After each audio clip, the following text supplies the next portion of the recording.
Mr. O'Brien, transport directly to the bridge. Aye, sir. Energizing.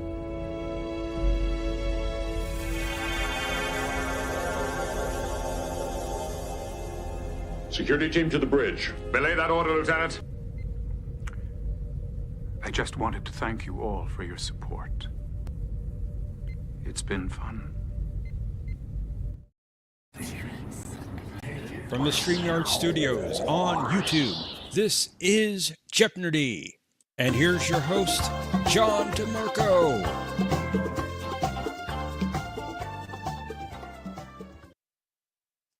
Greetings, everyone. Welcome to this week's edition of Jeopardy. We're glad you're here. And with us, as always, is our co-host, Professor Brainy Specs. It's good to see you, John. See you as well. Good. How are you? I'm pretty good, thank you. See all of you here today. I hope everyone out in the chat is doing well also. Let's say a quick hello before we get started. Greetings to Patrick. Apparently he did not fall asleep. Or at least if he did. Or at least if he did, he was here earlier. We'll see if he's back in time for the game. Greetings also to Omni. Good to see you. Greetings also to Brad Wolf. Nice to see you as well. As always, we have our link pinned at the top of the chat. We have a spot open for round one. If you would like to join us, you can go ahead and click on that link. In the meantime, we'll bring up our first two players. So let's welcome Omni, who is also a returning champion, and Mercer. How you doing? Hey, Mercer, what's up? Hey, guys. Hey there, can you guys hear me? Oh, we got you. Yes. Oh, cool. I'm trying to get my headphones ready. Good to see everybody. Yeah. I just ate. What did you have? I had burgers and ice cream. Wow. Okay. That's No excellent. plomeek soup or... No, I had soup earlier today Okay. and a slice of pizza. I've been eating a lot of soup the last few days, but gradually moving toward the better stuff. Gotcha. I see someone's been watching Back to the Future on this panel. I can see that. What makes you say that? I just have a hunch. I don't know why. Did you know that he literally couldn't see out of those glasses during that scene? Now, is that part one or part two? Because they redid the scene, right? Didn't they? They shot it. Yeah, they reshot it. They did. I think I may have pulled this one from part two. Okay. But he literally could not see out of those glasses. He was just guessing where everything was. That's great. I've got the 4K versions. How do they look? They look fantastic. That's great. Such good movies. Such American classics. Oh, yeah. You know, they really are. It's just, if you can line up, the history of Hollywood, those movies are just classic. You can't go wrong with it. Everybody loves them. Today I watched Dave and I watched Small Soldiers. Dave with, what's his name, Kevin Kline? Yeah. That's a good movie. I like that one. I thought it was great. And, Was it Langella in that one too? Franklin? Langella's in it, yeah. Yeah, that's right. I actually watched Small Soldiers first, and Kevin Dunn and Langella were all in Small Soldiers. So I figured, hey, I'm going to watch them again in Dave. Hey, Anna. So it was fun to see them show up.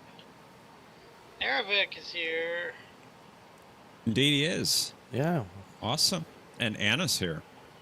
Steve, thank you for joining us. Anna should play Jeopardy. I know, right? Yes, I Because should. In the meantime, Brad mentioned that he's doing some errands. Okay. Well, if you'd like to play round one, of course, you'd be welcome, but I don't want to inconvenience you if you're busy at the moment. So that's up to you. And where is Patrick? He disappeared. Did he fall asleep? I'm sure he's snoozing right now. He's never snoozing. He's always awake, worried about the games. No, it's been quite a day. I drove a little bit, walked a lot, walked around my development. You see, you thought you'd be laid up for 6 months. Look at you, man. You're eating cheeseburgers and walking around. You're doing good. You said you drove? Oh, wait a minute, I lost volume. Oh. Uh-oh. I lost volume. Okay, are you there? Yes. No, we're not here. I lost all my volume. Uh-oh. So tomorrow we're going to watch this movie called Mad God. Me and my friend Phil Tippett directed it. Ervik's wishing you speedy recovery. Thank you, Eric. Speedy delivery. Phil Tippett did a lot of the miniature shots in Empire Strikes Back. Hey, You know, Mercer, and we're getting a lot of background noise from you. All right, let me pause it, my microphone, and then let me mute me for a second, and then I'll fix it. Okay? I need to mute Thank you. me. Last night he was rustling, right? Is that what you said? I hear a lot of rustling. You had me laughing when you said that. Oh, Mute it. that's funny. The way you said it was funny. I don't know why. I hear a lot of rustling out there. Okay. I'm calling Patrick. Wake him up. Wake him up. Patrick. Come on, Patrick. Where are you? Where are you? Wake you up.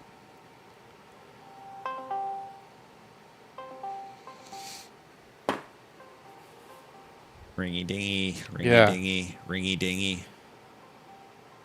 I guess Cinnabon is busy on a wild goose chase looking for Thomas. That's why he's not here. Yeah, sure he is. Right. Exactly. Welcome, Anna. Oh, Hey, yeah. Anna.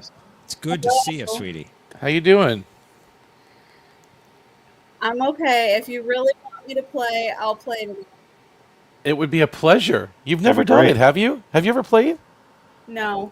Oh man, you're good. Listen, you're great on Wheel of Fortune. You're gonna get a lot of points here.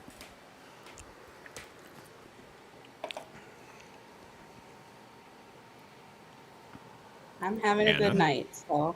Good. Awesome. We want every Yeah. night to be good.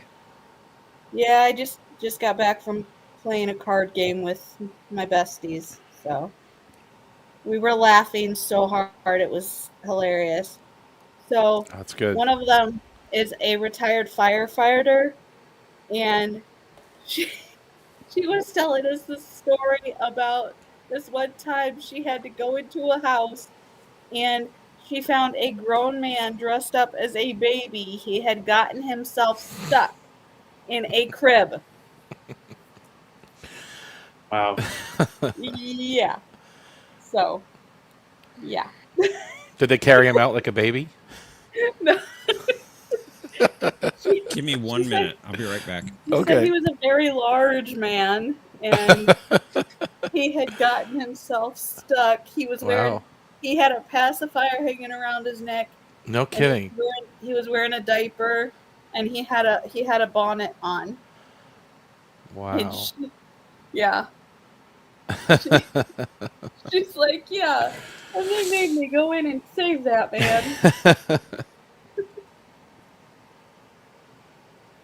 I know, Brad, right?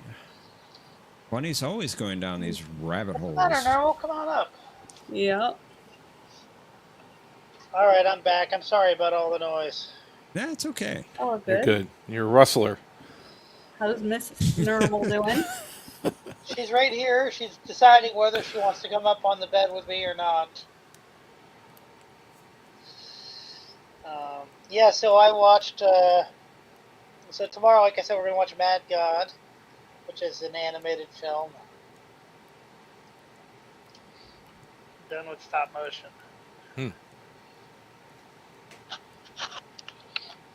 Well, players, are you ready to play? Yeah, Let's I'm do it. ready. Oh, we're Yeah. playing. Okay, I didn't know we were playing. Okay, cool. Oh, I'm ready for it. Anna? Yes, I'll play. Okay. I just want everyone to know there's no favoritism here. Are you recusing yourself? Yeah, as Unless you played, did you know all the answers? Well, or John. I'll let you know, we're 2,000 miles apart. He hasn't shared any answers with me. okay. This is true. All right. Let's play do it. Jeopnerdy. I love that music.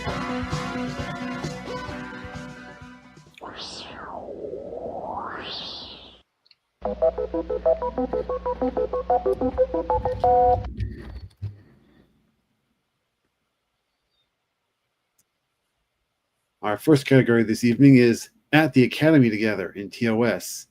In this case, I'm going to provide you with the name of a character and an episode. I want you to tell me who they went to the Academy together according to that episode. Next, all about Tuvok. Need I remind you? You need not. And a visual category, I'm sure Omni will appreciate this one. Paramount Plus loading screens for Enterprise. I want you to identify the episode. Like the slide that's there, you mean? Like the little... Yes. Oh, okay. In honor of the 40th anniversary, we have Back to the Future. Wow. Now for our final category, Ships by Science Officer. Interesting. All right, Mr. Omni, you are the returning champion. You get to go first. Welcome. Yeah, thank you. Let's do At the Academy Together TOS for 1,000. Ensign Garovic, Obsession. So you want to know who he went to the Academy with? Yes. It was, who is Rizzo? Very good. Off to a hot start. Very good. Mr. Mercer, it's your turn.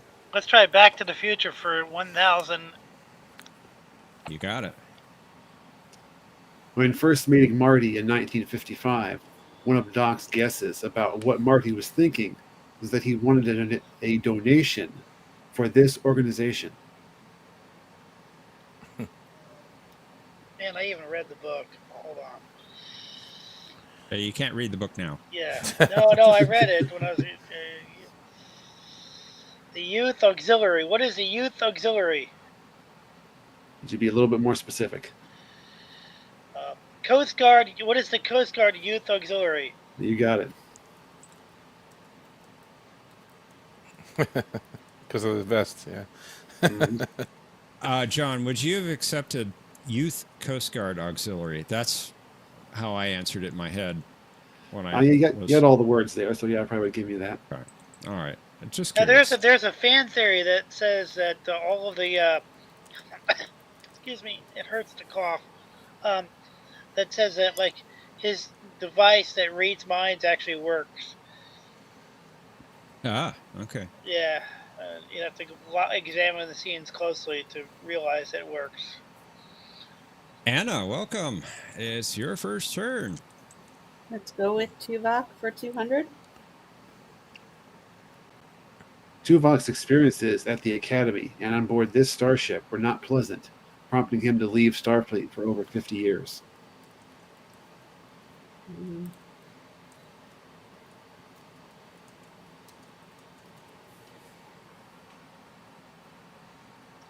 I will have to pass on that one. Omni. What is the Excelsior? That's correct. USS. Very good. And it's your turn, Omni. Let's do Back to the Future for 800, please.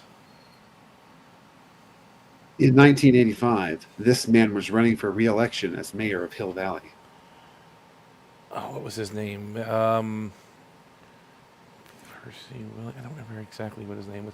Pass. Mercer. Who's Red Thomas? That is incorrect. Sorry. Anna.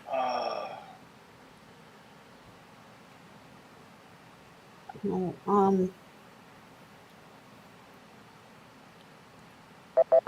Was it Willie? Yeah. Woody? What? It was Percy? Goldie Goldie. Wilson. I couldn't think of Goldie. Woody, Willie. Goldie. Red I got my Thomas years was- mixed up. Red Thomas was running in 1955. Yeah, I got my years Yeah. mixed up. Yeah. All right. my Mercer. connection is really bad. Let's do Back to the Future for 60,000, please. About 600. Okay. Marty's parents shared their first kiss at this rhythmic ceremonial ritual. Oh, I got to give it to you for that clue. That was awesome. What is the enchantment under the sea dance? Not the fish under the sea dance, the enchantment under the sea dance. Exactly. Well done. You take the lead, Mercer. You told us the story a million times that you guys got together at the fish under the sea dance. Anna, it's your turn. Back to the Future 200, please. When Marty was incredulous at the idea of building a time machine out of this type of car, Doc reasoned, "Why not do it with some style?" What's a DeLorean? That's right. That's a good impression. That's a good Thank impression you. of Doc. If you're going to build a time machine, why not do it with style? Besides, the stainless steel construction made the flux dispersal, and then boom. Very good, Anna. Omni, it's your turn.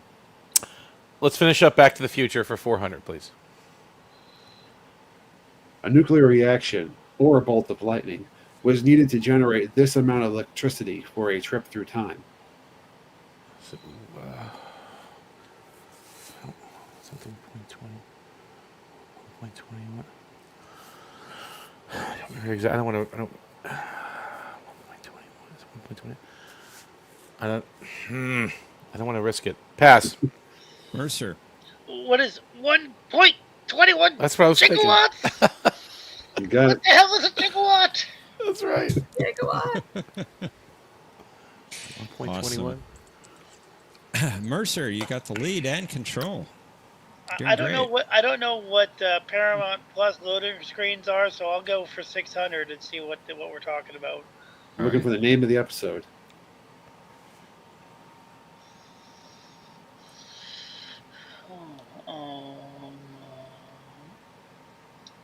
Loading screens.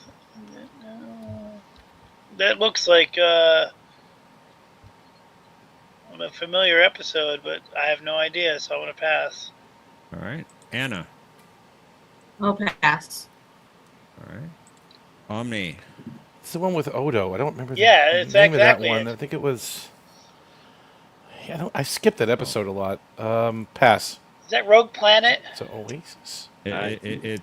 It's not Odo, but Oasis. Right. It was Yeah. Oasis. Yeah. Yeah. All right. I don't watch that. I don't like that one. all right. Anna, it's your turn. Tuvok for 1,000. Oh, Tuvok's youngest son always used to ask him to play this song about a prosperous merchant who went on a quest to gain greater awareness.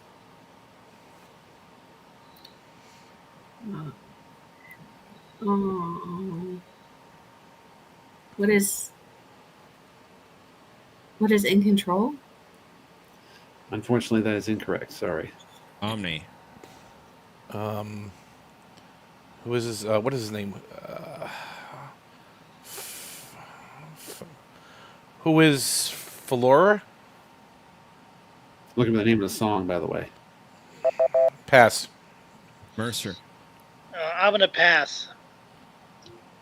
You almost had it, Omni. Flora's Journey. Sailor's Journey. I couldn't remember it. Omni, we're back to you. Let's do At the Academy for 800. Pavel Chekhov, The Way to Eden. So he went to school with who is Irina Galilean. That's right. All right, you retake the lead, Omni. Mercer. Let's your try turn. Paramount loading screens for 800, please.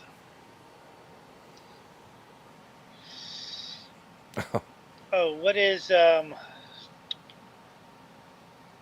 have the telescope. Oh, what the heck is that one? That one's called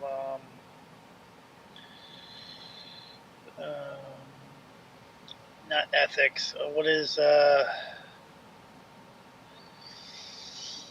can't think of the name of the episode. What is it's like ethics, but it's not ethics. I'm gonna pass, but I'm gonna kick myself because I know what it is. Anna. I don't know. I'll pass. Omni. This one I remember. What is Stigma? That's correct. Yeah, I knew the word as soon as I was thinking ethics and I couldn't get that out of my head. It's hard when the lights are on you and you got to guess the answer. Yeah. Ask me any other day, I would have known what that was. Anna, it's your turn.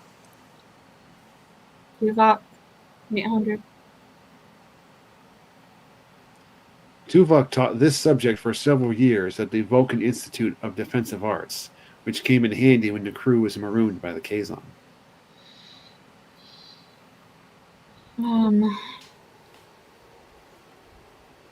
What is Vulcan training methods? Unfortunately, not. Sorry. Omni? I believe it is what is archery? That would be it. Good Archery job, science. OmniCast net. Basics. Get down to All right, Omni. basics. Building a good lead there. It's your turn. Let's do Paramount Plus for 1,000, please. See this? I can't even see it. Is this? Oh, well, it's your network. I mean, It's come my. on. About to blow something up. I don't remember. Pass. Mercer. I'm looking. I'm thinking. Training something. I don't know. Yeah, I don't know either. I'm gonna have to pass, but I do think it's third season. Anna. Oh wait, what is? Oh, is it? Okay, go ahead. That's okay, Mercer. Go ahead. I don't know the answer. Go ahead. Pass. Well, The shipment. the shipments. Yeah, It's I in was the- thinking. I was thinking Regine. Oh, okay. Sorry, Omni. You added an S on the end of shipment. I didn't even. Extra yes, letter. the shipments. Extra- The ship. Yeah. Extra letter, you know. Yeah. Shipments. Mercer. Pass It's with your 3 turn. S's. Let's try. Let's try Omni's comfort zone for 400, please. Comfort zone. Is that the loading screens? Yes.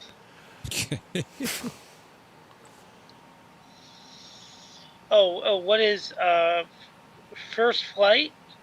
Justice for AG. Absolutely. Great episode. S. Awesome episode. Yeah. Great character. What the hell are we waiting for? Anna. Ships by Science Officer 200. To Paul.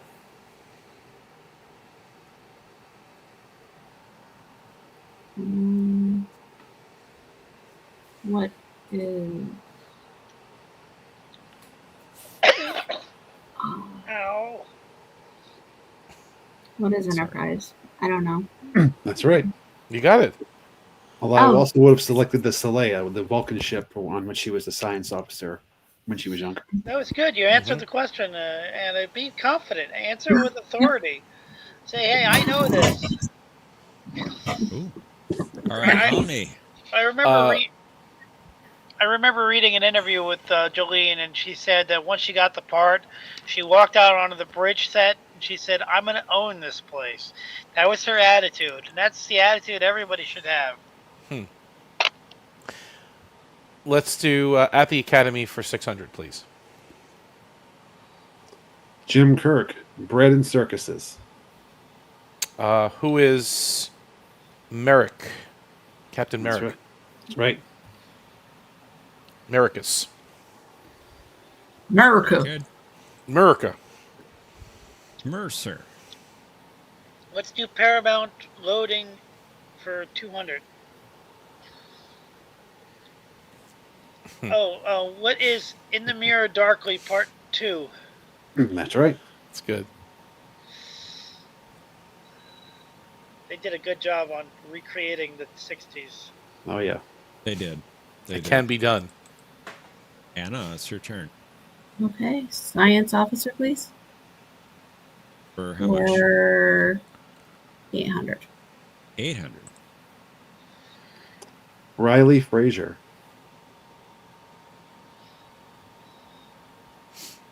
What is?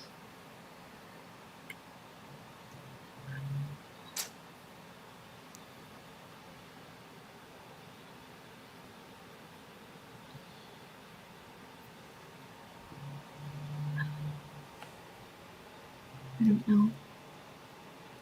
Pass. Omni. I want to guess or not. I'm pretty sure it was the.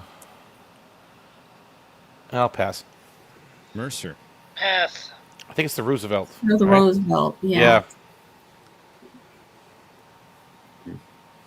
Are these real ships? Like, can I look this up in history somewhere? Star Trek history. Okay. Omni, it's your turn. Let's do At the Academy for 400, please. Jim Kirk and Shore Leave.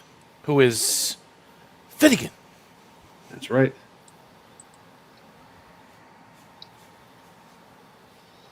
And Mercer, it's your turn.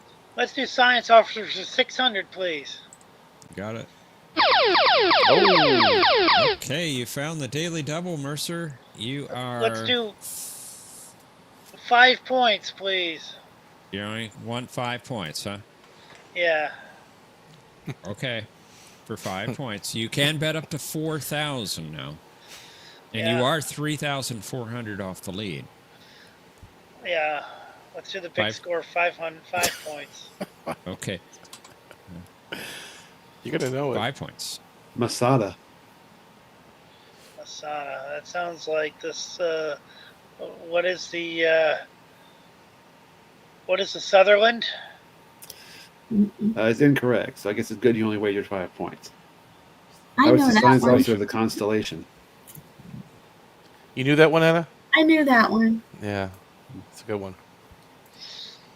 All right. Well, maybe you'll know this next one. Anna, it's your turn. Okay, let's go officer for 1,000.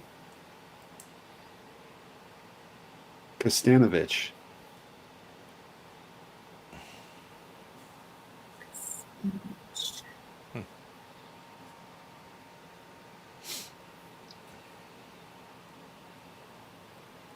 What is Livingston? Nicely done. Wow. Wow, nice. That's great. That's fantastic. I didn't know that one. Oh my god. That was Well done. Dr. Livingston, fantastic. I presume. Yeah. That was a good pull. That was a really good pull. That was like similar to my pull from last week when I pulled the Tucker Smallwood, whatever his name was. Okay, Omni, it's your turn. Let's finish up at the Academy for 200. Gary Mitchell, where no man has gone before. I think he's referring to who is James Kirk, stack of books with legs. That's right. His class you either think or sink. James You R. would think. Kirk. James R. R. Kirk. Kirk. R.I.P. Well, I think the power just went to his head and he forgot what his middle initial was. Mercer, it's your turn. Let's try ships by science for 400, please. Catherine Janeway. Pass. That's a good one. Anna?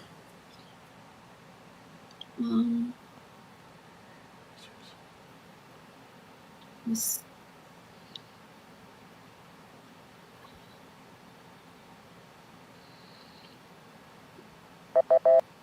Omni. Yeah.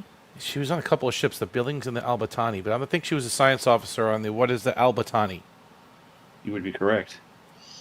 1.21 gigawatts. 1.21 gigawatts.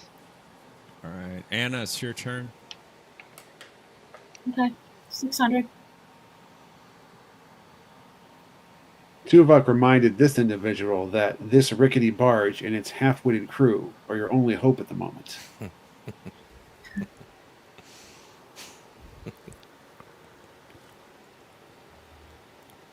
You know it on me. Well, Anna knows it too. I remember the saying, but I don't remember the barge. I'm looking for who he said it to. Oh, okay, I don't remember. I'll have to pass that one. Passing. Yeah. Omni. Who is female Q? That is correct. Susie Plaxton. Miss Q. All right, Omni. Final clue is yours. Tuvok for 400. Okay. Mr. Kim was never able to defeat Tuvok at this game. What is the name of that game with the sticks? What is it? Jenga. It's not Jenga. It is. I don't remember. Pass. Mercer. I'm going to be passing because I can't remember it either. Anna.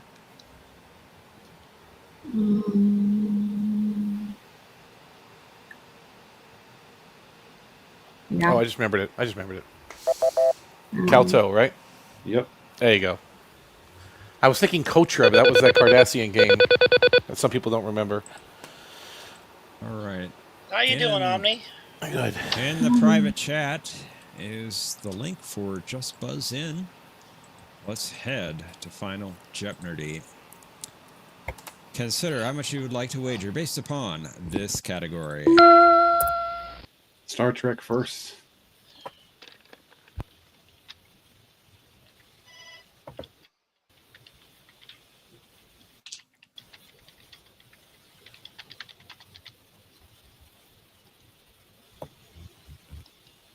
I have no idea how to do this.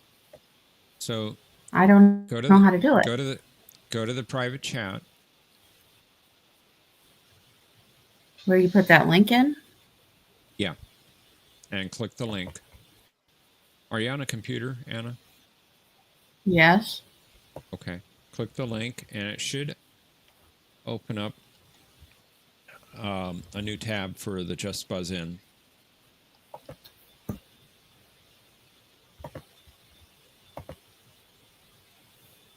There you are. Okay.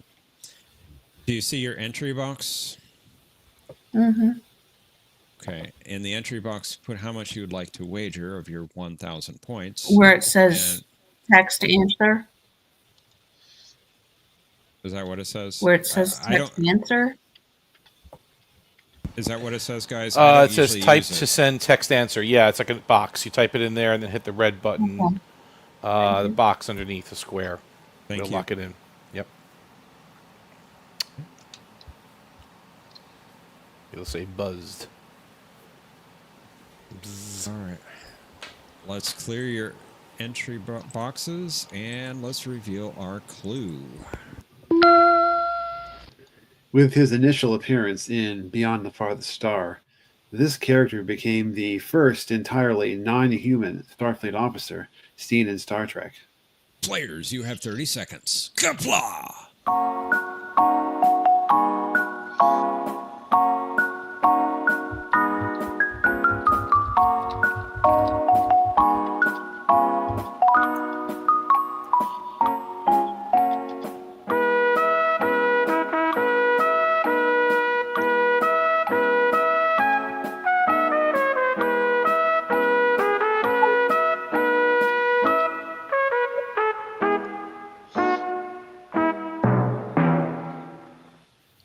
Okay.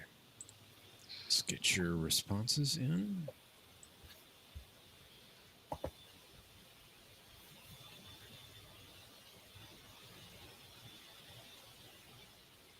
Hey, MVP. How's it going? Oh, is he here? Yes. Mhm. He is Wow. Twice in as many nights. This is a treat. Must be yard time or something. He's in the day room. He's using the computer. He's probably doing a job for the Federation. Let's see who the winner is. Must be. Anna, you had 1,000 points entering Final Jeopnerdy. What was your response to the clue? No idea. Had fun, though? Well, I'm glad you had fun. All right. That was great, Anna. Sorry, Anna, what was your wager? 0. Leaving you with 1,000. Let's see if that pays off. Mercer, you're in second place, 3,995 points. What was your reply to the clue? Who's the outfit? I like that, but no, sorry. Sorry about that, Mercer. Your wager was 5 points, taking Wow. down 3,990 points. All right, interesting. Omni, you have the lead at 8,800 points. Your response was? Who is a non-human officer named it's DAS? Well, that's incorrect. That was not his name. His name was Lieutenant RX. RX. RX, yep. Three arms and all. That was the dog one, right? The one at the con? At the navigation station? Yes. 3 Okay. arms, 3 legs. Yep. Sorry. And your wager, Omni, 809 points, giving you 7,991 points. And Omni, that's enough to be the champion. Thank you. Anna, that was fun. Good job, Thanks for Omni. coming. Yeah. Glad you played. Anna, you did really good, and especially when you nail a did couple well. of good answers. Oh, Sometimes thank you. there's vindication, even if you just know one or two of them. You feel good for playing. Mm-hmm. Like that one answer you gave reminded me of the Tucker Smallwood answer, which is I just deduced it because last week the category was like space above and beyond. I didn't know anything about that show, so I just reduced it to a Star Trek category, and I'm like, okay, if he's not mentioning the guy's name, then it's got to be the other humanoid Zindi, and who played him. That's how I figured it out. So sometimes you just reduce it. Sometimes these clues are Mm-hmm. just about reducing what you know. Yeah. Yeah.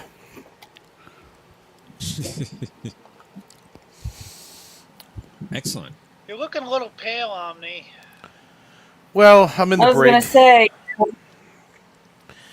Yeah, I'm in the brig. You know, it's kind of there's not much sun coming through here. I put my eyeshadow on though. Do you like that? Yeah, you're just looking a little out of sorts. I'm just pressed for time. looking very confused. I'm just, Like, huh? You yep, should, that's the look, right? you know what you Yeah, should do? yeah. You should ask for shore leave so you can go to what's the name of that city? Not Vertiform City. Hmm. Lucarian City to the amusement park. Oh, and on Cardassia Prime, I've heard about it. Yeah, Yeah. you should Okay. go there and take a little break on Lucarian City. Maybe I should. Or can I go to Risa? Am I allowed to go in Risa or no? Vertiform City might be closer. Hmm. I heard Casperia Prime was pretty good. That's where they hold all the medical conferences, where you keep doctors from getting kidnapped. Hmm.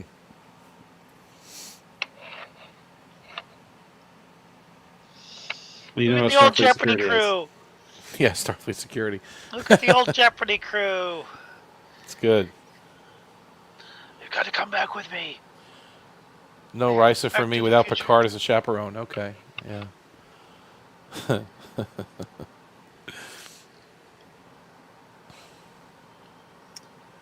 Don't Oh, take thank you for Riker. playing. They'd welcome the Thank Borg you. over there. Whatever is ours is yours. Thank you. That's what the Borg take what they want anyway, so it's perfect. Yeah, I suppose. I love that whole bit where Quark is like, it's glimmering out there. Glimmering. I want to start using that. I want to start using that and see if people get it. Yeah. It's glimmering out there.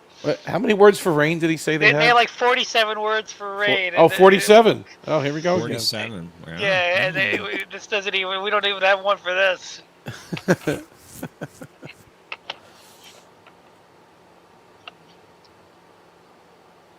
Thank you, Brad. What do you think Star Trek characters would be good in Mortal Kombat? What do you think? Spot. Oh, yeah. Bot would work, yeah. He has warrior fierceness, right? I mean, he's Exactly. Yeah, he could take on some of the MK characters. Yeah. Yaphet would be good. I mean, I'm counting him as Star Trek. Hmm. He could split himself up and become two people and then go back together.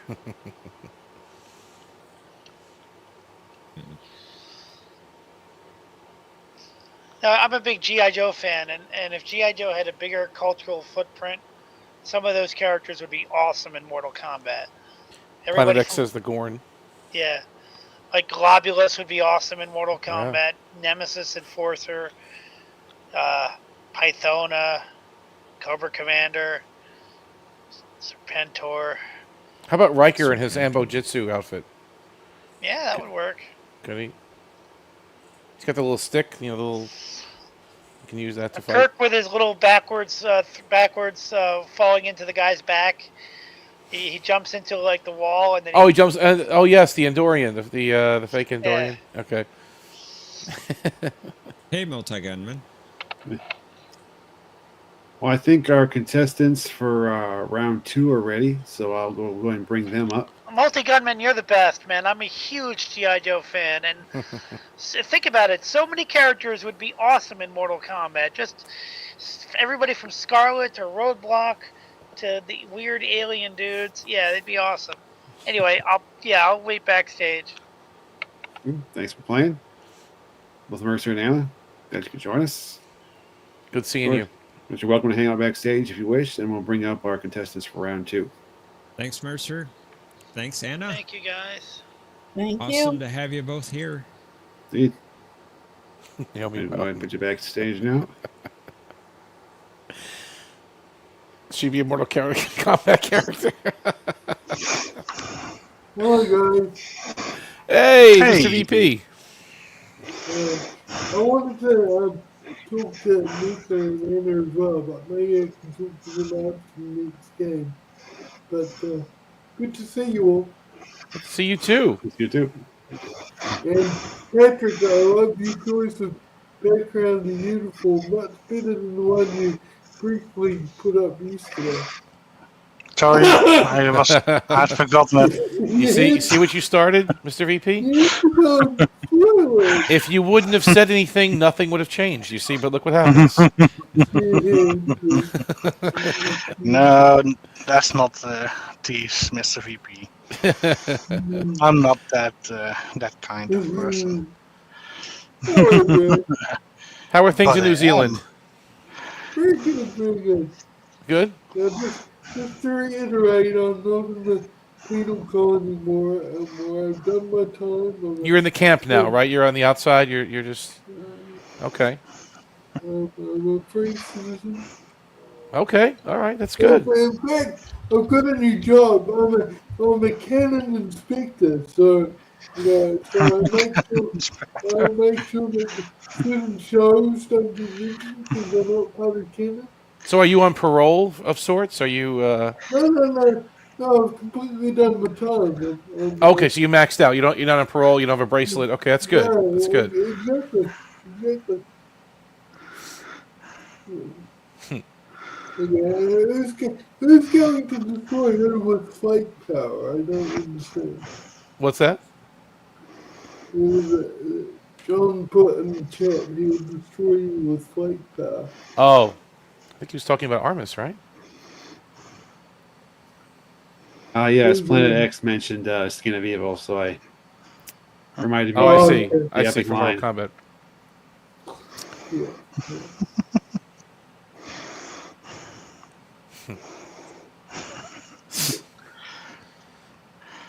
So, how's everybody been?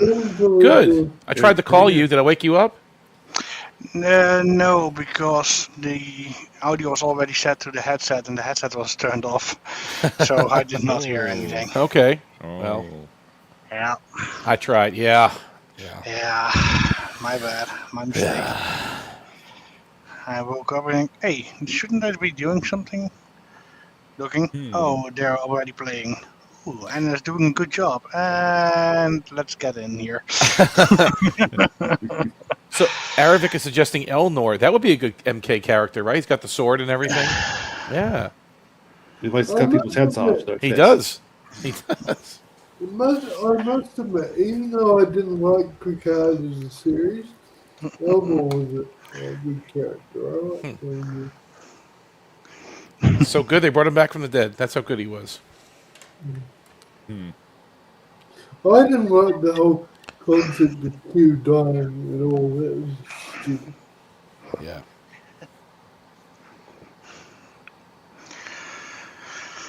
But yeah, I will be going in blind because I did not watch any of the videos, at least not anymore. Wow. Sorry about that. Me neither. I forgot to do my homework. Tisk. I'm sure Omni did his. I glanced at him. I tried to watch him a couple times. But they're not that hard. I mean, I think you probably can remember a lot of them. I hope so.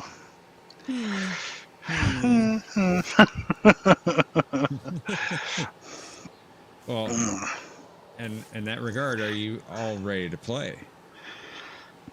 Yes. Not really, but we'll do it anyway. Not really. Okay. Well, let's play Jeopnerdy.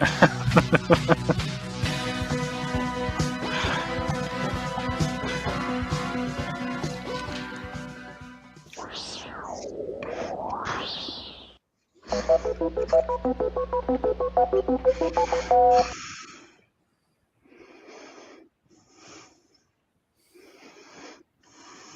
first category is At the Academy Together. Could be from TNG, DS9, or Voyager. Excellent. Okay. You're going to tell me the character they went to the Academy with. Anyway, for our next category, we have Malcolm Reed. Non-canon. Non-canon. It's not about Strange New Oh Worlds. boy, let's save that category for Mr. VP. It's good. For a visual category, we have Paramount Plus loading screens for TOS. I want you to identify the episode. Next, we have Back to the Future quotes. I want you to tell me who said it. And then we have Ships by Chief Medical Officer.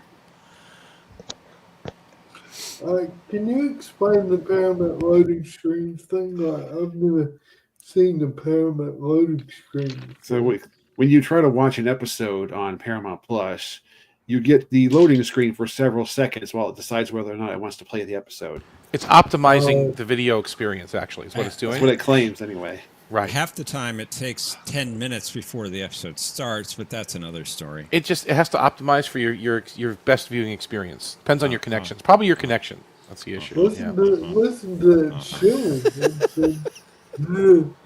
What a spin that is.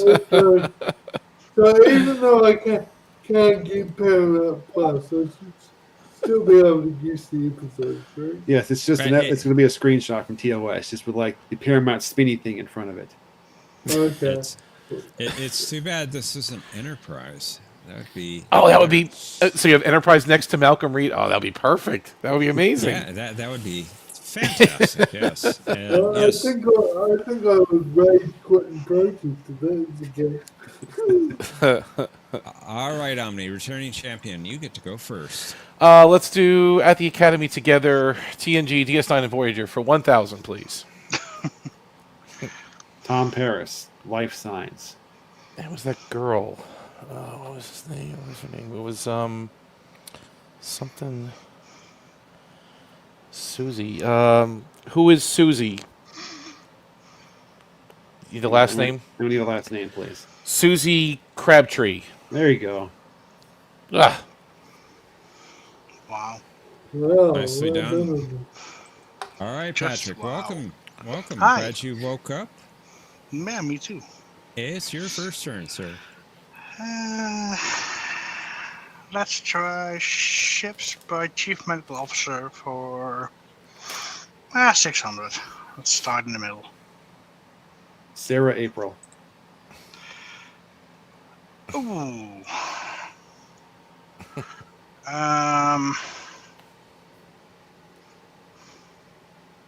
She was. Wasn't she just assigned to the USS Enterprise? So what is USS Enterprise? That is correct. Yeah, Nicely see. done. I was overthinking. Well done, Patrick. Thank you. Mr. VP, glad you could join us. It's your Thank first you. turn, sir. I'll go for Chief Medical Officer for 200, please. Bill Boyce. USS Enterprise, NCC 1701. You've got it. What is? Sorry. I'll give you that one. Omni, it's your turn. Let's do Ships by CMO for 1,000. Dr. Frame. Pass. Patrick. Whoa.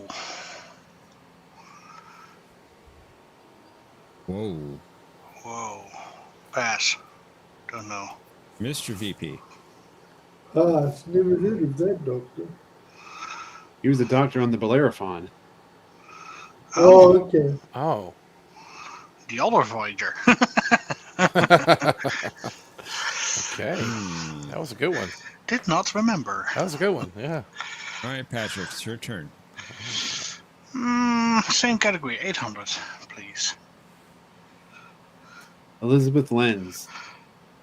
Ooh. Lens was from. What is the Lexington? That is correct. And you took the lead. Very good, Patrick. Mr. VP, it's your turn. At the Academy together for 200, please. Benjamin Sisko, The Maquis, Part 2. Oh, what was his name? He's going to be in hell of a mood when he wakes up. But I can't remember. The guy's name is Sid. No, pass. I'm kicking myself, guys. Omni? Who was Cal Hudson? That's right. That's it. Yes, that's another name that I could not remember. Yeah, I couldn't do Omni, it's your turn. Let's do At the Academy for 800, please. Benjamin Sisko, Apocalypse Rising. Come get between me and the bloodline. Who is Captain Laporin? That's right. Who? He was killed by the Klingons. They were talking about him. Sure. Very good, Omni. You took the lead, but Patrick, you can take it back. It's your turn. Let's try an Back to the Future quote for 600, please. I'm your density. I mean, your destiny. First name or just last name? In this situation, I'm going to need the first name. Oh, shoot. It's the dad. Oh, crap. I'm blanking here. Who's George McFly? There you go. Very good. You retook the lead. Got a Thanks. back and forth game. Mr. VP, it's your turn. Paramount loading screens for 400. So is that. Oh, Paramount loading screens, right. Right. Funny. I thought so. I can't remember the name of it. Pass. Sorry, guys. Omni. What is All Our Yesterdays? That's right. Was that the one with Mr. Atos? Yes. That's him. Yep. He was That's right Yeah, I there. had the episode, but I couldn't think of the name. I'll forgive you. I'll forgive you, Mr. VP. Omni, it's your turn. Let's do Paramount Plus for 1,000. That feels good to say that. I can't see it. What is it? Oh. Because it's Paramount. That's why you can't see it. Pass. Patrick. Yeah, pass. Sorry. Don't be I sorry, think you Mr. were VP. joking that the Mr. VP.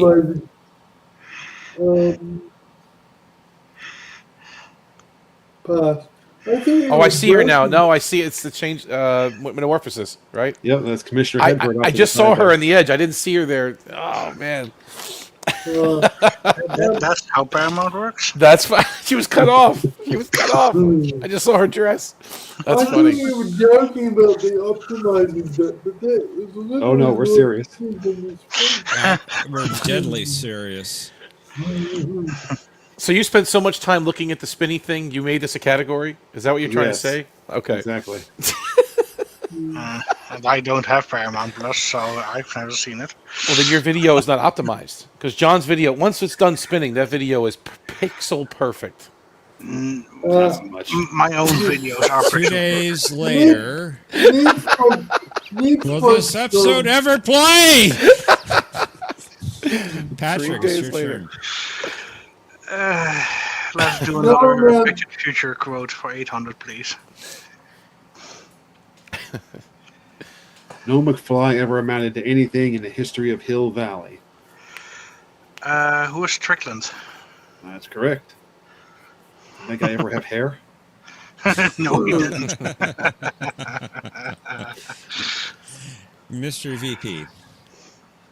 I'm gonna go Back to the Future quotes for 400. So why don't you make like a tree and get out of here? That would have been Biff. Very It was good. Biff. Yeah. Oh, big good. Get out of here. All right. Omni, it's your turn. Let's do Back to the Future for 1,000. I do have a comment about Paramount Plus, if I may. No amount of processing could ever make Enterprise picture perfect. Looks like an airplane without wings. Pass. Patrick.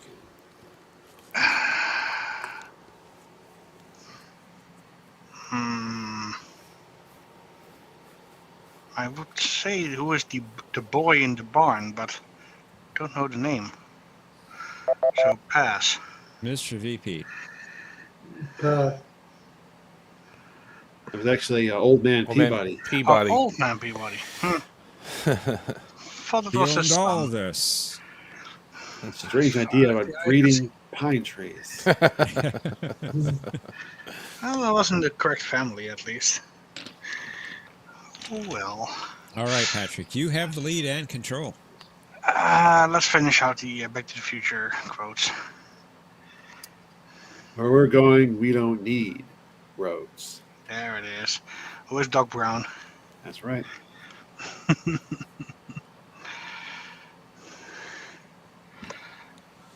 All right, Mr. VP, it's your turn.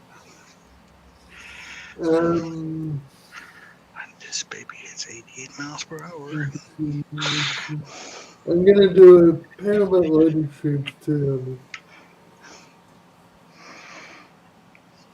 Oh, we know man. What does we know man has gone before? That's right.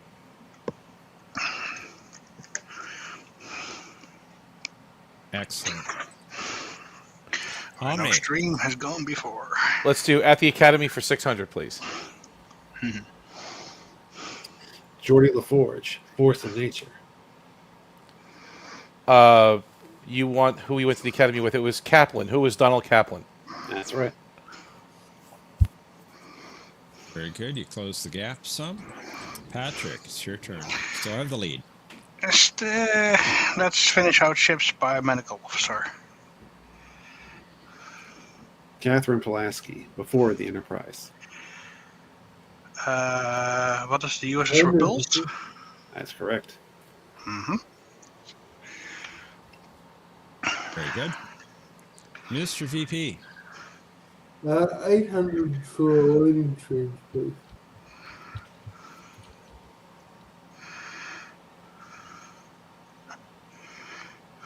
Oh,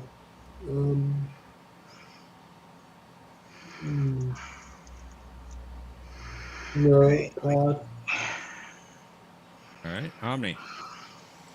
I believe it's What is the Changeling?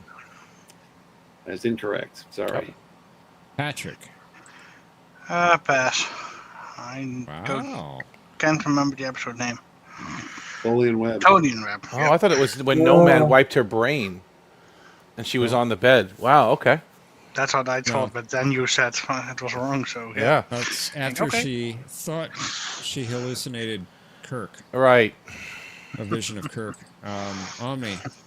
Let's do At the Academy for 400. Bolana Torres, Equinox Part 1. Who is Maxwell Burke? That's right. I should say who was Patak. Patak. All right. Very Hey, good, Patrick. Tom Paris's biggest wonder. Let's try Malcolm Reed for 1,000. Just so that No, we we can... can't. For Malcolm's birthday, which fell on this day of the year, Hoshi determined with difficulty that his favorite food was pineapple. Why couldn't the answer be pineapple itself? Darn it. Bit That too would have easy been for too a easy. 1,000. Yeah.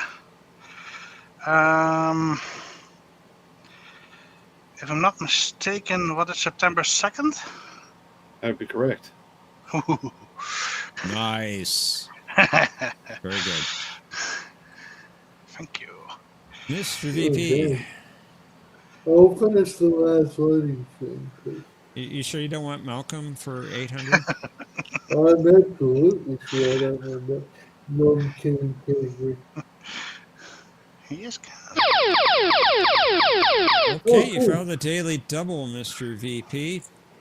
You have 1,600 points. You are 7,200 off the lead. You can bet up to 2,000.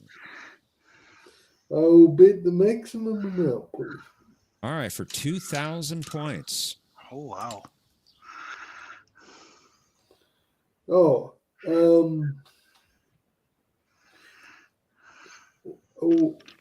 what is what a little girl's made of? Nicely done.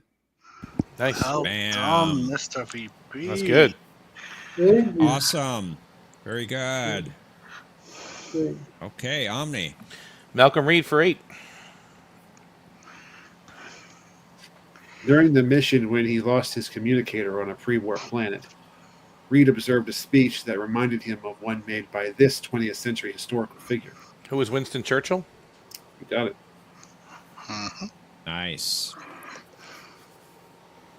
Closing the gap. Patrick. 600, please.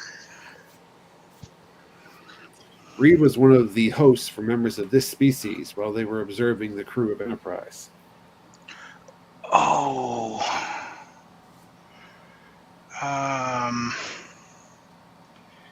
Yeah, that I don't remember. Pass. Mr. VP. Name. No, I'm kidding. Who are the Organians? That's it. Are they the... Oh, okay. Mr. VP. If I absolutely must answer question on the good British person ever, 200, please. Under duress. On his father's side, 3 generations of Reed's family served in this military organization. What is the Royal Navy? You got it. You got one. You got an Enterprise answer. Look at that. He secretly loves Enterprise. I can see He that. Doesn't want to tell us. I He's can't believe that any member of that pathetic family in the Royal Navy. What's the Royal Navy? You knew it. You knew it. All right, Omni. Final clue is yours. Okie dokie. The first time this agent contacted Reed on Enterprise was after Phlox was abducted to help find a cure for the augment virus. Who is Harris? That's correct. Harris. Not Lieutenant Harris. Okay. Or Captain Harris. All is in play. Let's get the link to Just Buzz in the private chat. So we're not using No, Cosmo Buzz anymore? Cosmo Does- Buzz is defunct. Doesn't It is exist no anymore. more. It is no more. Oh, It's dead. I wonder what happened to it. Oh, easy. They didn't pay for the domain name anymore.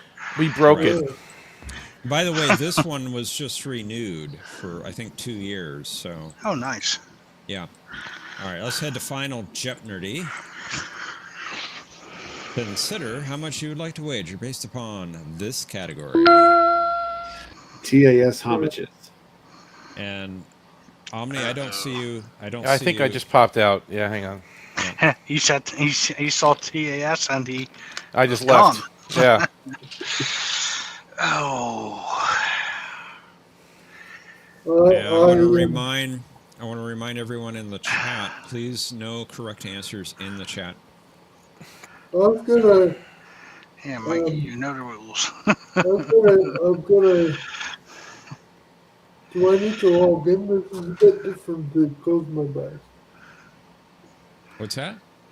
This is a bit different to Cosmo Buzz. So do I just pick a name and join? Or? You just got to type your Yeah. username in there, and then Just the name that you want. right. What's Yeah. recognizable. It works fairly similar to Cosmo. Okay. And there's a box where it says type in your answer, your text answer. You put in the wager there. I like my And score. you have to buzz. Yep. Oh, okay. So type in the answer, the number, and hit buzz. Okay. Here's the. Oh, there it is. I'm blind. Sorry. The big Sorry. red square, yeah, underneath the yeah.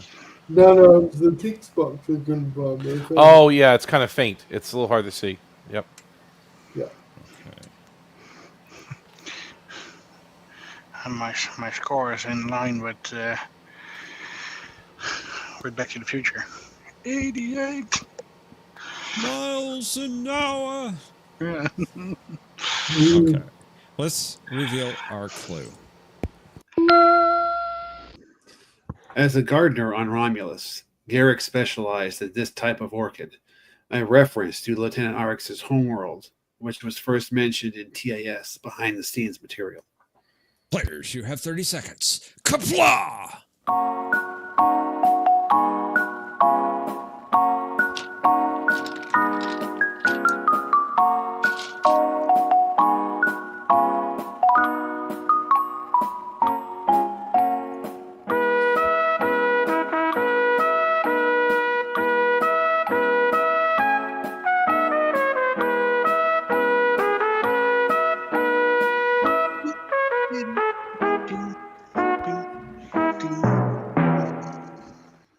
Let's get your responses into the game board.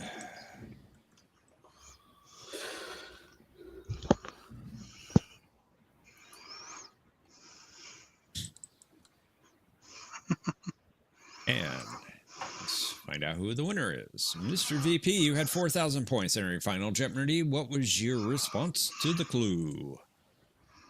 Pass. Sorry, guys.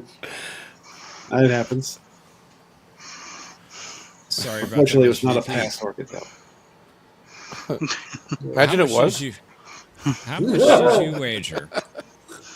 You bet 0. Wow. So you stay at 4,000 points. Yeah, we may blow it. Strategy there. OmniCast, you're in second place at 8,400 points. Your response was? Edosion orchids. Very good. Done. Well done, Omni. Oh, I spelled it wrong. All right. Close enough. Okay. And your wager. You bet it all. Giving you 16,800 points. Let's see if that will be enough for you. Patrick, you had the lead at 8,800 points. What was your reply? Edosion orchid. Very good. Thank you. And a very good game. Very good. How much was your wager? 8,799 Nice. points, giving you 17,599 points. And Wow. you are the champion, Patrick. Wow. Congratulations, Patrick. Thank you. And very unexpected. It happens. One mistake. Change the whole game. Exactly. Wow. Very good. Good game. Yeah, I thought fun. Okay, it is TAS, but hopefully it's something that I can remember. And Sorry, as I John, was, yeah, I thought that was in second place, so that's why I just went with one less. But no, I was in first place. I did not see that. My bad. I thought that Omni would have won by 1, but no, it was the other I was way behind. around. I couldn't, unless you bet less than your full. I wouldn't have. I know. I did not. I did not pick up on that just until it went. See, that's where you get it wrong. Don't guess on this game. If you're not sure, just pass. That's the key. Because I guessed and I blew it. I would have been ahead, and that's. Then you would have been ahead, indeed. Yeah. Yeah. It happens. Yeah. Yeah. Oh What well. was the one you stole? I can't remember. Sometimes it happens, Mikey. Not that many times, but sometimes it happens. Oh, Sorry. you play very well, Patrick. Yeah, You but give most yourself enough times, credit. but most times it's when Omni is away or hold that paramount, and then he comes back, and then I blow it. Even Brad recognizes this has been happening quite a bit. It happens. True. So, John, I have to give the last round a B plus. I can't give it an A plus because of the Enterprise non-canon key. Oh, it was 1 out of 5, and you got 1, and you got points off that category. Come on, you're still gonna moan and groan about it. That's funny. As a canon inspector, you see, I have to give it a nice grade. I'm surprised you didn't refuse to answer under protest. I could have actually. That would have That would have been the morally correct thing to do. But I wasn't thinking, oh, I'll do that next time with the written Do it next time. Next time, Gadget.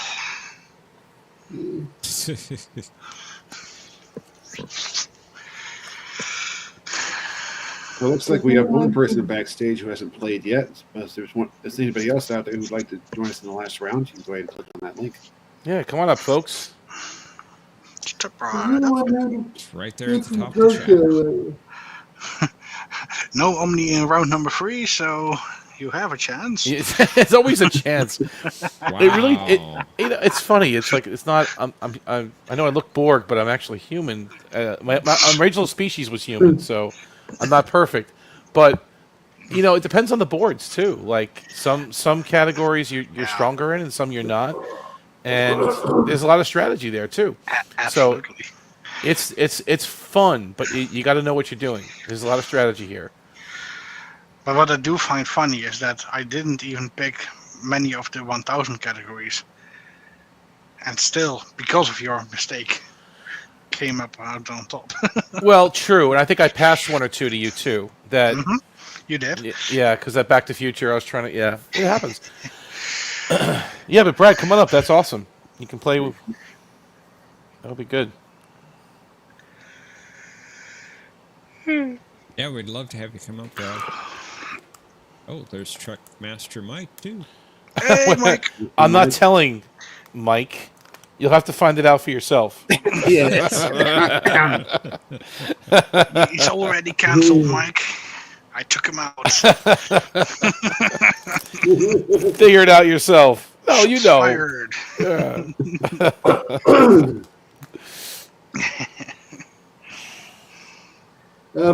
Has anyone heard from Tokyo? Yeah. lately? Who's that? Tokyo. Yeah, he was on last week, wasn't he? Or yesterday, wasn't he chatting with us? He was in the chat. He was in the chat yesterday. Yes, it was. For a few minutes in a break, or in between a break. If you're watching Tokyo, hi. I hope you're doing well. He usually watches the rewatch, so I'm sure he'll Watch this do it. rewatch. Huh? Watches the Watch this the rewatch. replay, right? What do you call it? Not the live. That's it. Yeah. King replay.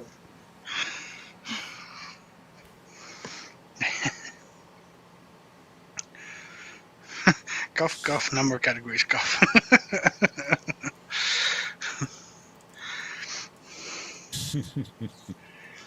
Watch it, rewatch. This is a good episode. Do you guys That's- need me that's to go good, Mike. I like backstage that. to make room for Reggie? Who watches the rewatches? Say again, Mr. VP? Do you guys need me to go backstage to make room for Brad? Well, we're waiting for Brad to get set up, and then we'll bring him up and our other Okay. contestants for the final round. Cool.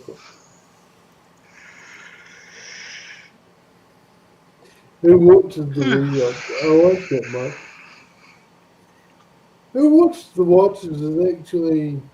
I actually quite like that episode. A lot of people give it a hard time, but I actually enjoy that episode. I've always liked that episode. I Yeah. thought it was well Okay. produced. Solid. I understand where some people may have trouble with it.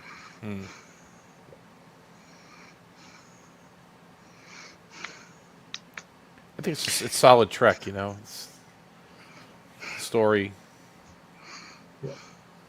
Definitely.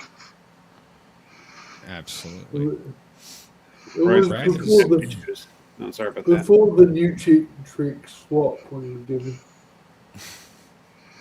What were you saying, John? I was mentioning that Brad was having some tech issues. Oh. Hopefully he gets those figured out. Doesn't recognize my microphone for some reason. Okay. Maybe the pirate. Just cut the wire, Brad. It'll work better. Oh, You got to cut the correct wire. Right. Just strip back the insulation, and you'll see a couple of wires. Just cut one of them.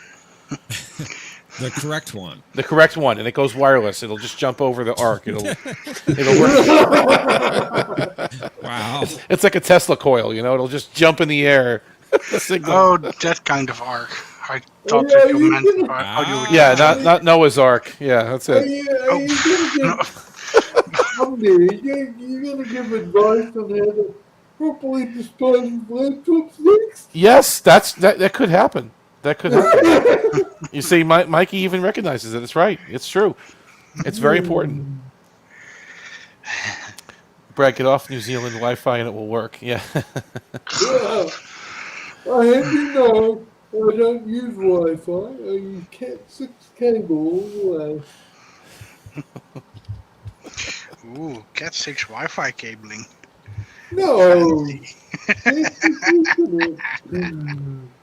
Wi-Fi cabling. Only Belgians use Wi-Fi cabling. Wi-Fi cabling. Okay. It's not Ethernet, huh? Okay, got it.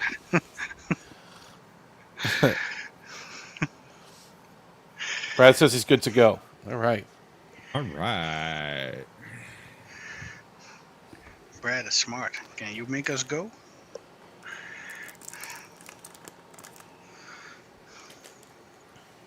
You're not doing a strange new continuity that different ways. Ethernet. Oh, shots fired. Is that what it's called? Tethernet? Ouch. Yeah, Tethernet. Tathernet. It's thin net. It's good.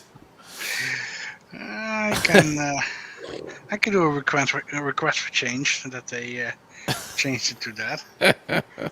I like that one. Tethernet. That sounds nice. And I believe Fina. Brad is here. John. Oh, is that Brad there? Okay. Yeah, I believe so.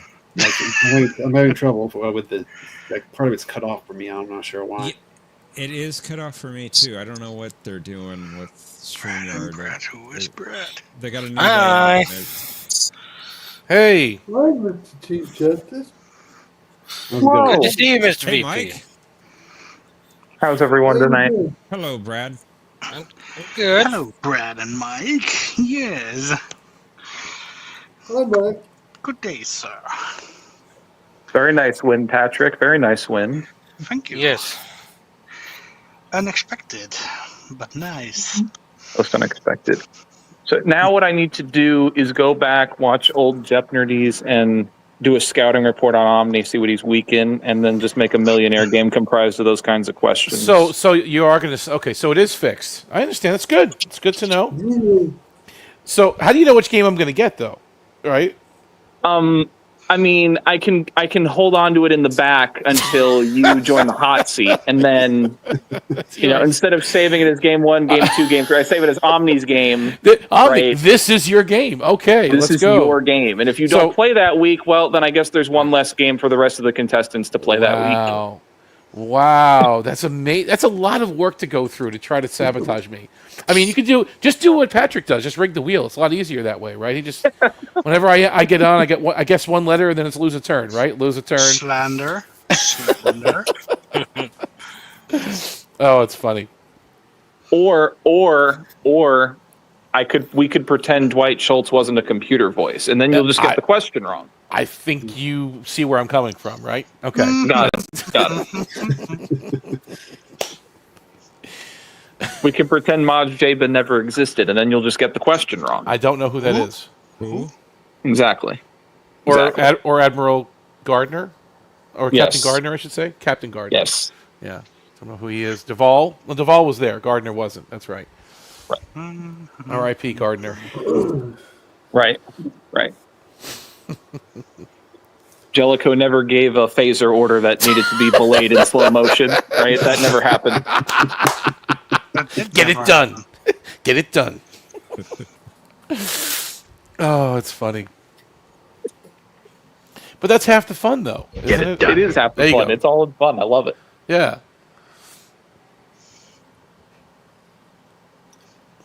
Well, gentlemen, if you're ready, we can go ahead and get set up for round 3. Good luck, fellas. Thank you for playing Omni and Mr. VP. Yes. Always ready to lose a game of Jeopnerdy. Always. You're not going to lose. You got I'll this. see you guys in the after game chat. Have a good one. Sounds good. No. Thanks. I'm always ready to lose to Brad and Patrick. I'm always ready for that. Good luck, guys. Thank you. I'll do my best. Oh, I'm As do sure I. you'll do fine. All right, gentlemen. Are you ready to play? Let's do it. Yep. All right. Yep. Let's play Jeopardy.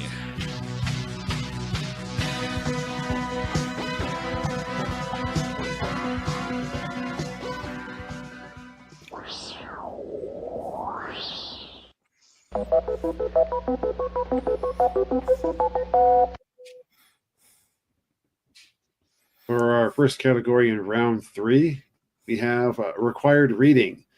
In this case, I'm going to provide you with a description. I want you to tell me which person is talking about.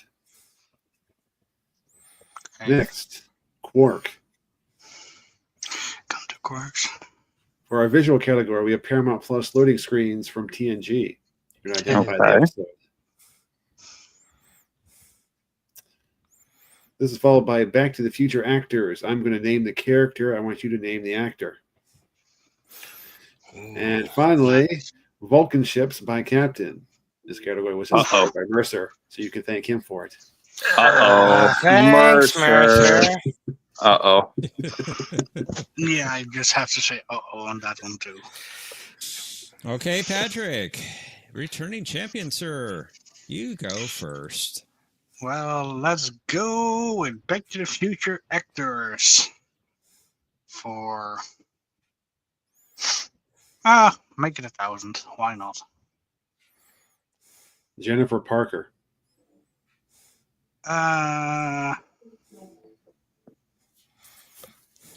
Jennifer Parker. She played. Darn it. Isn't. Pass. Mike? Darn it. No idea. Pass. Brad Wolf. I'm assuming you mean the second one, right? These are all from part 1. Okay. Pass. And that's what tripping me up. Claudia Wells. Claudia. Okay. No, I was thinking of the second one. That's what I was tripping me up. Okay. Sorry about that, Patrick. Mike, Doesn't matter. welcome to the game. It's your turn. Thank you. Let's do loading screens TNG for 1,000.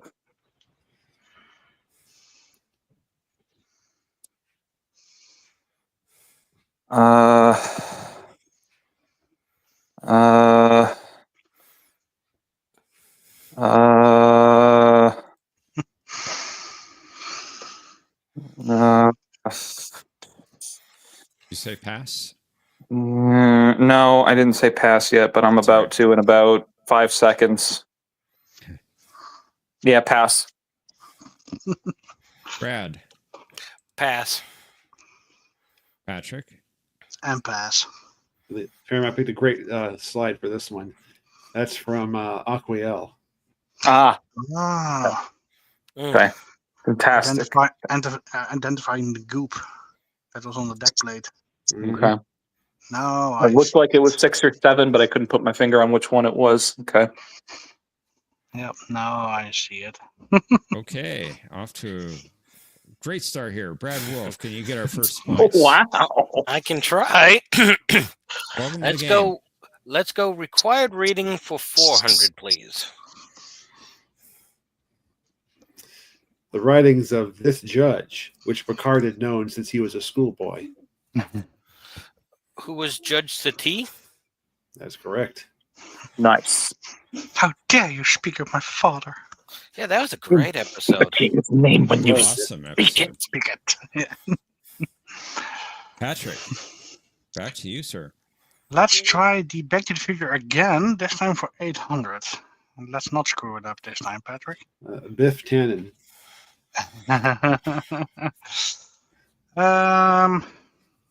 He was, is played by Thomas F. Wilson, who is. What was that? Sorry, I didn't hear you. Thomas Can you say it again, F. please? Wilson, who is. There you go. I thought we might have lost John there for a few seconds. Yeah. Glad we didn't. All right, Mike, it's your turn. All right, TNG 800, please.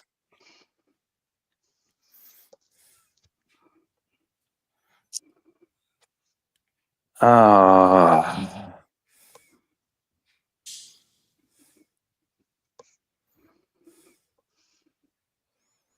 me think about that.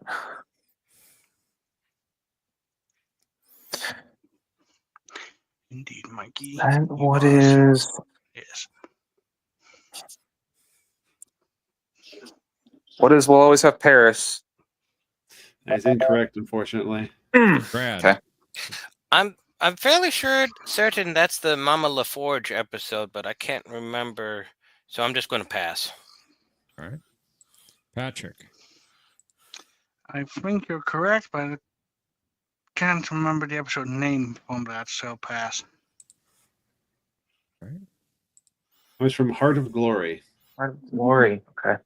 Season 1. Yep. So it wasn't. No. All right. No, Brad it was Wolf. definitely season 1 with Red Good thing I Shirt didn't- LaForge and Beardless Riker in the background, but Never kissed you with a beard before. Brad, it's your turn. Sorry. Oh, okay. Sorry. Required rating for 200, please. For a board of field supervisors, the psychographic profile of this Starfleet captain. Who was the Cisco himself? That's Benjamin right. Sisko. The Cisco. Very good. Patrick, you've got the slim lead there, but it's your turn. Slim lead. Let's go with Back to the Future actors 600, please. George McFly.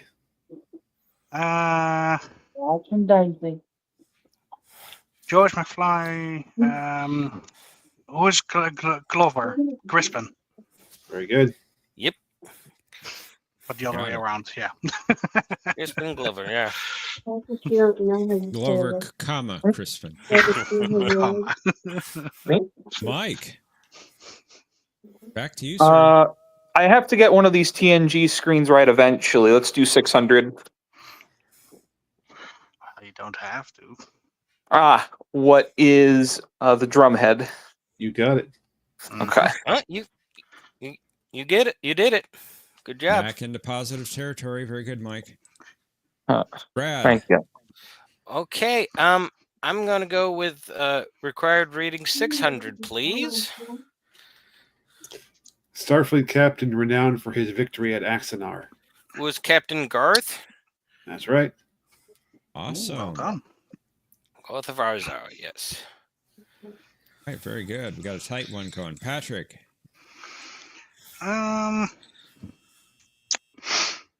Let's try a Quark for 600.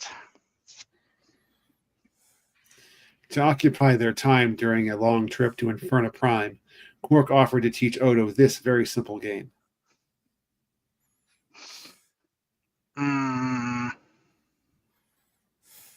Well, it's definitely not Kotra.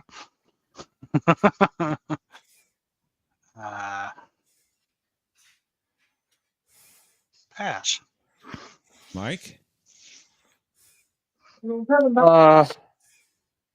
What is Fizbin? You got it. Right. Nicely done. Yes. Very good. Nice steal. And not on a Tuesday either. Tuesday.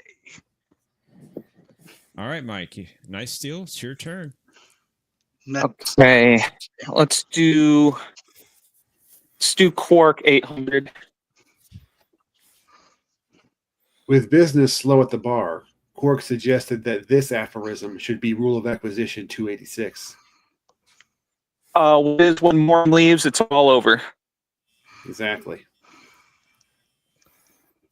Yeah, Very good. Good one. Yeah. Got an extremely tight game now. All right, Brad, it's your turn. Okay, I'm going to take a shot in the dark. The Vulcan ships by Captain. Ooh. 200. Sopek.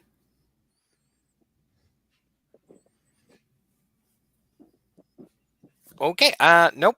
Pass. Patrick?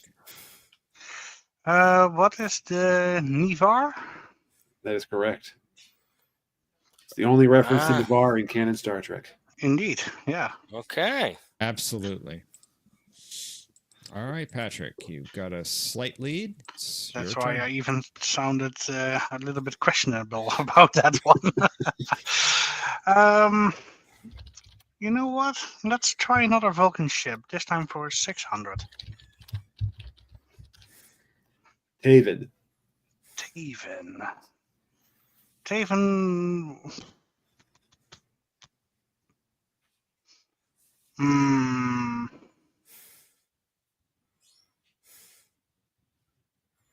Don't remember. Pass. Mike? Pass. Brad Wolf. Well, it's not Archer's Bane, so I'm going to pass. That would be the Vaklas. Class. Okay. Or is the Sidebot Vulcans. Ah. Okay. I was thinking completely different. Okay. All right, Mike. Yeah. You can take the lead here. It's your turn. Let's do Quark for 1,000, please. After declaring that his bar would be the last outpost of what made Ferenginar great, Quark ordered this waiter to water the drinks. Oh, I have no idea. Pass. Brad. Pass. Patrick. Pass. Very good question, though. Broik, water the Broik, drink. yeah. Yep. No. Couldn't think of them. Nope. Brad, we're back to you. You can take the lead. Well, let's go Quark for 200. Quark introduced Garrick to this insidious human drink. Oh, what is root beer? You got it. Sidious, just like the Federation. Huh? And it's tasty. Patrick, it's your turn.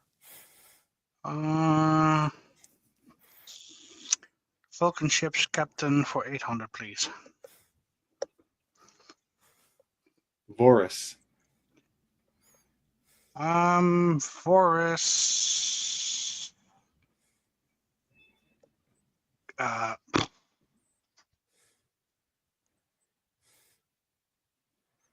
Darn it, pass.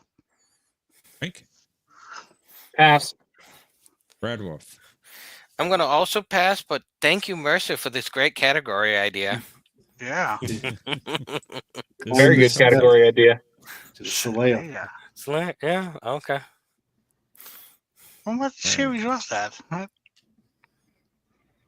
Very good one. Yeah, no, it's... Mike, it's your turn. TNG 400.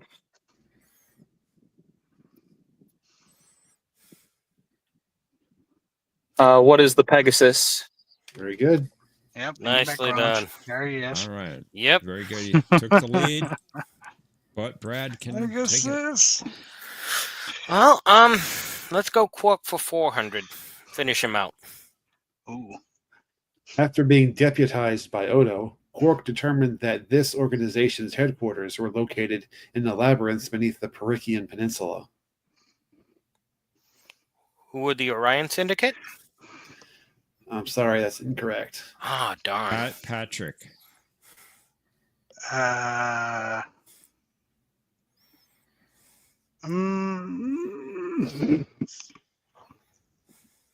Pass. Mike? Oh, now we know it. Yep. I'm just going to take a shot in the dark. What is the circle? Yep. Good guess. Okay. Nice. Nicely Okay. done. Nice. Well done, Mike. Well done. Should not have passed. Should not have passed. Okay. Oh You're well. not far off the lead, Patrick. You can take the lead. It's your turn. Yeah, let's go with something that I know. Back to the Future actors for 400. Lorraine Baines / McFly. Lorraine. Lorraine. Who is Leah Thompson? That's right. Of course. Nice. Hey, we got a tie for the top spot. Mike, it's your turn. Let's do required reading 800, please. Oh Just no! made great That's log it. jam here. Mike, Oh, you are tied for the lead at the 3,800 peanut gallery points sitting with next to me is Patrick. telling me to go all in. Let's see. And how much Hi. of 3,800 would you like to wager? Well, I have to flex in front of her now. Hey, let's do all in. Let's do it. All right, for 3,800 points, a true daily double. The Pasteur of archaeological medicine.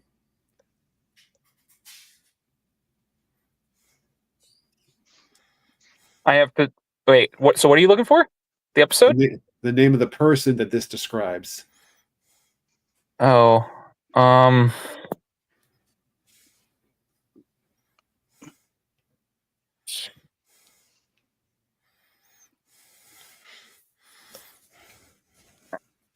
who is Leonard McCoy? Unfortunately, that is incorrect. Sorry. Yeah. That was Raja Corby. Raja. Mm. Oh, yeah. Mm. Oh well. Look what you Well, made me do, love. Well, Mike, I wouldn't have known it either. Nope. Oh well. Omni, is that some sort of strange fan fiction? I Must have be. no idea. I don't know what you're talking about. Brad, it's your turn. YOLO. Sorry? Brad? Are you there, Brad? Bueller. Brad? What we 200. have here is failure I to just heard communicate. you. Brad, Oh, I heard you. Sorry. It's your turn. Sorry. Okay, Back to the Future Actors 200. Sorry. Apparently Okay. cut out on me. Marty McFly. Who was Michael J. Fox? Very good. Ooh, he's still here. Yeah, but form of the question, I just is, whatever. Okay. I mean, you could also argue he's not really himself anymore. Just ask him to sign his signature.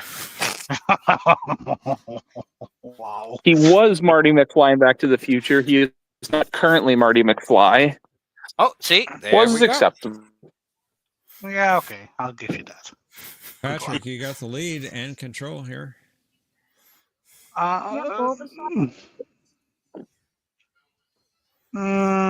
Falcon ships 400, please. Vanek. Vanek. Oh, what is the USS? No, not USS. What is the Timur? That's correct. Just not USS. Whoops. Yep. Well done. All right, Mike.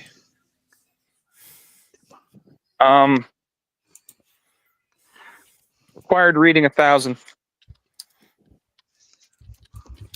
The Fall of Kang by this Klingon poet. Oh.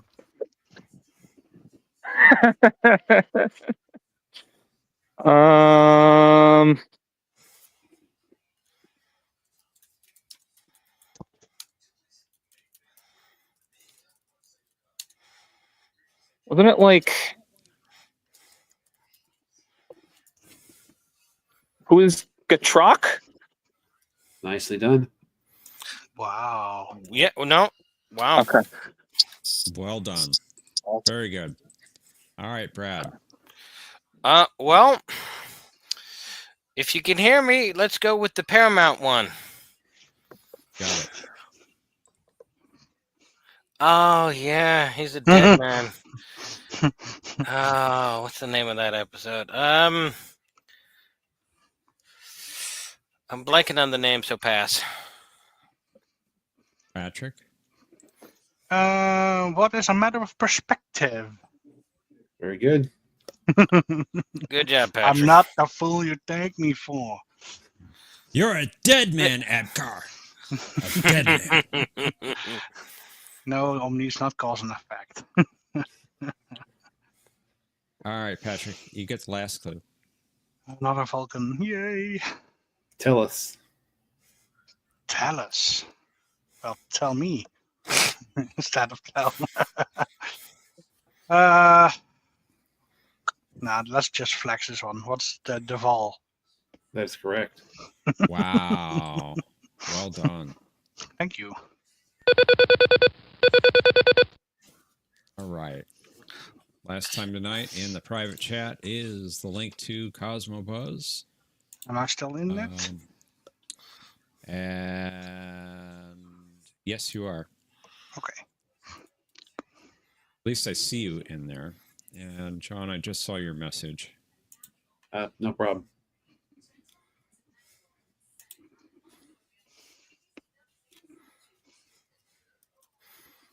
And let's, while we're waiting, head to final Jeopnerdy. Consider how much you would like to wager based upon this category. Edosian animals. I sense a team here. Oh, no, John, no. Okay, thanks. I think you figured that out already. I had a suspicion, yes.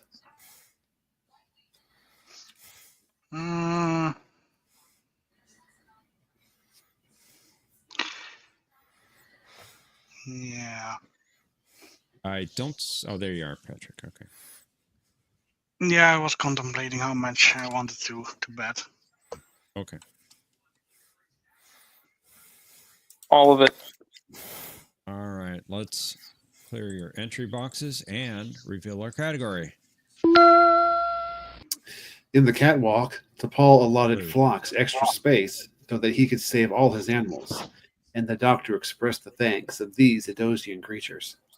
Players, you have 30 seconds. Kapla!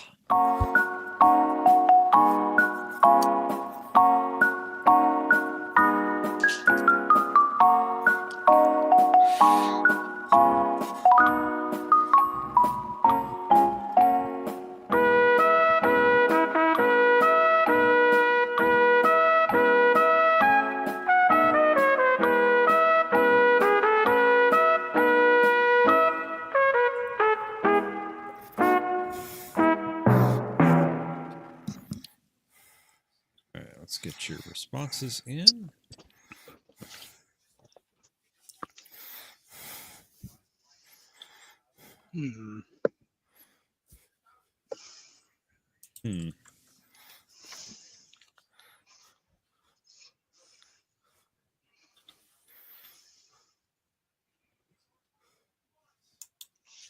And I know who the winner is. Mike, you were in third place with 2,000 points entering final Jeopnerdy. Your reply to the clue was? Paramount's executive board. Good game. Well, I'm not sure they will give an extra space for them. So unfortunately, that is incorrect. Sorry about that, Mike. What was your wager? You bet it all. Sorry about that. Takes you back down to 0. Brad Wolf, you're in second place at 2,800 points. Your reply was? What are the Edosian slugs? To know he had a lot of weird creatures. He did. And in this case, slugs is the correct response. Oh, wow. Very good. Well done. Your wager. You bet 800 points, giving you 3,600 points. Let's see if that will be enough for you. Patrick, you're in the lead at 6,800 points. What was your reply?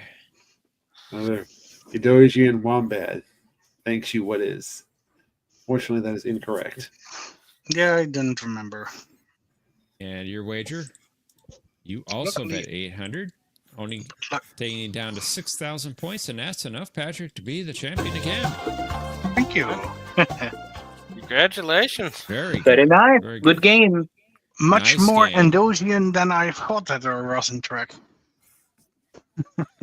Very good. All right. Great game, guys. All right. Excellent questions. Oh, yeah. Indeed. My compliments to John. Again, another week of fantastic categories and tough questions. Appreciate it. Well, unfortunately, I have to go. I have to finish the errands I was doing. But that was fun. And believe me, Okay, that was a great. complete shot in the dark for me on that final Jeopnerdy there. But woo, We're glad you played. Yep. Thanks for Exactly. joining I us, was Brad. sensing Yeah. a team in the finals. A little bit. I Yeah. would say Did thank you? you all, and have a good night or a good day, everyone. Take care, Brad.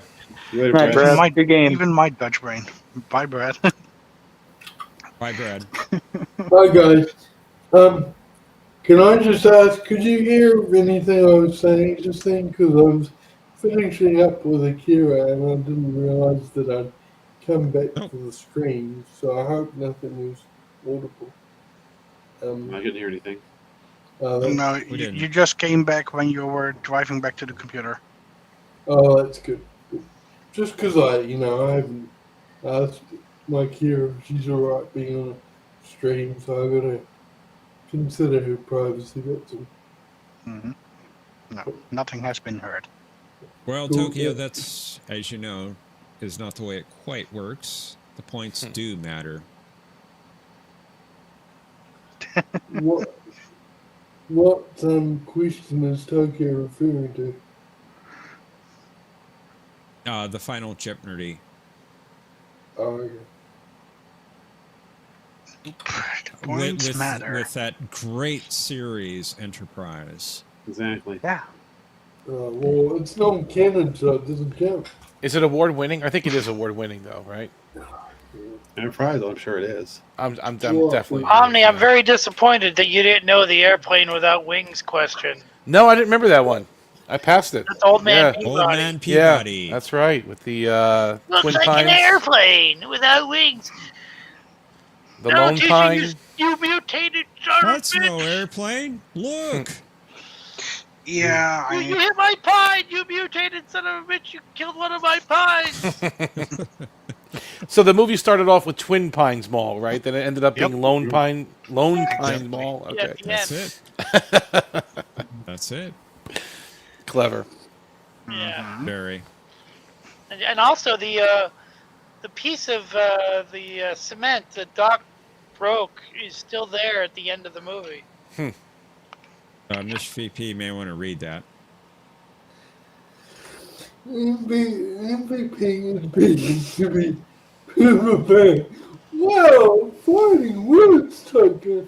And here I was earlier in the day asking after your well-being. That's very You true. He was wouldn't. asking about you, Tokyo. He really was. I don't know if you listened Now, here's in one about for 25 Scott. minutes ago. He goes, "How's Tokyo doing?" And here you are wanting to permaban him.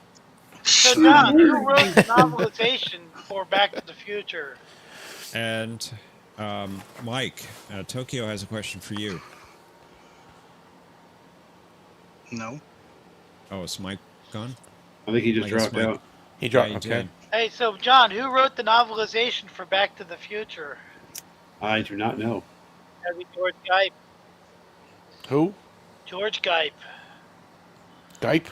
Yep. Okay.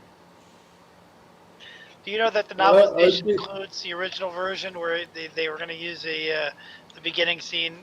They referred to a nuclear testing facility.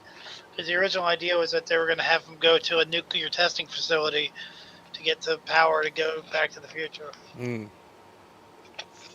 I've never read the novelization. It's so funny because Nor have if you watch Kingdom of the Crystal Skull, all the stuff in that movie that a lot of people hate is a little tribute to the original version of Back to the Future.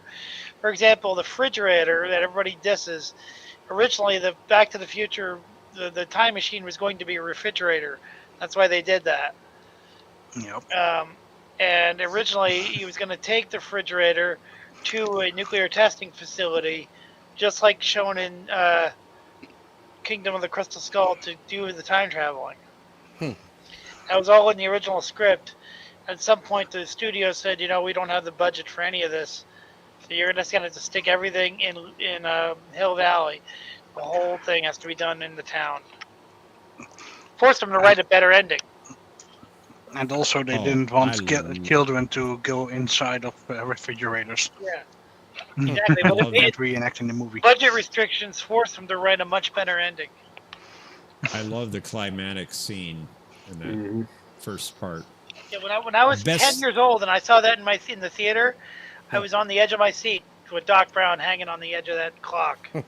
best scene ever filmed. Ever. Really? I'm sorry. I believe so. Well, I put it up there. You know what it reminds me of in terms of tension is the trench run of Return of the Jedi. You know, there's a countdown clock. There's characters that have to do something. You know, to stay on target. It's very similar in terms of the tension. I think those scenes are back to back as two of the best scenes for me. Have you visited Universal Studios on the back lot before it burned down? Have any of you been on a tour?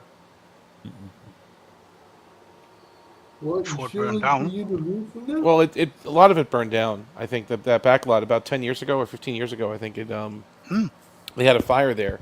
But in the old days, they had a studio tour, and you had this tram you'd ride on, and they'd stop at different spots on the back lot, and one of them was, of course, Hill Valley, or at least the clock tower. That square there. The little That's plaza. still there. That's still there. That building is still there. I think the buildings around it didn't make it, right? And then it's just a facade anyway. It's not even a real building. It's just the facade of a building.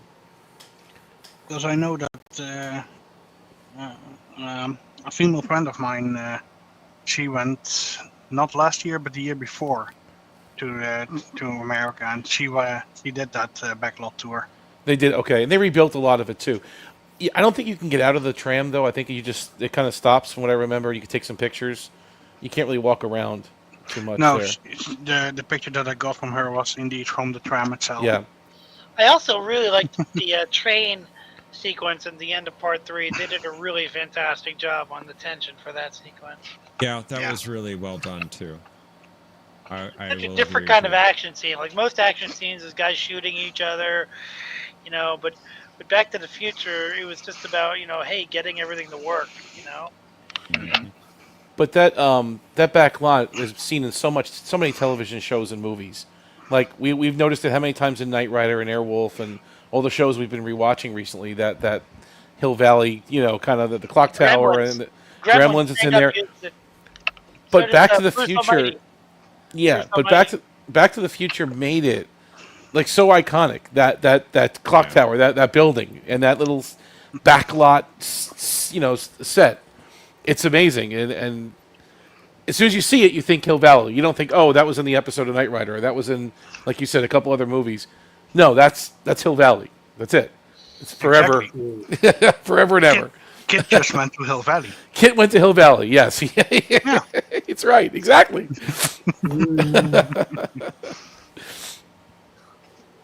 It's the magic of movies, and I've said this before. There's times when magic happens in movies where everybody's at their prime: the director, the actors, the writers, the music score. And you could say that Back to the Future and possibly the trilogy, I think 1 is stronger than 2 and 3. Definitely 2. I don't like 2 that much at all, but Here's the problem with 2. Here's the problem with the trilogy. I like 2 because the only thing I didn't like about 2 were some of the exposition scenes, like having Lorraine give pages of exposition in that very annoying voice in the future. Yeah.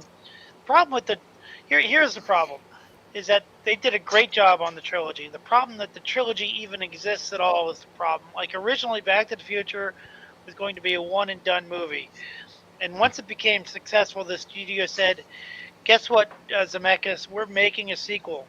We're making it with or without you." And it was just that attitude that they just couldn't leave it alone.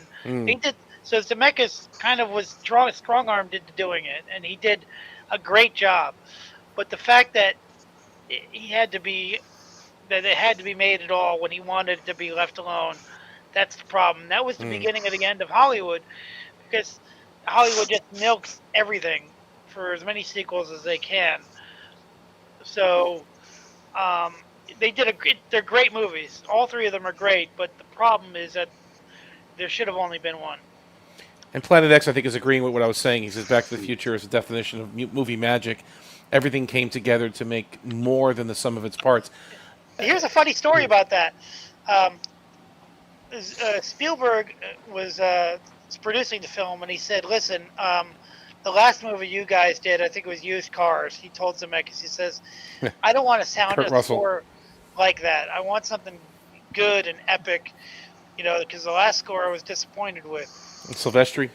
So at one point, Zemeckis sat Spielberg down for an early screening of a rough cut of the film, and he didn't have the whole score done. Be right back. But he had Silvestri's basic score in there, and didn't tell Spielberg that it was going to be included in this rough cut. And Spielberg was sitting next to him in the theater and nudged him and said, "This is the kind of music I want in the movie." And he's like, "This is the kind of music you're going to get in the movie." You notice that the score doesn't even really come into play for about 20 minutes.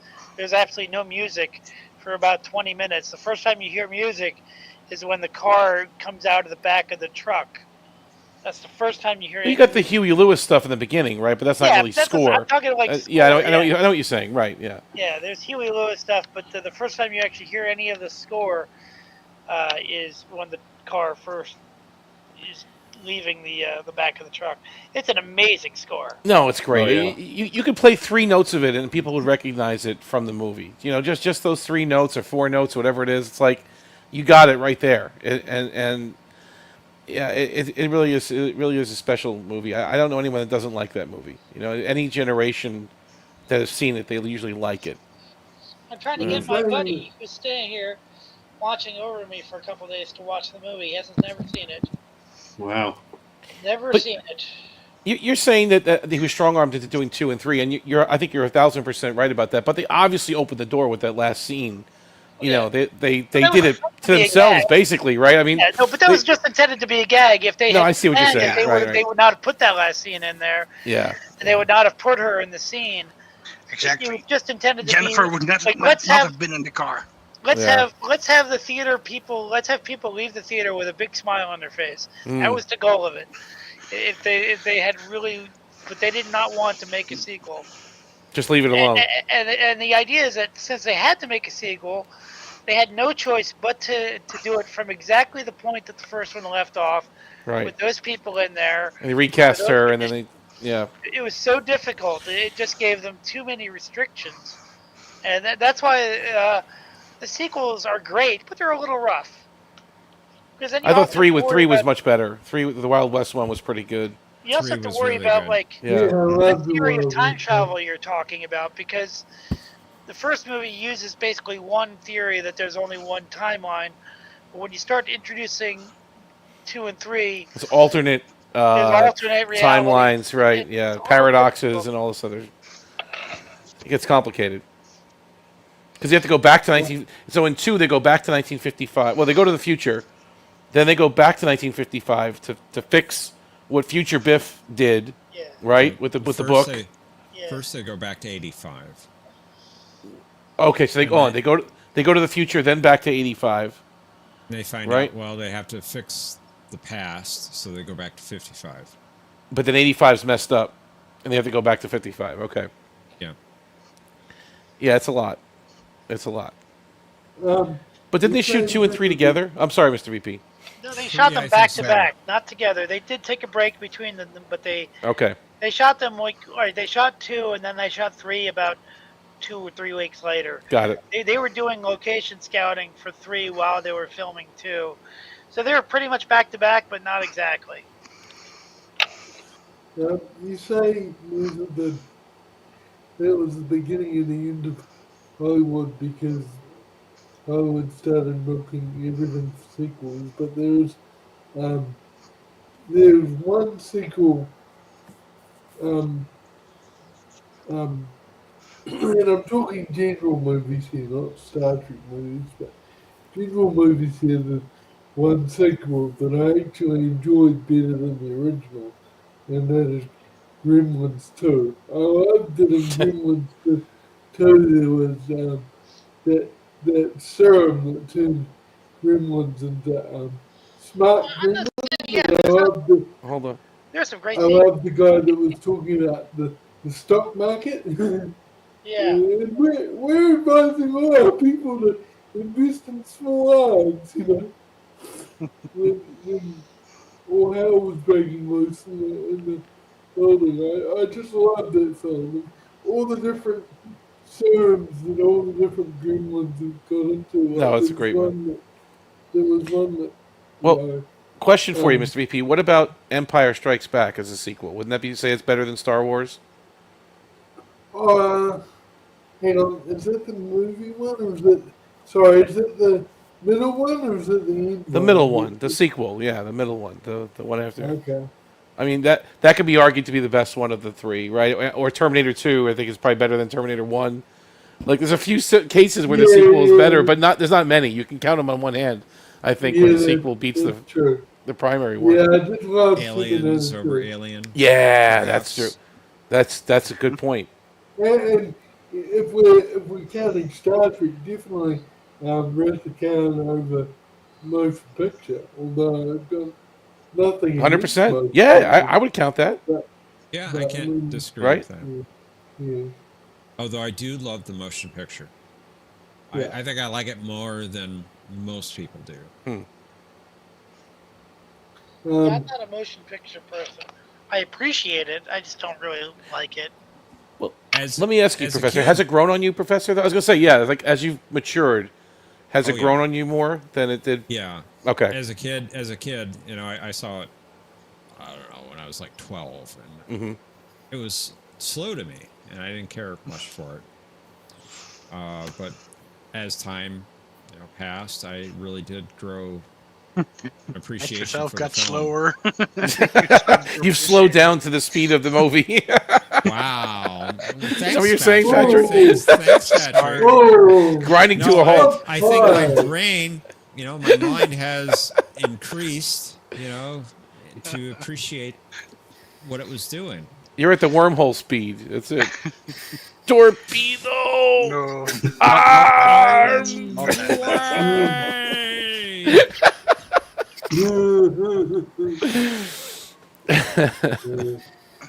But I agree with you there. I started to like it more as the older that I get.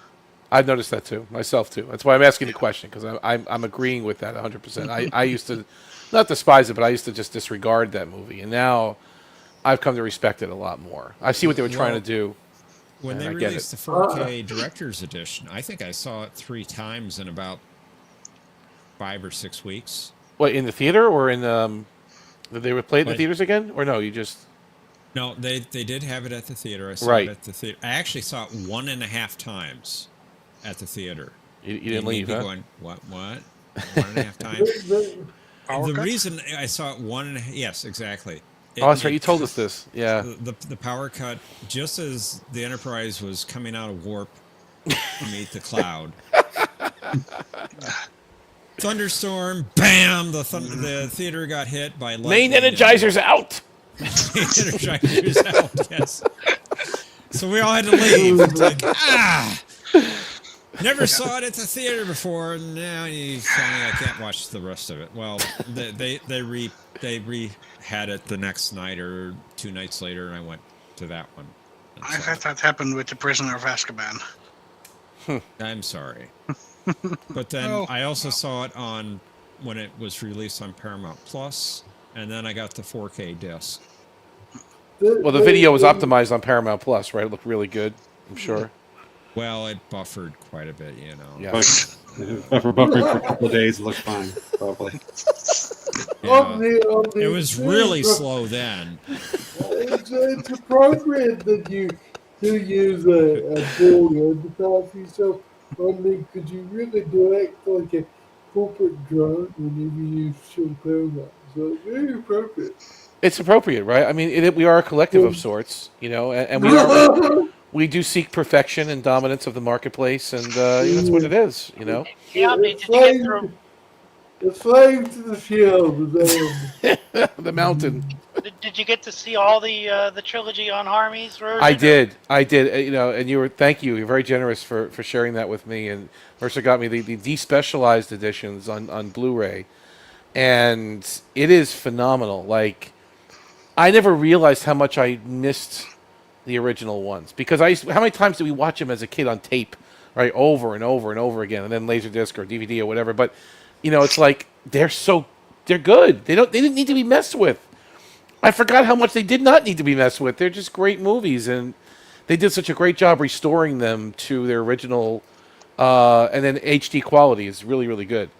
So good. Which movies are they starring? It's called the despecialized. It's like fans have come up with restoring the original movies back to the original without all the special editions that that George Lucas did.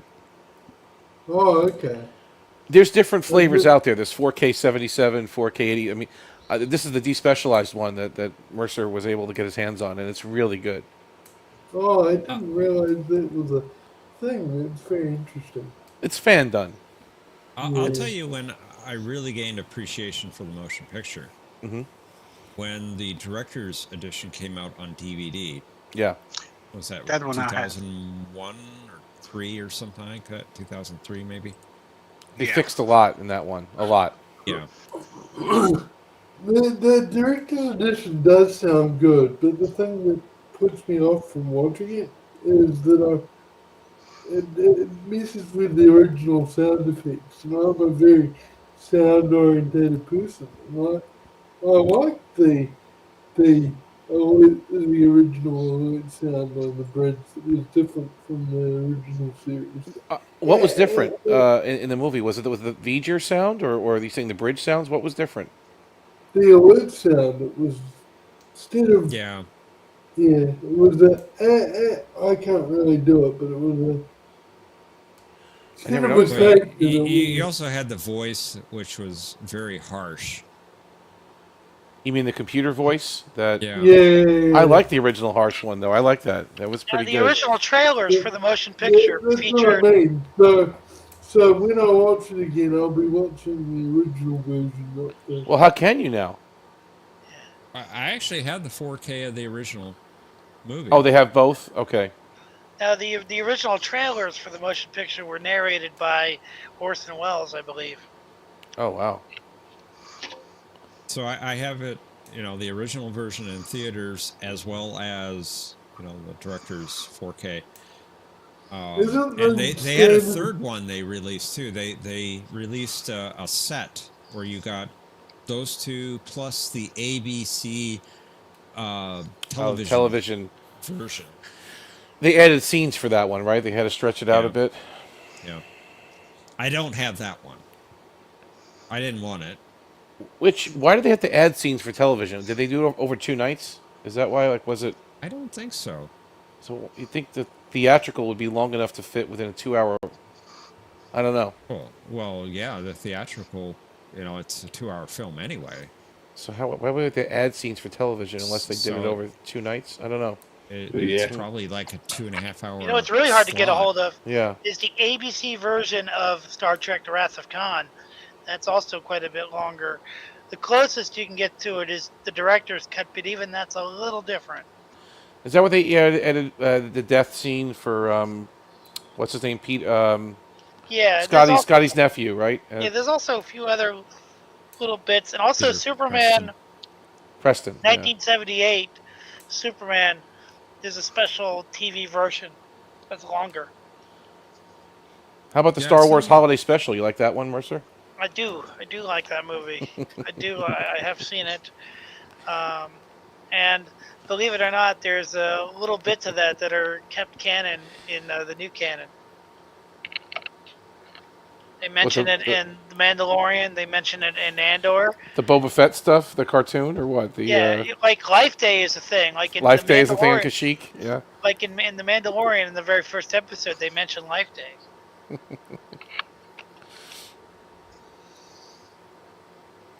Art Carney and that's crazy.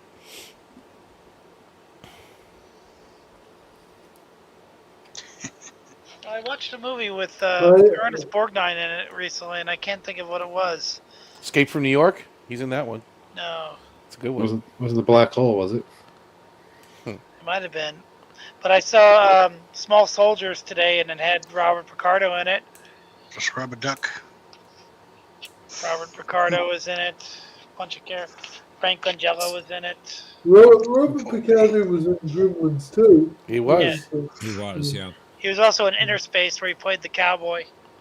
I forgot right, that. he was. You always say that. I keep forgetting that. Officer Lyle Wallace in Convoy. Say what you will about the black hole, it's not a great film at all, but it's nostalgia for me. I saw that at the theater when I was like 8 years old. It's a beautiful movie. And yeah, it has some visually stunning effects. Some that are a little ropey, but others that are just really well done for 1979. And as a kid, you get caught up in the Cygnus is an amazing looking ship. It's so bright. oh So yeah, the Cygnus, awesome model. You know that that person you were mentioning was Back to the Future, was sort of about being strong armed. I never heard that person's name before. Who was he? Bob Gale? What are you talking about, Mercer? Was it Bob Gale? well, Bob Gale and Robert Zemeckis. Zemeckis is the director. They were told that the studio was going to make this film, regardless of whether they were going to be involved or not. So they kind of stayed involved to make sure there was something in integrity in the film. So what? Who was Zemeckis? That was the person, right? Zemeckis was the director and one of the writers. I think he did write some of it, but Gale was the main screenwriter. The other main movie he did was Forrest Gump, I believe, right? Wasn't that him? Big one. Oh, He did Who Framed Roger Rabbit as well. Oh, he did that one too? No kidding. Yeah. Oh, he did Used Cars, like you said. And what else? What other Romancing notable the films? Stone. Yeah. He did Roger Rabbit between Back to the Future and Back to the Future 2. Mm-hmm. How? You said it was 3 weeks. Oh, no, that was between 2 and 3. Yeah. That's pretty impressive. He could do a whole movie in 3 weeks. The first one was in 1985. The second one was 1989. 89, right. So if you notice, there's a gag in the second movie where when Marty goes to the 80s antique store, he sees a Roger Rabbit plush doll. Interesting. And also the guy that does the voice of Roger Rabbit is the guy that comes up to him and says, "Wouldn't you like to go and bet on the Cubbies? If you knew the Cubbies were going to win." That's the guy that voiced Roger Rabbit. That's funny. I did not know that. Yep. Jaws 3D. The shark still looks fake. By the way, look up the trailer for Jaws 19. It is hilarious. Jaws 19, that's what it was, not 3D. Yeah, 3D was a real movie. Yeah. Look. There's an actual trailer for Jaws 19 that's on YouTube. It is really tells you all about the other movies in the series. Let's see if I can find it. Well, while Mercer's looking that up, I have an announcement to make. I was talking with the professor about this a little bit earlier. We haven't done a tournament for a while, so I thought it might be nice to arrange a new one. Uh-oh. Okay, we did the last one at week 100. 100, yep. So they would do a next one for week 150. Wow. For our final game. It's coming up. And we're currently at? 139. Currently, 139 is this week. Ooh. So what we were talking about starting next week, so week 140 through week 149, we'll tally up points. Similar idea like we did before. Sure. Yeah, and then all the points until now don't matter. Okay. Yeah, I've been keeping track of the points, since 101. We've had a lot of people come and go since then. I figured the most fair thing to do would be just start counting them from here on until 149, see what our top 3 point totals are. But then give Mercer just an additional 20 points because he's a nice guy. So excellent. We'll look forward to that. But just in the interest of, or point of interest, what are the current totals? I put the trailer in the chat, by the way. Private chat. Do you really want to know, Patrick? You dying to know? Yes, I do. Okay. Well, I haven't added tonight's games yet, but I do have a list. Oh. Okay. Let me see what it is we have here. So I have a quick. I'm sorry, Mr. VP, go ahead. Good job. So, in the interest of integrity in this tournament, I'm guessing there won't be any enterprise questions because of the dubious canonicity. Not sure what you're talking about. I didn't hear John say anything about that. What? That was a question. That was a question. Point of order. Point of order. Just in the interest of integrity.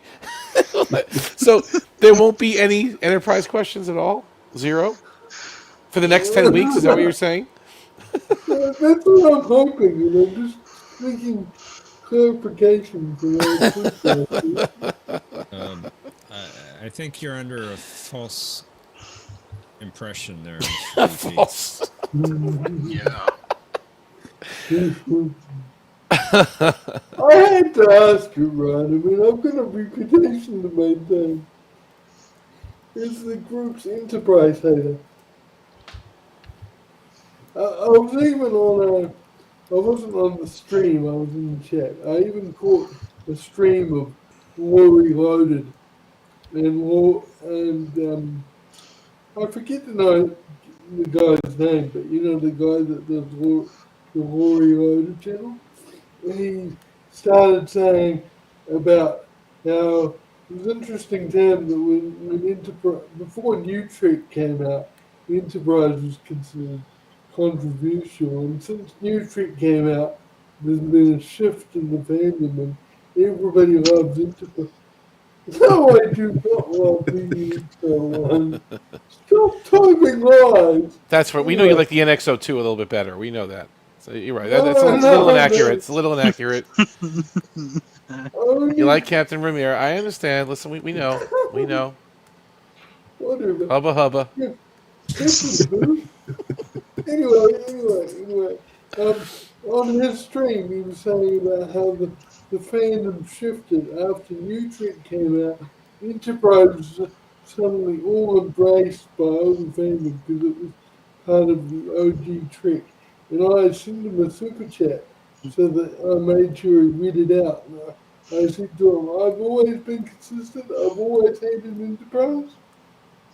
And so yes, even on other people's channels, I'm very consistent in our opposition to that particular series. So John just posted the totals there, Patrick, for your. No, I saw it. I saw it. That's good. It's pretty close. It is. All very impressive. So the Bun's got 120,000. Mercer, 108. Look at that, Mercer. 108,000 points. Yeah, I need to brush up on my Star Trek, I think. Star Trek. Look at that. But looking at Mike, the last time that I had recorded the scores that John had shared, Mike wasn't even on it yet. Yeah. So And No one now stands- he's. No one stands between me and the blood wine. The blood wine! That's Interesting. when the military headquarters of the Klingons were located in Tiger Corps. Tiger Core, yeah, that's right. So from not on the list until now in place 3. Very I always impressive. found the Klingons' love of blood wine to be quite weird because you think as a warrior race that want to keep themselves in top physical shape and top responsiveness at all times, but they often get drunk with wine, so it doesn't fit their warrior ethos. That's part of the endurance test, they said, though. That's part of it. I could be wrong about that, but I think they even say it in the episode that it's part of the endurance test. What's Warnog then? I know they talk about that too. Like, is that a different kind of drink? I guess so. Warnog. But you're not in the mood for blood wine. Eggnog friend with of mine- bad eggs. A friend of mine just gifted me a new game for my Switch called The Breath of the Wild. Oh, the Has Zelda anyone game? played it? Yeah, has anyone ever Jordan played it? loves that game. Nope. Jordan loves that game. Oh, really? I was going to Oh, try hi, it. Anna, you are there. I thought you'd gone. I'm here. Hi. Just been falling asleep. Good to see you. I hope we didn't wake you up. And correction, Hoshi is not No, you Wilson, didn't by break the me way. out. Oh, that's good, Anna. That's good. Hoshi is not awesome. She is awesome. Put She saved the Hoshi planet. That's not what you're saying there. Who put those words in my mouth? Well, she is far more than awesome, but there's a limited character count in what you could fit in there. She literally saved Earth by decoding the plans for the weapon. I'm surprised she passed the psyche belt at Southwest Academy. She was scared of everything. She even became Empress. Only in an Well. alternate universe. Yeah, he has a point there. But see, you know your Enterprise. You must be watching. Obviously. I had the misfortune of catching a few episodes here and there. Here and there. Like, just seasons 1, 2, 3, and 4. Nothing after that. Nothing He before likes- either. Nothing He before or after. Yeah. He liked 5 the best. 5. Did you like season 5 of Enterprise, Mr. VP? I knew the fact that it didn't exist. That's why you should love it the best, right? That's it. Yeah, exactly. Exactly. Yeah. That's like John promising to watch the end credits of Strange New Worlds when it comes on in a couple of years. I found my IG-88 figure. Okay. Cool. Well, I have You know, my I just noticed that he was in Empire. I never knew that before. I kind of caught that. Yeah. He was He's one of a the bounty different- hunters. That? I never caught that before. Wow. I mean, I saw, you see, looking at Boba Fett, you don't look to his left and kind of see that He's not the standing same there. character that's in The Mandalorian. That's IG-11. Oh, it's true. It's IG-11. Okay. Same model, though, right? Yeah. But I found I some of my like old the- action figures, so I'm going to put them on my desk. I like your picture of Doc Brown and John. That's the really only cool. scene. Thank you. That's the only scene I think through the whole film where Doc Brown shares a moment with Leah Thompson. I think you're right. Where he just gives Marty that look like, what are you going to do now? And Anna, How it Anna, threw I so much really off. like your picture too. You and Jeff look like the perfect couple there. It hurts so much to cough. How? Then What were you don't saying? do it. Sorry. What were you saying, Mr. VP? I said that you and Anna look like the perfect couple in Anna's photo. Isn't that the two of you together in Anna's photo? I didn't quite catch. He's saying it's a last- picture. I think the Anna's picture is that you and. Oh yeah, that's us. Professor. yeah, that's Yeah, us at you- Cedar Point. Cool. You guys look like a very cute couple on that photo. That's cool. Thank you. Yeah, that Thank you was very in much. front of my favorite ride, Valraven. Yeah, Cool. Is that the big roller coaster they got there, or that's the?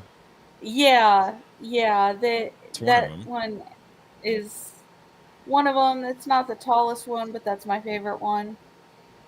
Cool. I didn't know, Miss VP. You like Archer's sport? No, again, more lies and propaganda. Fencing is my sport. Fencing. So that's like Picard's favorite sport. That's what you like. Exactly. Okay. Oh, Normal. they're normal. Hey, normal. Oh. Hi, Hey, Normal. Mercer, would you like Normal to be one of Normal. my models in my display? I'm doing an art display. Would you like her to be one of my pictures that I put up? Be famous. I think he's muted. Mercer is Yeah, muted. he's muted. Yeah. Yeah. Let me see it. That would be awesome. I'll send you more pictures on Discord of her. Sounds good. Thank you. Might not be tonight, though. It might be tomorrow. No, it's fine because I'm gonna be falling asleep tonight anyway. I took my meds, so I gotta fall asleep soon. Good. Yep. Good boy. If only the bunny would do that. If only the bunny would do that. Yeah, right. Man. Right? Bunny needs his meds Where is very the bunny, badly. by the way? He's looking for Thomas. He's deeply concerned. Probably in I, Thunder Base. I want all of you to be able to take whatever meds you need to take to realize that Enterprise is not canon. Once you wake up, Yep. Click. What happened? What? Mr. VP, We're having technical difficulties. Please stand by. what Must be an happened? ion storm over the Let's see if New we can Zealand? bring him back. penal colony. hey, no fear, mister. This No call fear will be what? monitored and recorded. Go ahead, Mr. VP. Please stand by. Your call is important to us. There you go, Professor. Ah, Vincent Nice. and Maximilian. Are they from the movie Black Hole, or am I getting mixed Yep. up? Well, technically, the title is Disney's The Black Hole. Okay. That's the whole title. Oh. Is that like Tron? Is Tron Disney's Tron, or is it I don't think so. no? I don't think they did that. with I've Tron. never seen the black hole. I mean, I've seen the black hole in your dad's house, but I've never seen a movie, The Black Hole. Well, now I'm curious. Your dad is a singularity in his house. Sort of. He's got a room filled with collections, and basically everything goes up there and it never comes back down. Oh, It's okay. trapped Call it the black inside. hole. So, Everything so just it's the gets black See. hole. trapped Is it bigger inside on of the it. inside? Here's my most valuable Star Trek book, Nice. written by Oh, Andrew cool. Robinson. Nice. Garrick. Oh, okay. Yeah, very nice. It's worth hundreds of dollars. Is he holding any Dojian orchid there? Perhaps. Yes. He might be, yes. Look at Yeah, that. he is. Look at that. Yep. It's a great book. You've never read it, Omni? No, I know he wrote it, and I know it has some pretty interesting stuff, but I never read it. Though, Really no. good. I'd let you borrow it. You're one of the only people I I'll- let borrow this. I would cherish I it. won't Yeah, I give would look it at to it. you Okay. unless I had an extra copy because I did have one at some point, but Yeah. I would let you borrow it for sure. And Okay. I would give it to you if I had an extra copy. Well, I'm sure. Yeah, yeah. But didn't you have a signed copy from him? Didn't he sign that for you? I did not, no. Oh, okay. Speaking of books, Jeff, But I do have his how do audio you version of it. Mhm. I do have the What's that? audio version of it. Anna? I said, how is the library? Oh, The books in the library, are they wet? Most of them are fine. I really didn't check under the tarp that they put up, but I did a spot check on them. I think they're okay. That's good. Oh, I didn't So know you for was those of you dead. that don't know, my city, parts of it got about a foot plus amount of rain in about 6 hours.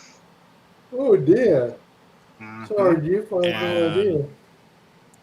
Yeah, they have found one person that has passed away from it, unfortunately.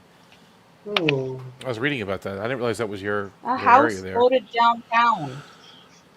Yeah, there was a house that floated right into the middle of a road. Oh, that's right. You A said that street. yesterday. I remember now. That's Yeah. Was there like a nice. summer camp or Mine- something where there's some people missing? I was reading That's it. further south in Okay. Kerrville. That's a good hour and a half to the south. Mhm. 2 hours. But up here, we did get a lot of rain. Flooding. On my side of town, it wasn't so bad. We got about What town? maybe 3 inches. San What town Angelo, is- Texas. Okay. San Angelo, Texas. We got about 3 inches of rain on my side of town, but parts of the northeast part of the city got about a foot plus of rain.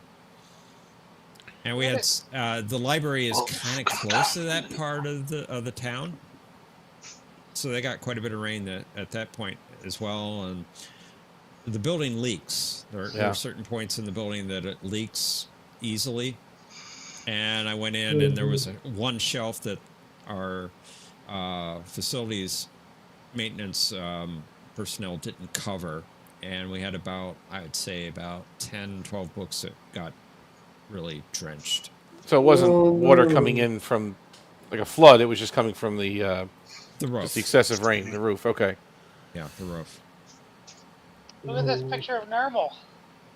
That's Nice. Yeah, beautiful. that's an Oh, wow. awesome picture. It's like That's a my painting. cat. Yeah.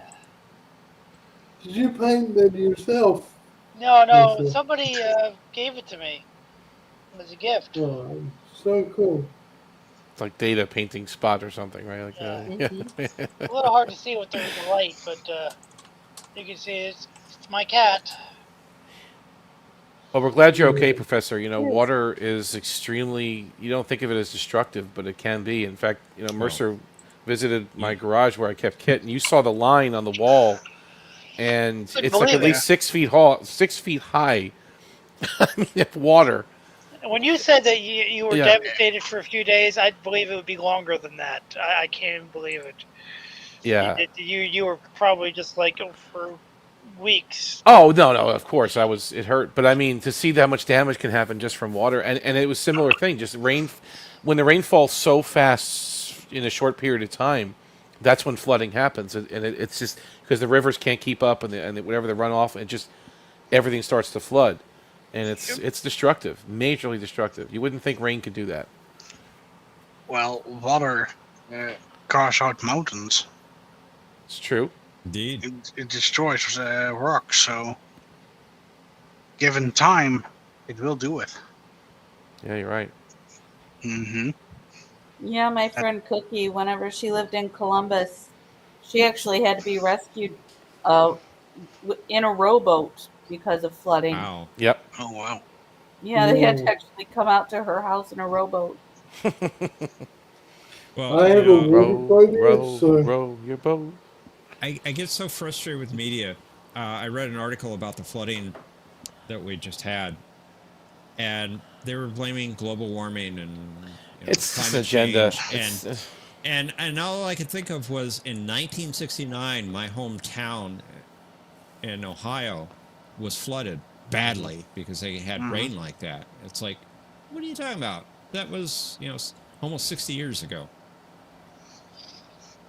It happened then. It's happened before that. It's not. It's cyclical. It's definitely cyclical. All of this has happened global before, warming, it's but not- all of this will happen again. It's not man-made climate change. Get off it. But they use a disaster to, you know what I mean, to further their agenda or their propaganda, whatever you want to call it, and that's shameful because people actually died in this. People lost everything, and they're going to take this and take the tragedy and spin it into something that could further their agenda. That's we don't have hard news anymore. It's the Paramount way. Yeah. Oh, sorry, it wasn't about that. No, I mean we just don't have hard news anymore. There's no hard journalism anymore. The who, what, where, when, why.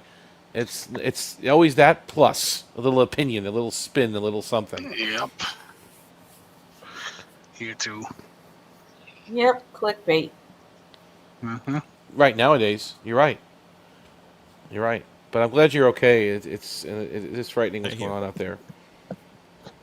And you've had a lot. You look at the natural disaster corridor. You had earthquakes the last couple of times. You've had tornadoes. Now you're having flooding.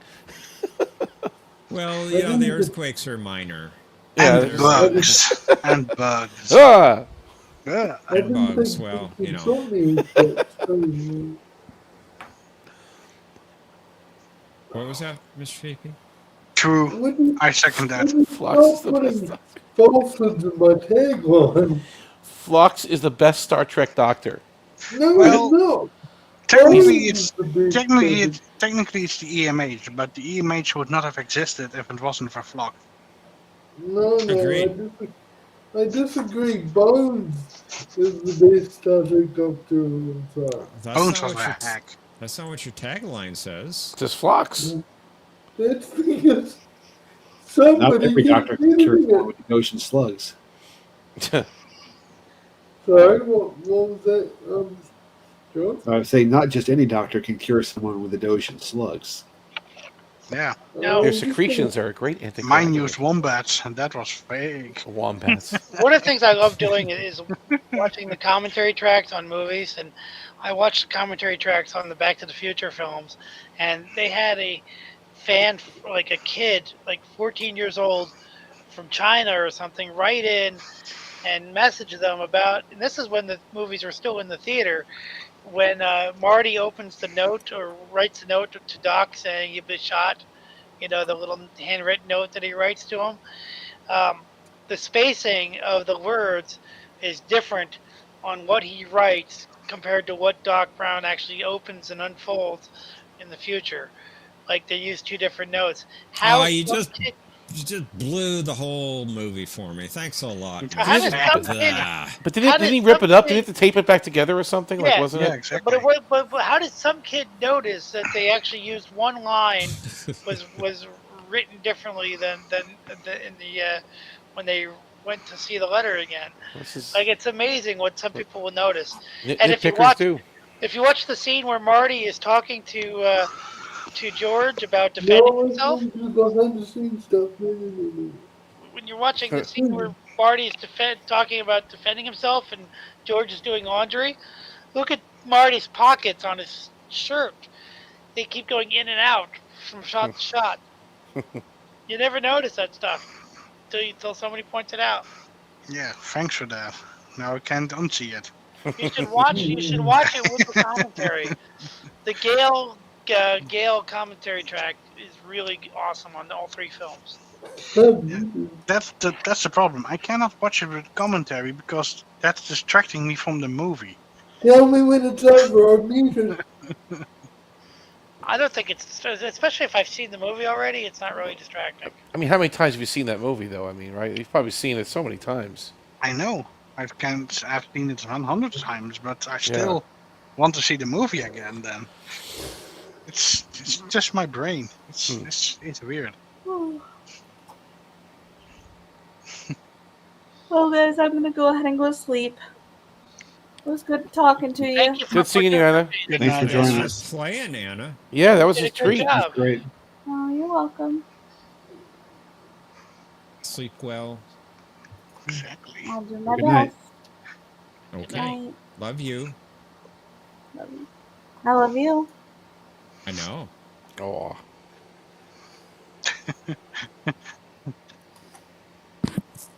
Star Wars reference there. I know.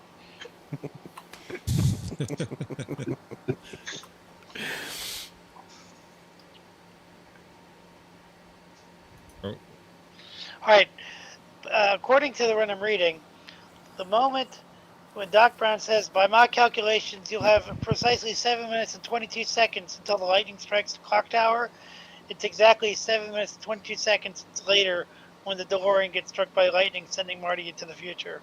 I mean, that's nice attention to detail. They didn't have to do that, right? Yeah, I love stuff like that. I mean, if they slowed it down a little bit for dramatic sake, Right. that would be acceptable. They'll be fine. You wouldn't notice it.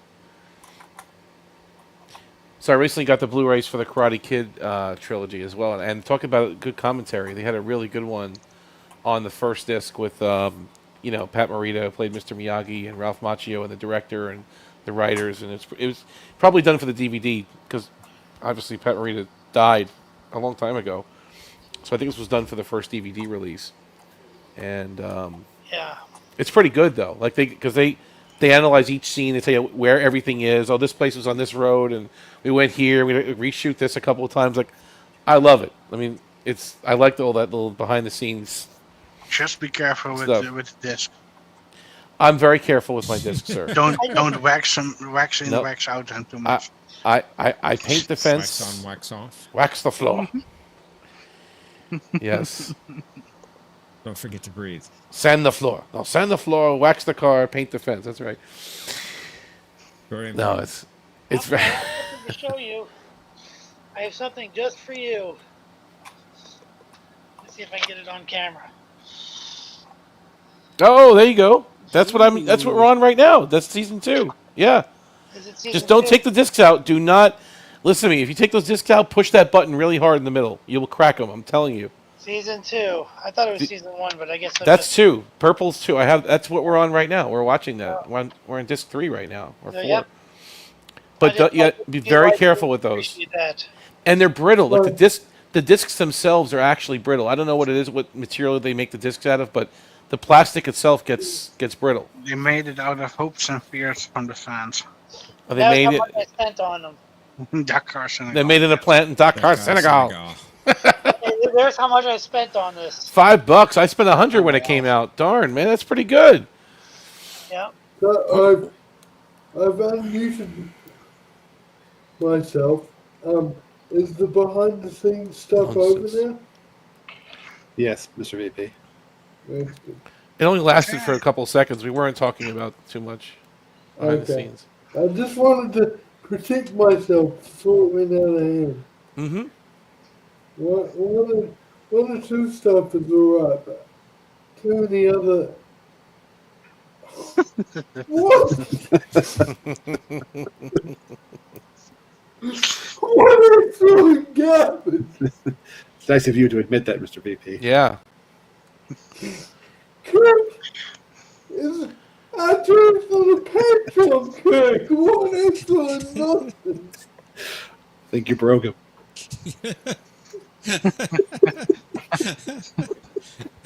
They have a tendency to do that. But they couldn't believe Shannon. They know not for what. They know not what they say.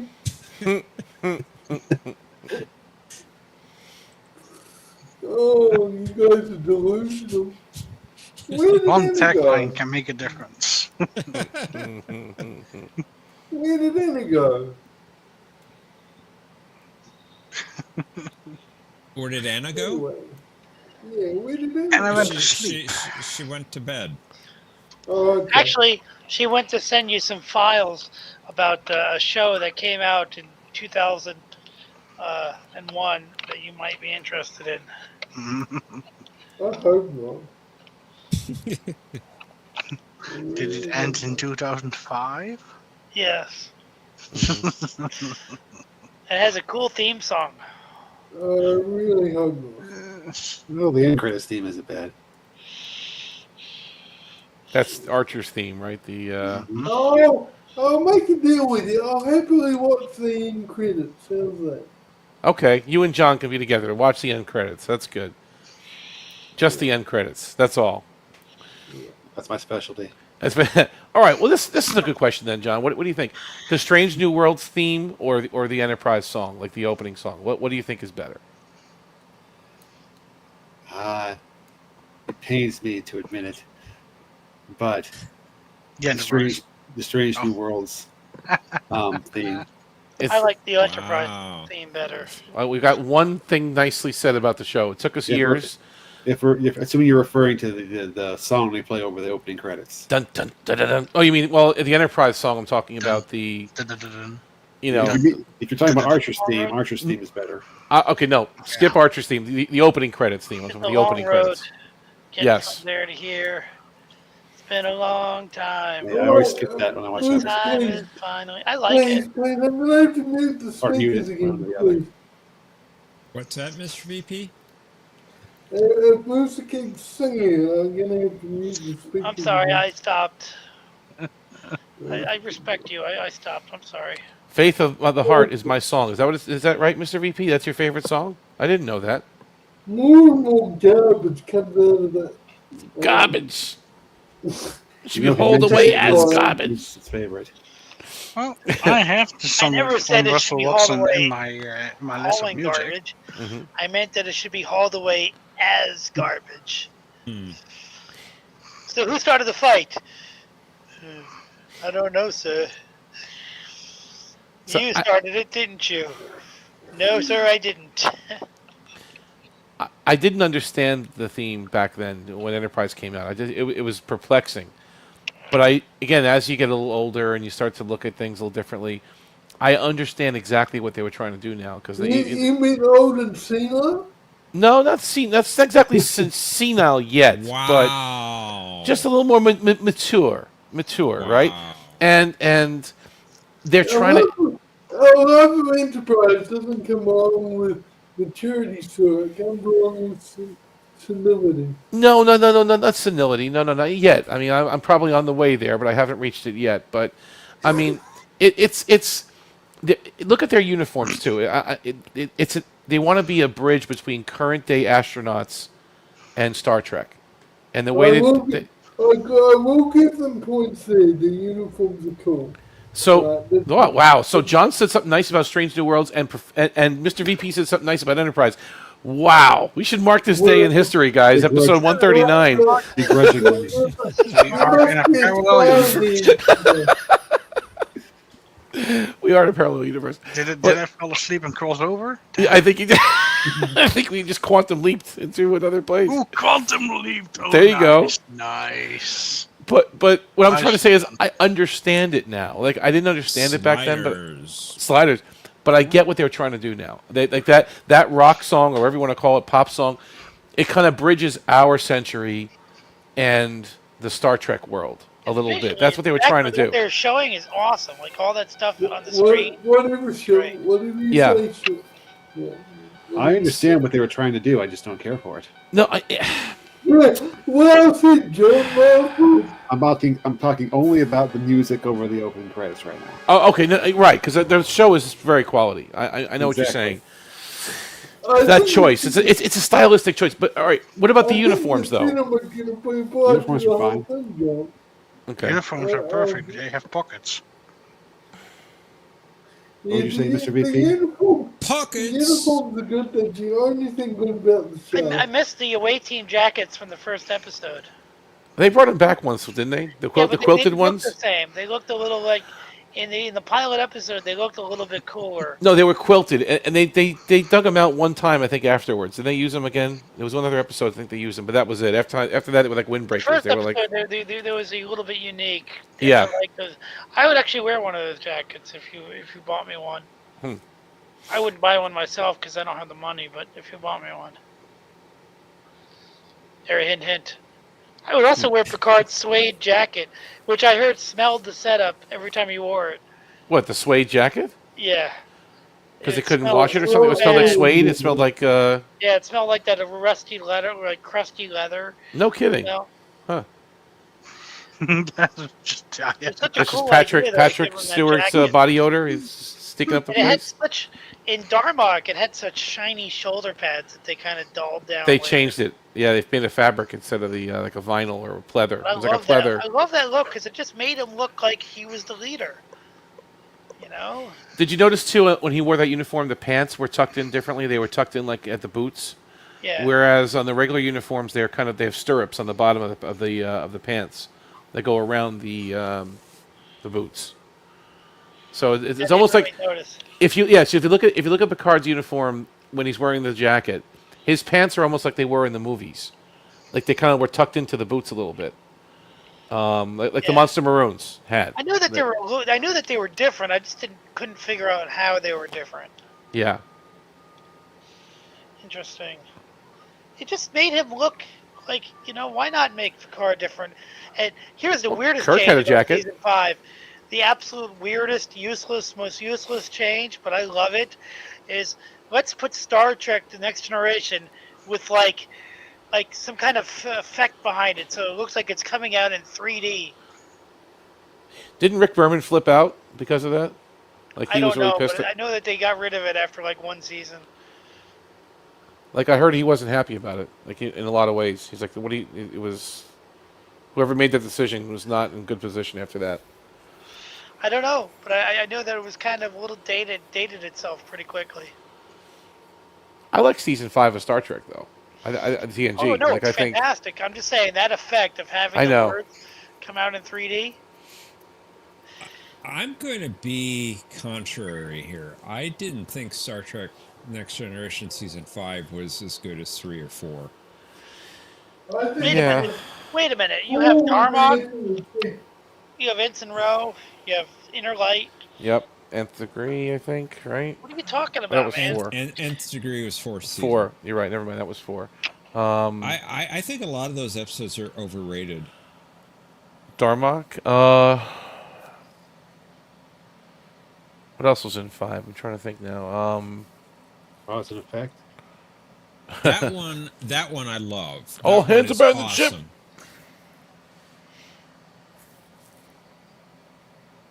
Oh, Disaster was in that one too, wasn't it? That's a good one. Yeah. Power Play. think I like Power Play. I think those are both overrated. Disaster and Power Play. I'm gonna call up the list. Darmok is overrated. Oh no, I love it. The I love it. inner light is great. Don't get just me gets wrong, you. but Yeah. I think it is a little overrated. Wow. Okay. Let me put it this way. It's like they were because it's good. yeah. they were in their they were in their prime. Like the actors, the writers, they were just like a well-oiled machine by 5. It maybe the scripts weren't as strong as 3 or 4. Maybe you're right, but just watching them in their prime, everything lined up. Like everything lined up in 5. The visuals looked much better than they ever had. You know, like everything was just tight with 5. Even Silicon Avatar. Yeah. I don't like much. The opening shots of that thing is devouring the planet was really awesome. Disaster is a solid episode. The Game is a solid episode. Oh, the Game. I like the Game. I don't like the Game. Unification could have been better, but it's still a solid episode. Yeah, Nimoy was a little crotchety in that one, but No, it's just the script. The script is a little weird. Like the script sets you up for these galaxy-changing events, and then by the time you get to the end, it's like everything's back to normal. Trophy weapons. Matter of Time was great. What were you saying, Professor? You have to say something? I really liked Silicon Avatar. I thought that Yeah. was a very fine episode. The beginning especially, too, right? It was, First Duty was awesome. First Duty was great. The First Duty was very good. But even that one, I think, is a little overrated. Oh, come on. Really? Oh, man. Cyborg, the Next Phase. By the way, Next Phase is one of my personal favorites. I liked Iborg a lot. Iborg was great. Next Phase was really good with Ro and Geordi. The Next Phase, I thought was overrated. I didn't like Nick's Phase because it made no sense that they didn't go through the floor of the deck. I agree. Did they explain that somehow, or someone did, that it was the gravity plating that prevented them from falling through? No, that's how I explain it. It doesn't. To me, it's a fun episode. I don't go. If I'm having fun watching it, and I can go with the idea that it's gravity, that I'm good with that. They have gravity plating under each deck. You know, to keep things from falling through decks. It's not a big deal. Well, it's fun. It's I think Pig Next Generation was season 4 myself. I tend to agree with you. Wow. Hero Worship was good. I like that one. With Data and the boy, and they try to piece together what happened. I thought that wasn't bad. It wasn't bad. I mean, it's hard with the child actor. It's not. It's hard. I mean, obviously. It wasn't fantastic. No, it wasn't fantastic. Brent Spiner, a child actor. Yes. What else? Masterpiece was good. I liked that one. Conundrum. That's great. Conundrum. I didn't buy it. Well, that he was so powerful to wipe all the memories and Data's memory and the computer's memory, but they didn't have enough to build a photon torpedo. Yeah, I know. I get it. One torpedo would have ended the war. So they had the technology to wipe out the Starfleet flagship, all the memory, all the computer work, everything gone, but they couldn't build a torpedo. Yeah, you're right. Right. That is a little tough. Or buy one from the Ferengi. How about the episode that has the line, "Eavesdropping is not a proper activity for a gentleman. Nevertheless, the deed is done." Okay, Mr. Twain. I don't know if that was in the first part or the second, but I liked Time Zero. I like Time Zero, but I think that was a little overrated as well. Power Play, I love Power Play. What are you judging it change our against? rating What are you system. scaling it against? Like, what do you mean? The general impression by fans. The First Duty. Yeah. Perfect Meat, right? I didn't care for that one much. Yeah, Imaginary Friend was terrible too. That wasn't too good. The Next Phase, Inner Light. Oh, Inner Light, yeah. The Outcast I thought was overrated. See, that's one I thought was overrated. That's the one with I thought that was good. The Janai with the Janai, yeah. Weren't they on Stargate? The Janai. Atlantis. So let's look at season 4. So you have best of both. Family, Brothers. Okay, Family's great. Brothers is great. Friendly and Brothers are fantastic. Those are two solid starts of the season. Suddenly Human, also very good. Remember Me, yeah. I mean, that was good. Some good Beverly work there. I thought it was decent. I loved Remember Me. I thought that was a great episode. Probably her best episode. Yeah. All right. So Legacy, that's with Ishara Yar. That one's solid too. It's right? Okay. Okay. It's okay. Yeah, I like the Turkana stuff. All right, reunion. That's okay. That's strong Klingon. Yeah, that's great. One That's great 7 episode. 3 4 6 7 2 1 4 7 6 Charlie 3 2 7 8 9 7 7 7 6 3 Tango 7 3 2 Victor 7. Oh, I lost it. Wow. 3 1 1 7 1 8 8 8 7 3 2 4 7 6 7 8 9 7 6 4 3 7 6 lock. Now you have to say, "Oh, I lost it" in the middle of that. 1734673214776 Charlie 32789 Oh, I lost it. 77643 Tango 732 Victor 731178888 732476789764376 lock. Did you just say that, Professor? Professor, did you just do that? I recorded that, but it was in one take. That's awesome. Future Imperfect is solid. You're right. All right, so look at season 4. So far, there's a lot of solid ones. Final Mission I like a lot. That's a really good episode. I do like That's that a good one. That desert crossing kind of that they're doing with him and Wesley. Good stuff. The Loss is horrible. Horrible. That's a no doubt. That's a terrible episode. Like right there with Imaginary Friend, right? It's like at that level. Probably worse. Probably worse. Data's Day, that's a good one. Solid. The Wounded, excellent. I agree. Devil's Due, okay. It's a little campy, but all right. I like the campiness in that. The little courtroom stuff at the end. Clues, that one's solid. First Contact, yeah. Galaxy's Child, all right. Night Terrors, yeah. Identity Crisis, yes, that one's good too with Geordi. Nth Degree is excellent. All right, I see what you're saying. Listen, you're making a good case for season 4. I get it. It's like it's peak Star Trek, not just peak TV. Peak Star Trek. Cupid, Drumhead, Half a Life, The Hosts. All right, I'm not saying season 5 is bad. Don't get me wrong. It has some solid episodes. I just like the look of it. I don't know. There's something about the look of season 5 I like a little bit better. Let's see, The Mind's Eye. Although that's a great one too, in theory. And then Where they filmed it, the way the camera, the directing, and everything. There's something about it. The visuals got better. The look of it got better. I can't. I understand. Put my finger on it. You know what I mean? There's just something about season 5 I think is my favorite. But you know that I understand what you mean, even if you can't articulate it. Yeah, I think you do. But people will argue. Trek fans will argue season 3 has some of the best scripts because Pillar joined at that point, and he rolled out some really good things. Also, Moore joined. Moore. Yeah, Moore's first episode was the bonding, I believe. 3 and 4 are my favorites.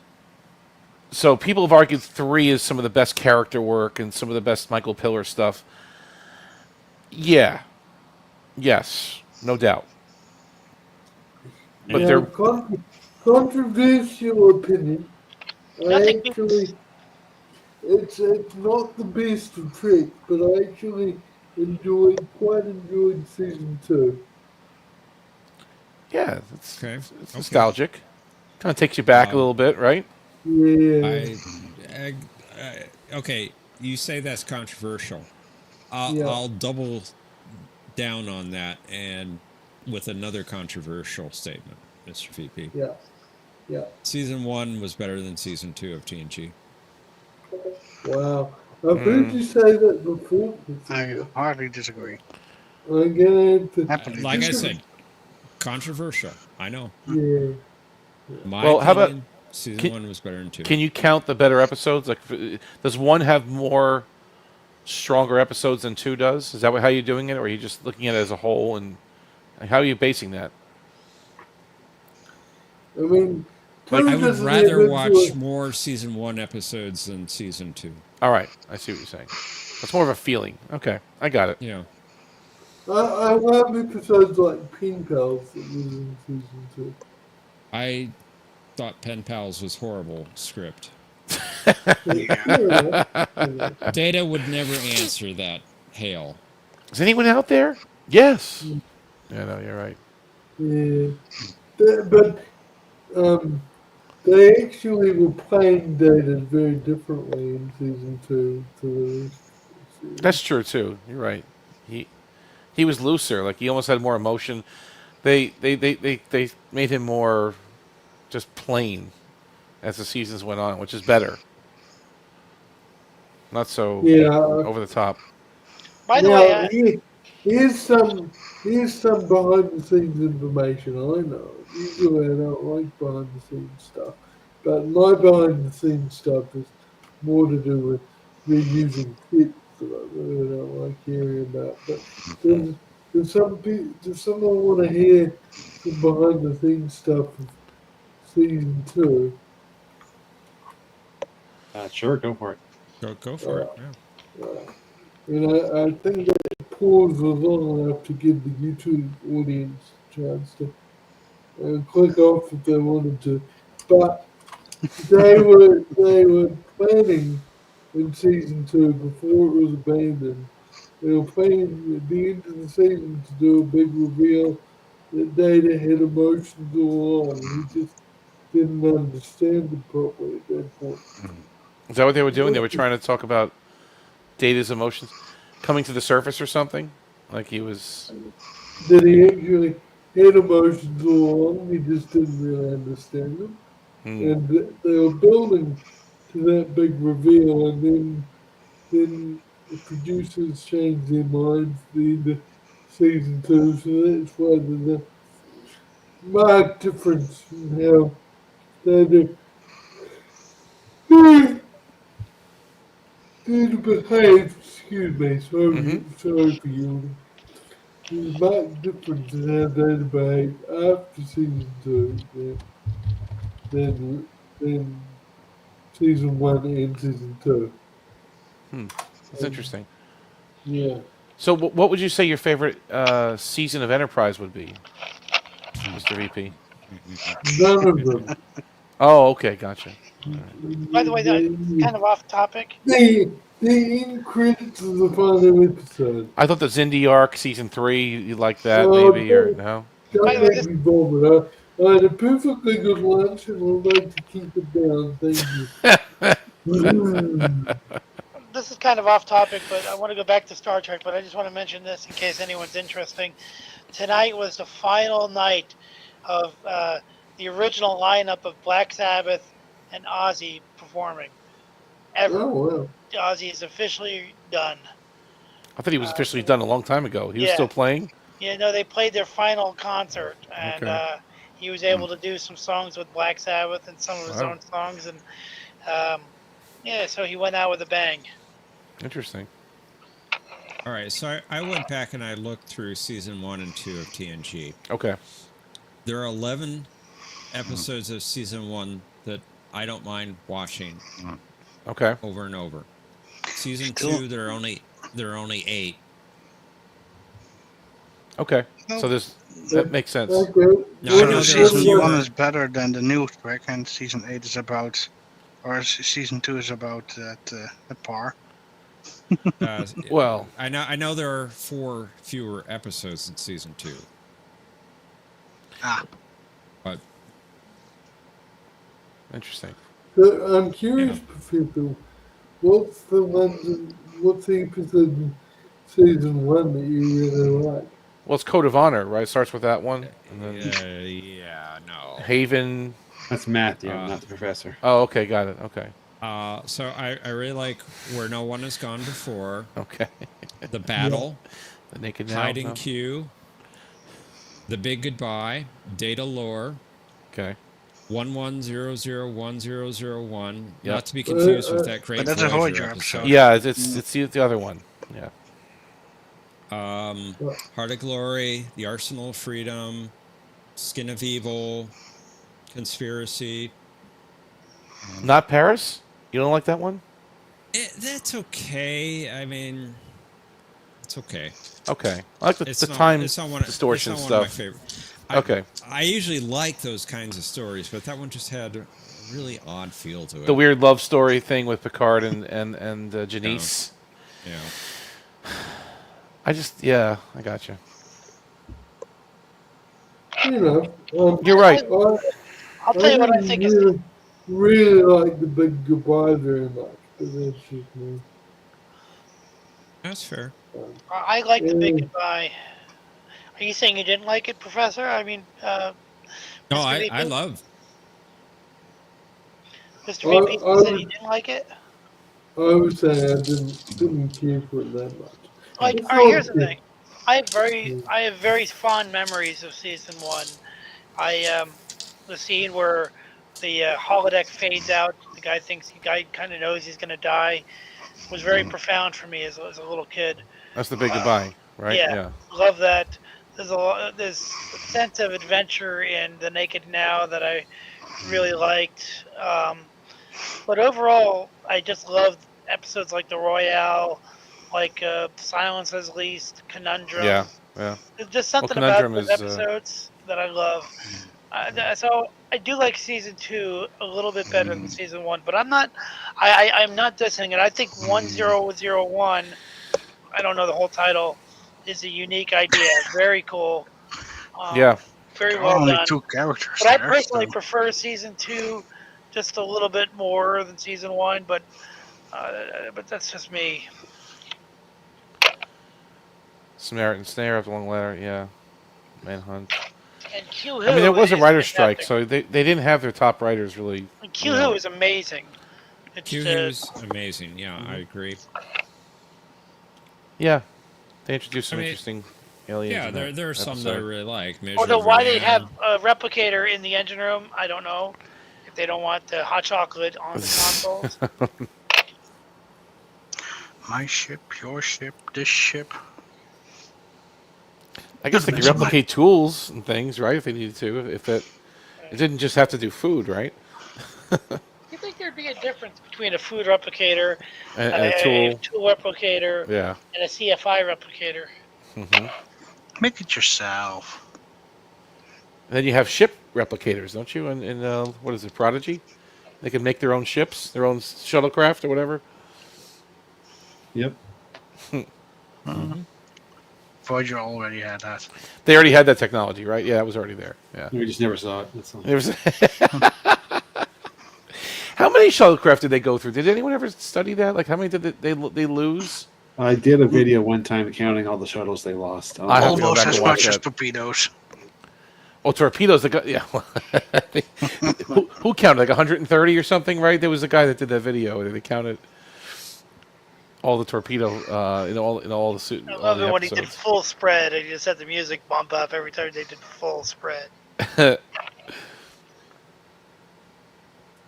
But I'll have to watch it, John. I'll have to. Do you remember how many it was? That was it like 4 or 5 or 6 shuttles they went through? It Or was do you- more than that. Because that's fine to know. Oh, that's crazy. No, I'll look for the video, but that's funny. Not including the Delta Flyer and then the rebuilt Delta Flyer or the new Delta Flyer. Yeah. Because there wasn't much left. I don't know how they rebuilt it. There wasn't much left after the Borg destroyed it. I don't know what they could have rebuilt.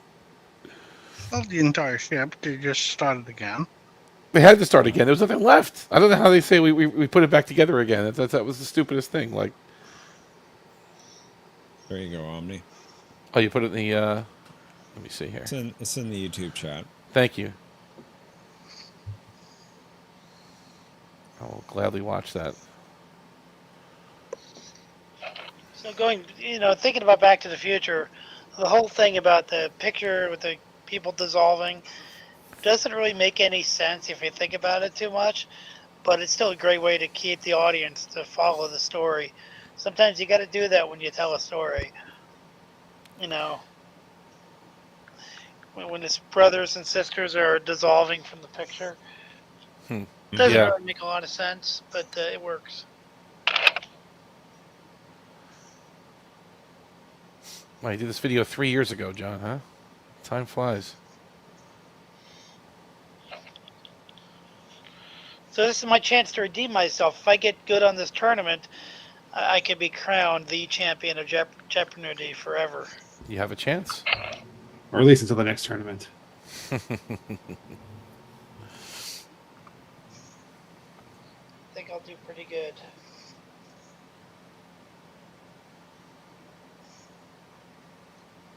I think you'll do great, Mercer. Thank you. I'm in a bit of pain right now. I might crash soon. Just kind of sitting here is kind of uncomfortable. Not talking to you guys, but just physically sitting here. Speaking of crashing, I am crashing myself. Just like Windows. Glad you were able to join us. Well, I was glad that I woke up in time to do rounds number 2 and 3, so Yeah. yeah. But I love that you are doing another special in a couple of weeks. Well, 10 weeks, right? 10 weeks, yes. Give or 11. take. 11. Ish. Ish. I'll just need to work on my buzzer skills.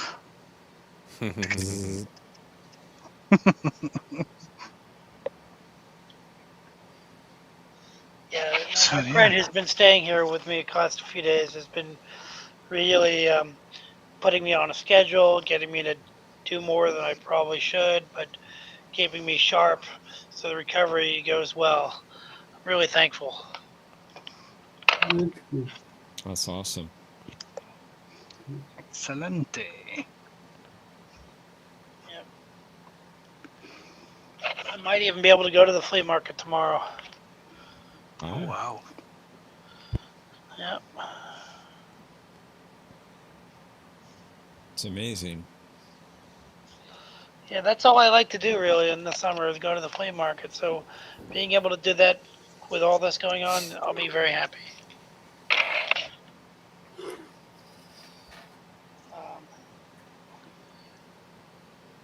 Yeah, I'm very lucky. Oh, you got to see Normal. She's so cute. Let me see if I can get her on camera.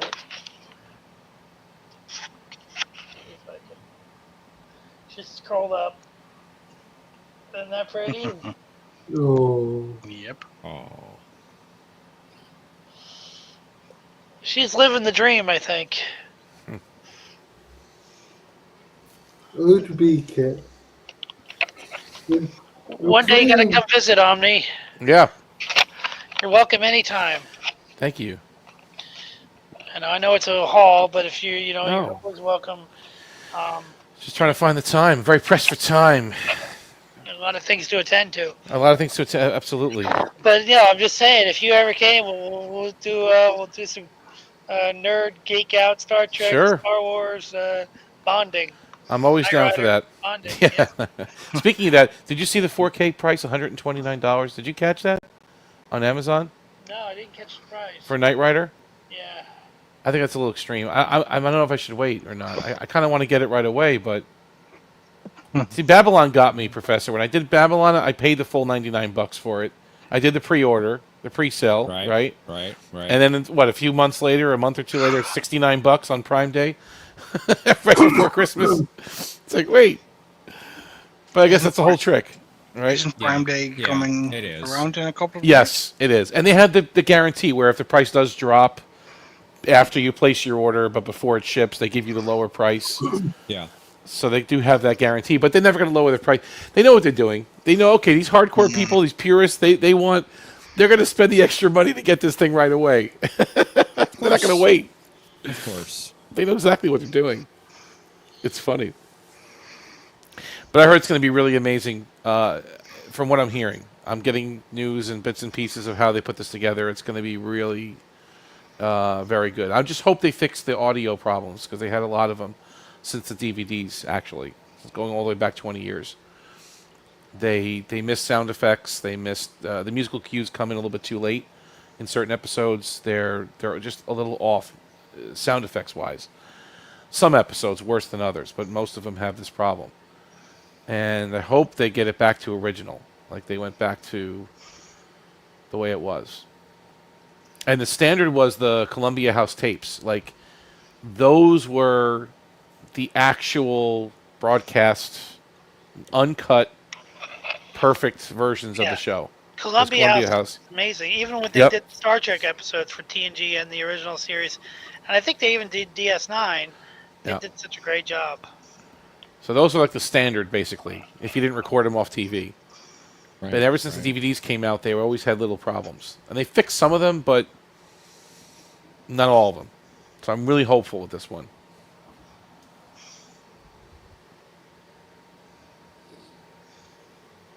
Well, you'll have to let us know. Oh, I will. I'm going to do it. Indeed. That's it. Too bad I can't stream 4K. I haven't looked up the price. Let me see. Yeah. See what it says. I'll have to buy a 4K Blu-ray player for my computer. I don't even have one. I have this little junky one here. Those are hard to come by.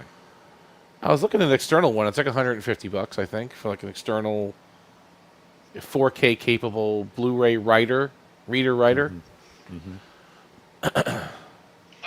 Basically, it's just a. Yeah, you're right. It's $130.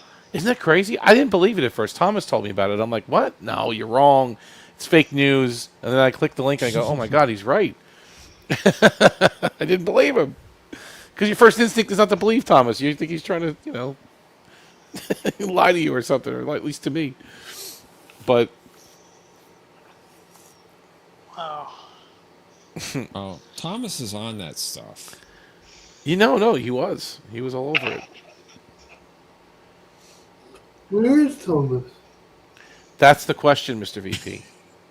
Last reports, he was being held captive in Canada, in the basement of a Tim Hortons, somewhere on the Canadian border.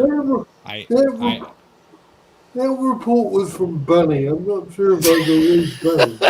This is the latest intelligence reports we have, Mr. VP, that he's on the Canadian border somewhere. Why would the Canadians kidnap an American citizen?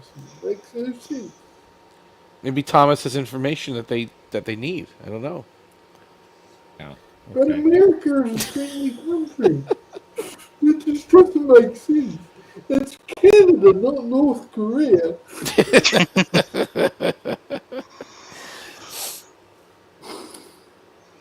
It is so preposterous to think the Canadian, anything would ever happen between our two countries. It's funny. Yeah, there's the that movie. Canadian Mounties. The Mounties. Thomas. Yes. The Mounties. That's even more preposterous to me. The Royal Canadian Mounted Police have Isn't it kidnapped Thomas. What is their motto? They always get their man. Is that the? I think is that their motto? I don't think that's their official motto. Oh, okay. Well, they got Thomas. They got their man.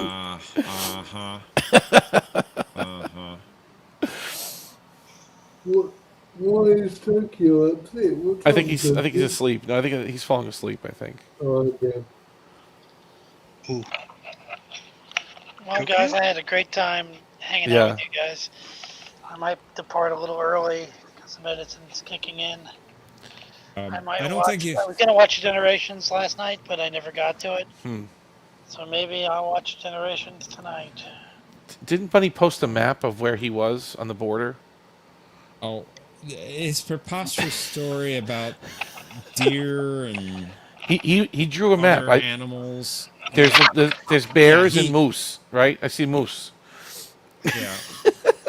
He drew a map. He drew a map. Oh no, he claims this is from intelligence reports. This is a search grid. This is.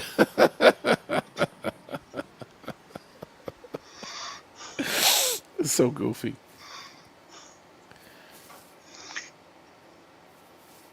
Strange, Bunny.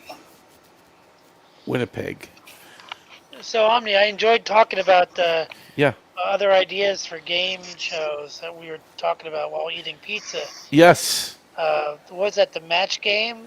And then Yeah, I was thinking more of the See, he remembers. Century That's right. type, not because of buying stuff, but because of just how you have to be quick on the buzzer to answer the questions.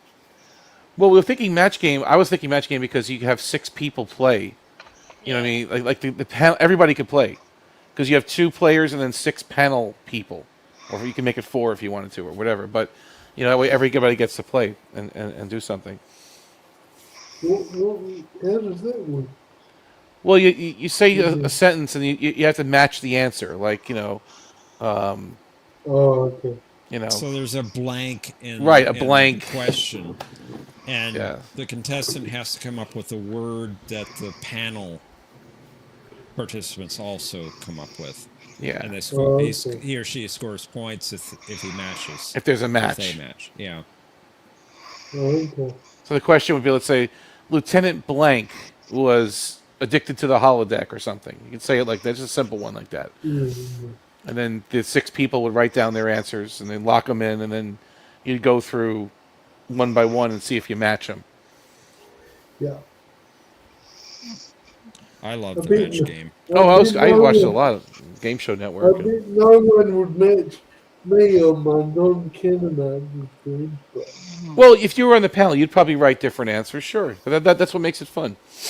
yeah. You know, you can make it fun or funny. You can write a funny Yeah. answer if you want. Yeah. But then the player doesn't get the points Yeah. if they don't match you. Oh, the player has to match the player. Right. So you have to kind of guess what the panel's going to say, or at least guess the Oh. most popular answer that you think is going to be said. Right. Oh, okay. And then between the 2 players, the person that gets the most matches goes to the final, and then yeah. Okay. It's a simple show, but it was again, when it got goofy is when it got funny. You know, the panel. I mean, Yeah. Yeah. that's when the show really got entertaining. When they started getting a little goofy up there. What's the name of the show?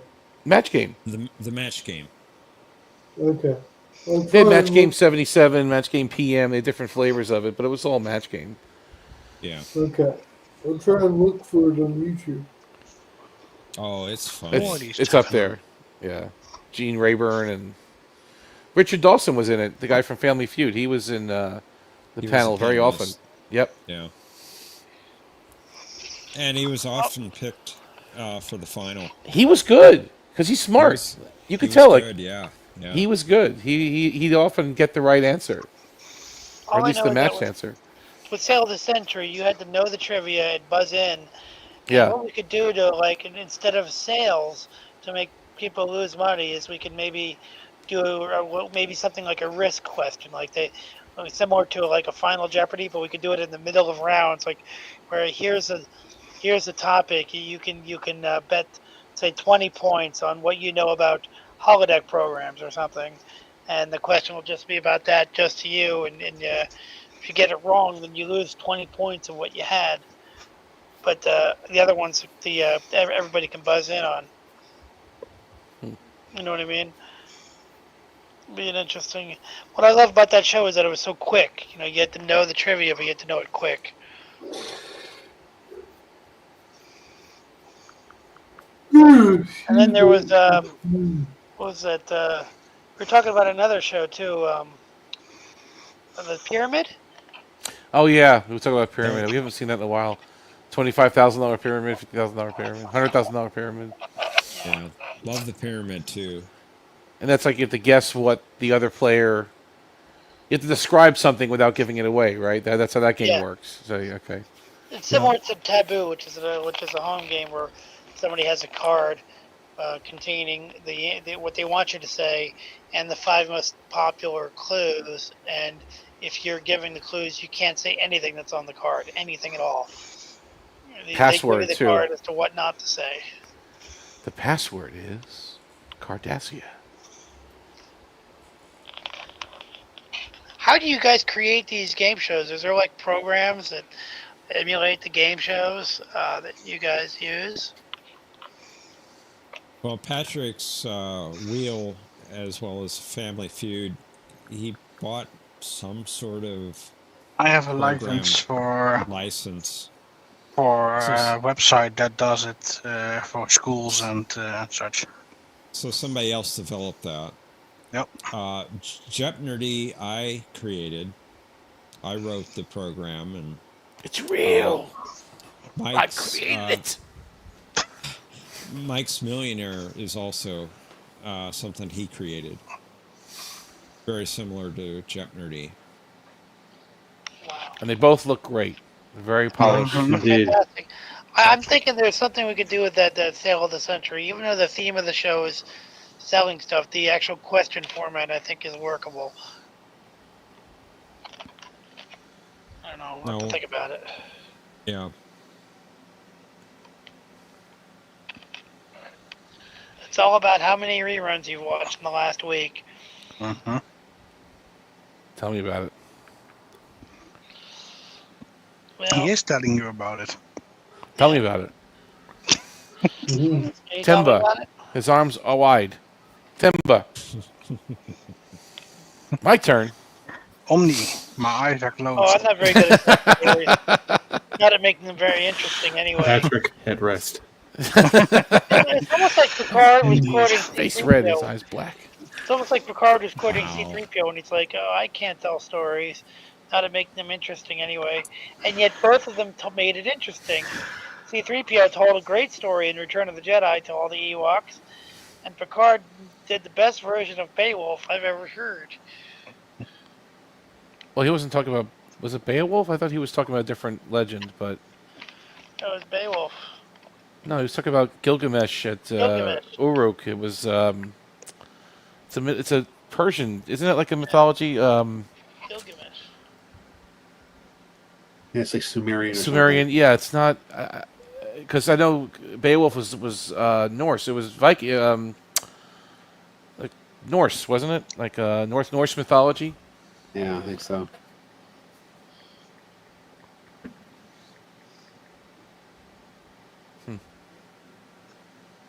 But that is a real story. I mean, that is a real myth, I think, right? The Gilgamesh, Gilgamesh story. I think that is. It's not made up, I don't think. It's the Epic of Gilgamesh, The epic, okay. one of humanity's oldest stories, which depicts the relationship between two initially antagonistic figures who became friends through shared hardships. He did such a great job, man. And Picard season 2 was amazing. Easy. Yeah. Kidding. Luckily, we Amazingly knew bad. that you were kidding, but I actually like the scene where Picard and Q make friends at the end. I like that. I'm a sucker.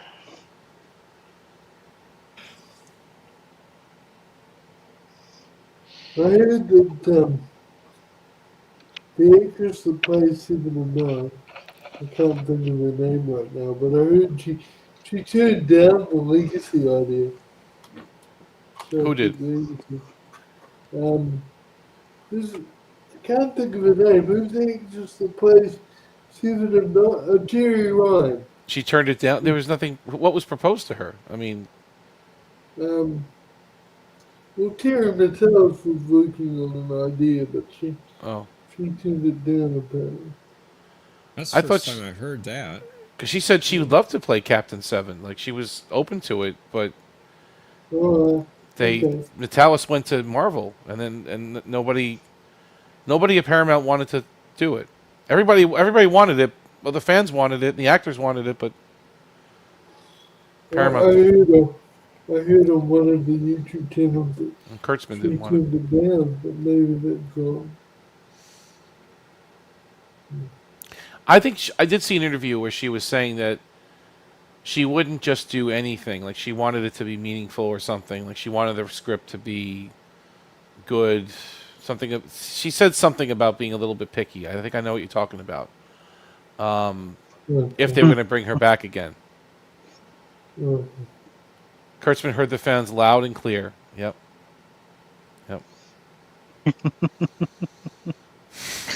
that he did.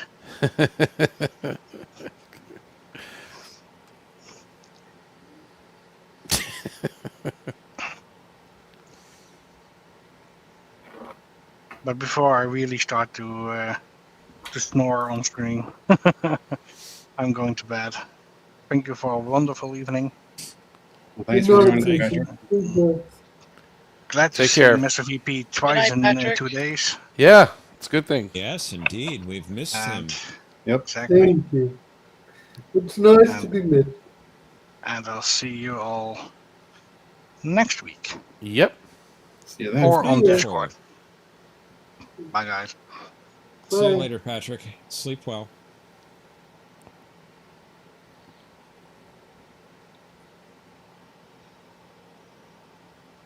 Faith of the Heart is my song. Because I got faith.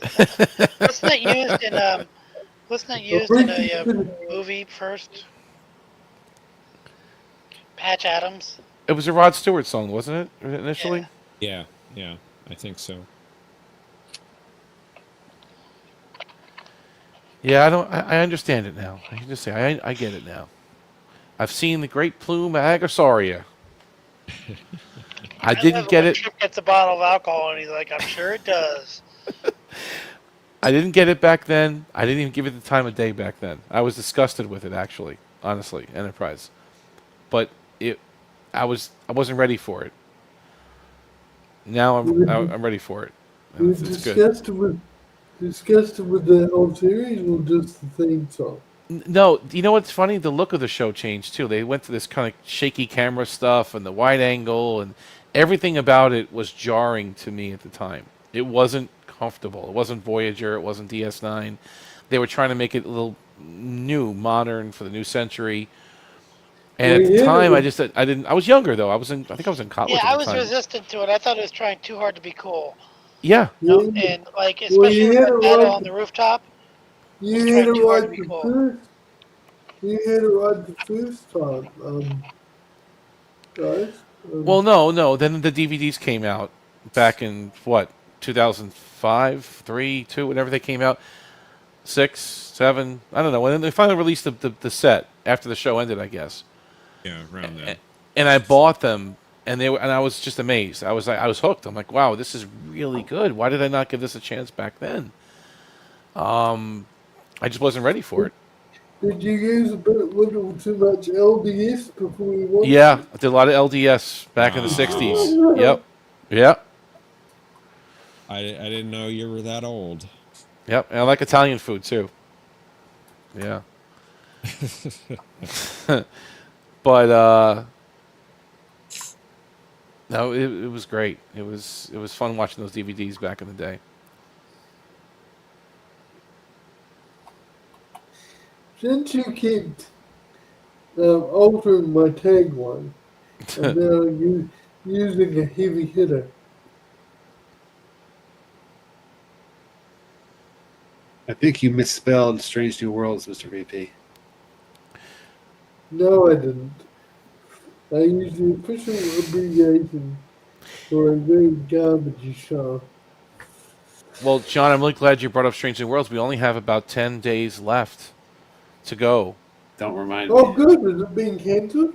10 days until season 3 of Strange New Oh, Worlds. sorry. I thought you meant towards cancellation. No. I mean, it's on its way to cancellation. They already gave it a date in the middle of season 5, but either way, we've got a whole new season coming up in 10 days. Oh, God. Hegemony. I'm Part not 2. gonna watch. Huh? I'm not going to watch it. You're not going to watch it? No. Neither am I, so it's a good choice. Wow. And I'm not going to watch one pixel of Academy either. John and I are going to watch Generations instead. But what if it's good? What if it's good and you miss it? We're going to watch Generations. If my grandmother had wheels, she'd be a wagon.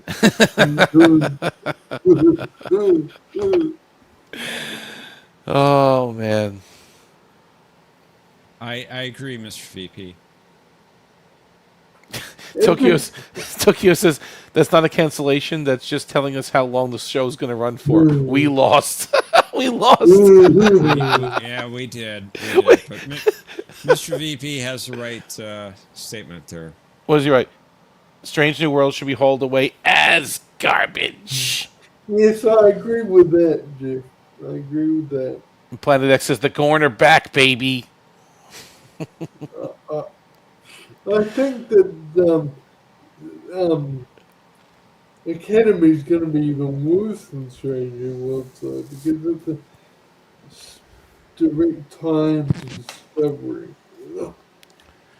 Yeah, but Discovery's out of the picture, right? And Picardo's in it. The Doctor's in it. It's got to be okay, right? No. That doesn't mean anything. Picard was in the series Picard. That doesn't mean that was good. Picardo. Yeah, I know. Oh, sorry, I missed you. That's okay. So Tokyo says we lost. What would be a win? Like if they just stopped it right now, that would be the win. How do we win? Better. What do you consider a win? We got light at the end of the tunnel. Like I always said, and I always will say, Star Trek should have died with dignity after Voyager. It's the Tilly show. No, I heard Tokyo. Now listen, I could be wrong. I'm deadly serious right now. I heard they scaled her back a lot from when they originally thought that she was going to be in. Like she's not going to be in this as much as we think. That's what I heard. That's good. That's what I heard. Could be wrong. Maybe I'll watch the first episode then. Or win would be greenlighting Terry Metalis' legacy show. I know, right? That would be a win. A big one. Yeah, that would be good. It would be a win if they canceled everything. No, Tokyo, it's an ensemble show, though, isn't it? Like, and you got a lot of other stars there. So I don't know if she's going to be as central as we think. I'm with John. Just cancel it all. Just end it all. Yeah. Even the new cartoon that's coming out, the one they're talking about, the animated one, cancel that. Yep. Well, I didn't know they were going to do that. Lower Decks is already done, right? And They've already done the cartoon thing with Lower Decks and the animated series. They don't need another cartoon. Well, Prodigy was good. That's true. But and they killed it. We're not going to resurrect Prodigy because that's the only good show they had. Yep. Or make Legacy, right? They won't do that. Okay. Yeah, Tokyo has a good point. Why not resurrect Prodigy? Because it was good. Exactly. They're allergic to good shows.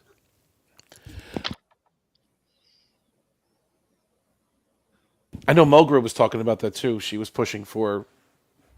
They asked her at a convention, and she's like, "Yeah, why don't they just give us a season 3?" Like she's saying, this was a really good show.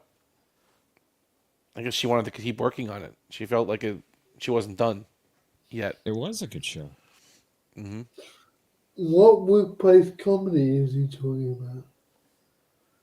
Oh, the lady from Lower Decks was talking about that. Tawny. Live action comedy. Yeah, I've read about it. It sounds absolutely awful. Oh, I forgot about that.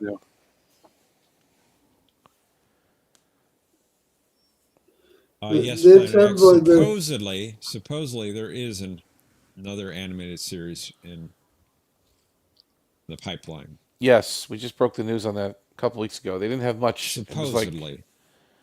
And that's some kind of origin story or something, or some kind of back to basics, or. Oh, I'm so sick of origin and prequels and. Yeah, they should have stopped after Enterprise. Before. I think you mean after. After. No, I mean before. Trust me, someone does mean before. Do you think Enterprise had 7 seasons in it, though? I don't know if it did or not. I think it definitely had a 5th season. Okay, I'll give you that. Yes, 100%. I think with Manny Koto in charge, they probably could have made it to 7. They could have got it through 7. Okay. With the Romulan War, I think they could have. And they're going to refit the ship too. That was in the works, right? With a secondary hull and all that. And no, I will not say that, Tokyo. I have a right to my opinion. 100% agree with John. Oh, Mr. VP, I respect your opinion. Thank you, mister. I appreciate that. Yes, I respect that you have the wrong opinion. Funny.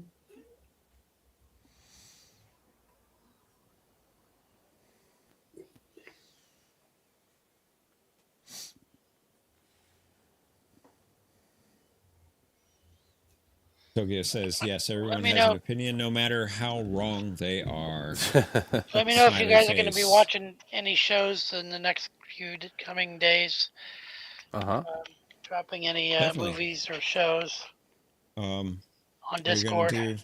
Are you going to do Voyager Monday? Yes, most likely, as long as my schedule permits. We're on the season 2 of Voyager, disc 3, I think, or disc 4. Is that the one with the female captain? Is that the show with the female captain in it? Yes. Okay. Captain Highly Hernandez. Does it decorated. have Highly Captain decorated Garrett. officer. good? Highly decorated. Oh, you mean the Tuvix murderer? Yeah. I don't know who you're talking about, sir. What?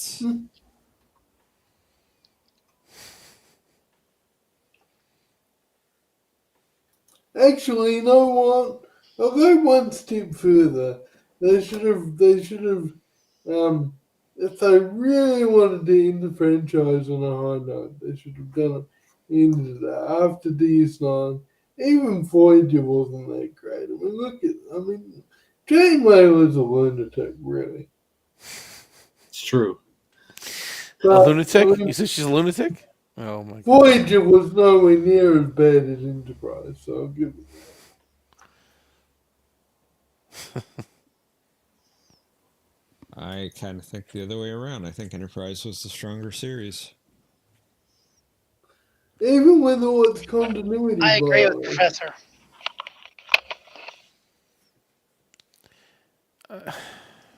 Yeah, I know what you're saying.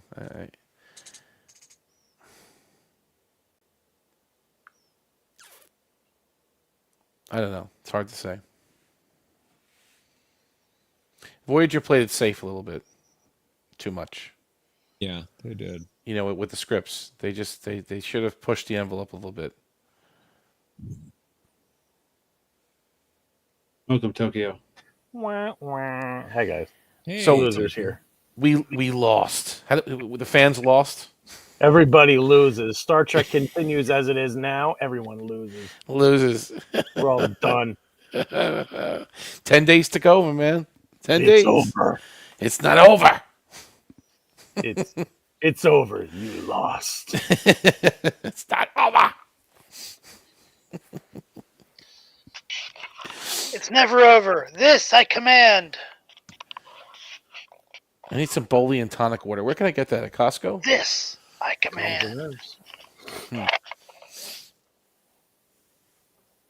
Oh, jeez. I just woke up from a nap a little bit Does ago. Boli and tonic water Noodles. soothe the nerves? Omni? That's what Admiral Layton says. I don't know if it's true or not. Yeah. Probably gives you heartburn and the runs. Just lying to Cisco. What is the Holy only colic water establishment calms the nerves. that offers live? What is the only establishment that offers live tube grubs? Cisco. Cisco's restaurant, yeah. And your father is the only one who can get me live ones. Where does he go? Dig him out of the ground? I mean, where does he get him from? He has his ways. Yes, okay. He's thinking of serving them to the human customers. He's a nice Nice Romulan. Romulan. Oh, man. It's probably the same dude that gets him his Romulan ale. He's a back alley Romulan. Probably Vreenak. Vreenak's not dead.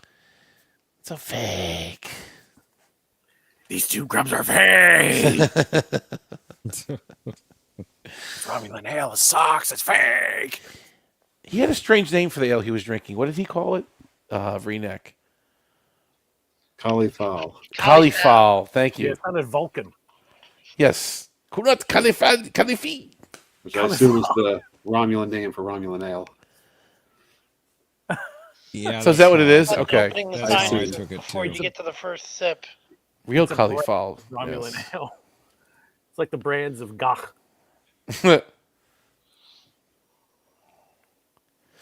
That Ezri I find it hard to believe that their shipyards are running at 100% after the Federation did destroy a few of their shipyards. Which character is your avatar, Tokyo? Who does it look like? Looks a bit like a younger Picard, but It's Lex Luthor. It's Lex Luthor. oh, really? Okay. Picard. AI Picard. Yeah, Picard. I like that. How you doing anyway, Chuck? Yeah, I haven't talked to you in ages. I really don't want to talk about it. Not doing too well. Don't want to talk about it. Oh, sorry, man. Are you still over in Japan? Yeah, unfortunately. Okay. Hope you get to come home to the US soon. Yeah, someday. So Tokyo, I just got done having surgery this last week. Ouch. Yeah, they removed a kidney. Oh. Yep. So now I'm home recovering, trying to do stuff. You got to hanging get out with Dr. the cat. McCoy to give you a pill. Yeah. Grow a new kidney. Oh, I just hanging out with my cat and you guys. Recover well, my friend. Recover well. Yes. Thank you. Should come and visit. Yeah, I agree, Monsieur. I agree. Full recovery very soon. Hey, Thank you. hey, Mr. VP, I got an idea. What's that? You can help out Mercer. You two can watch Enterprise together. There you Great go. idea. If that's really what Mooson wants, I'll do it for him. But only if Wow. he really wants it. Who knows? Only if You'll he probably really- like it. No, I've seen it most of it once before. Anyway. If you've seen Discovery, you can go back and watch Enterprise, and you'll be fine. You'll like it. Only on one condition, Mister. There's one episode we absolutely have to skip, okay? Which one is that? Yeah, which one? It's the one with the strange goo aliens that had tentacles that hooked into everyone, and they were singing this horrible screechy song. The one that was directed by the same actress that played Belana. The one with the tentacles. Is that the one that invaded the cargo hold and started taking Yeah, everybody? yeah. Oh, yeah. Yeah. I can't You're connected to stand me. it. Stop hate thinking that about episode. That that was a little steak. weird. And you didn't like the one with Roxanne Dawson doing the voice of the ship on the Yeah. station? Dead stop. That was a Your good one. inquiry was not recognized. Did a good job. Anyway, That was sorry nepotism. about my, Although I do like my Roxanne Dawson. timing. That was nepotism. My timing took here, but I better get going. My dinner cares and my friends just arrived, so I better get going. But it was good to briefly see you and take care, and good to chat to all the rest of you. And I'll see you guys next week. Awesome. Good to see you, Mr. VP. You take care of yourself. Mm-hmm. Yeah, I'm Yeah, gonna be you logging guys off too. early, too. Good night. Good Good night. night. Good night, Miss VP. Good Or night. good Hey, Mr. day. VP. Good day. Good to see you. Or Thanks for all the evening. kind words. Evening. Thanks for all the kind words. Afternoon That's count's coming all up. Make sure you're in your cell by count time, okay? I told you I'm not in prison anymore. Oh, that's right. They'll let you. Okay. Are you never mind. doing a job? No, he runs the prison. Are you doing a job for the Federation? Yeah, I the people that get for solitary confinement are forced to watch Enterprise. The people on good behavior get to watch TNG. Boo. All right, see you guys. Take I'll care. If that's Later. punishment, I'll get arrested and go to prison for you. I get to Bye. watch I'll be happy with that.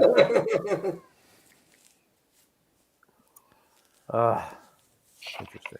So, Omni, Yeah. I'm plotting somehow, some way, someday. Yes. I need to take a trip home. Okay. You mean home as in a place called New Jersey? New Jersey.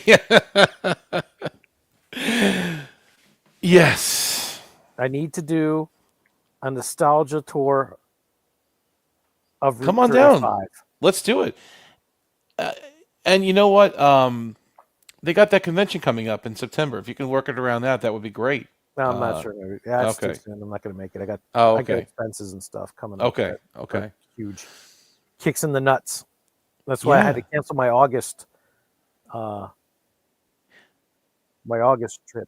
You were going to bring your family with you, right? And then I come out. was, yeah. That's what, okay. But those expenses are kicking me in the nuts. And I got you. I got you. Yeah, it's tough. Like Liu Kang screaming, "Ah!" Oh!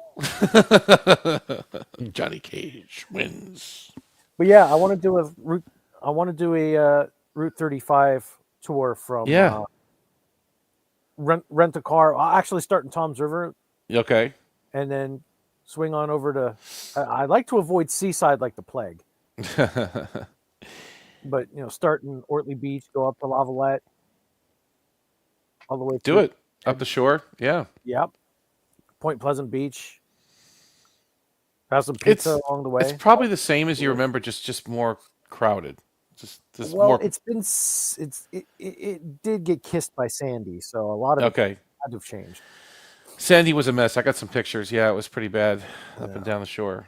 And Manasquan got the worst of it, I think, and Seagirt to a certain extent. Seaside Heights was destroyed. It was taken off the map. Yeah. So I am not, under any circumstances, willing to go to Seaside Heights 2.0. They've rebuilt most of it. I mean, the boardwalk's been rebuilt, I think. All that's been all taken care of years ago. But I haven't been down that way in a while. Nothing is going to bring me back to the smells of the various fried heart attack foods. Yes. On the boardwalk. Summer heat. Seagull poop. Seagull poop. Hot girls wearing nothing walking up and down the boardwalk. And all of the game places having Mortal Kombat 2 for Super Nintendo ready to go. Perfect. It's perfect. That's my memory of Seaside Heights, and that's what I want to hold on to. That's a great memory. It really is. Those that was my last greatest memory of Seaside Heights. Yeah, it's good stuff. Man. You haven't been down there in a while. The shore, that part of the shore. Yeah. I've been to Long Branch, stuff like that. I've been down that area, but I haven't been all the way down. Oh yeah, I mean, if you're taking the train, you have to. You gotta go through. Yeah. You could take the train all the way down. That's true. You go down to Bayhead, and that's as far as you can go by train. Bayhead's where the end of the line with the NJ Transit. Yeah, that's true. Yep. So I'd have to rent a car, probably from New York, and go. Well, yeah, we're definitely renting a car to get to, because you can't take trains or buses on Route 35. No. There's no mass transit. There's buses, but it's not pleasant. It's not going to get you anywhere. Sucks. I wouldn't. Yeah. It would never. And I've never seen a bus on Route 35 when I was younger. So if I have buses on Route 35 now, it's terrible. It's got to be terrible. I don't know. I'm always driving myself. So yeah. Well, you got to have a car. South of Long Branch, you have to. Or not south of Long Branch. If you want to, if you want to go anywhere south of Long Branch, you need a car. Yeah, you're right, because mass transit kind of stops between. Yeah, it's like a wasteland. Then you get the Atlantic City stuff, and you get Philadelphia, I guess, right? But that's. But the thing that really sucks is you have to get from Bayhead to Tom's River somehow to get the bus to go to Atlantic City. I'm just driving. I'm not playing that game. Yeah, no, I know. Exactly. I wouldn't even do it. Yeah. No. Exactly. Like it ends at Bayhead, and that's the end of it. Yeah. And yeah. Well, that'll be great. Yeah, let's just do it. Come on back and enjoy. Catch up with your friends and family, and I don't know. I'm hanging out with you. You're welcome. My family are long gone from New Jersey. I'm hanging out with you, dude. You could anytime. You're always welcome. There's a lot to do. There's a lot to do. Yeah, there is. There's a lot to do. And it's gonna be the Tokyo Omni Hour. That'd be fun. That would be that would be a lot of fun. And then it's changed a bit. You'll see. It's because you've been gone for a little while. It's just more people. It's like everything's more now. There's more traffic. There's more everything. That's really what sucks. That's the only difference. You'll notice it. Yeah. The population exploded. Right. Like an atom bomb. Yeah. Go away. During the summer, during the summer down in Tom's River, it's nuts. They're all bennies, right? So none of them are residents at all. Right. Apparently, it's still the same way. Yeah. Rent's probably cheaper now, though. I don't know. It's everything compared to here. Higher. Yeah. No, where you have it is very tough, difficult. Obviously, it's very expensive where you live. Yeah.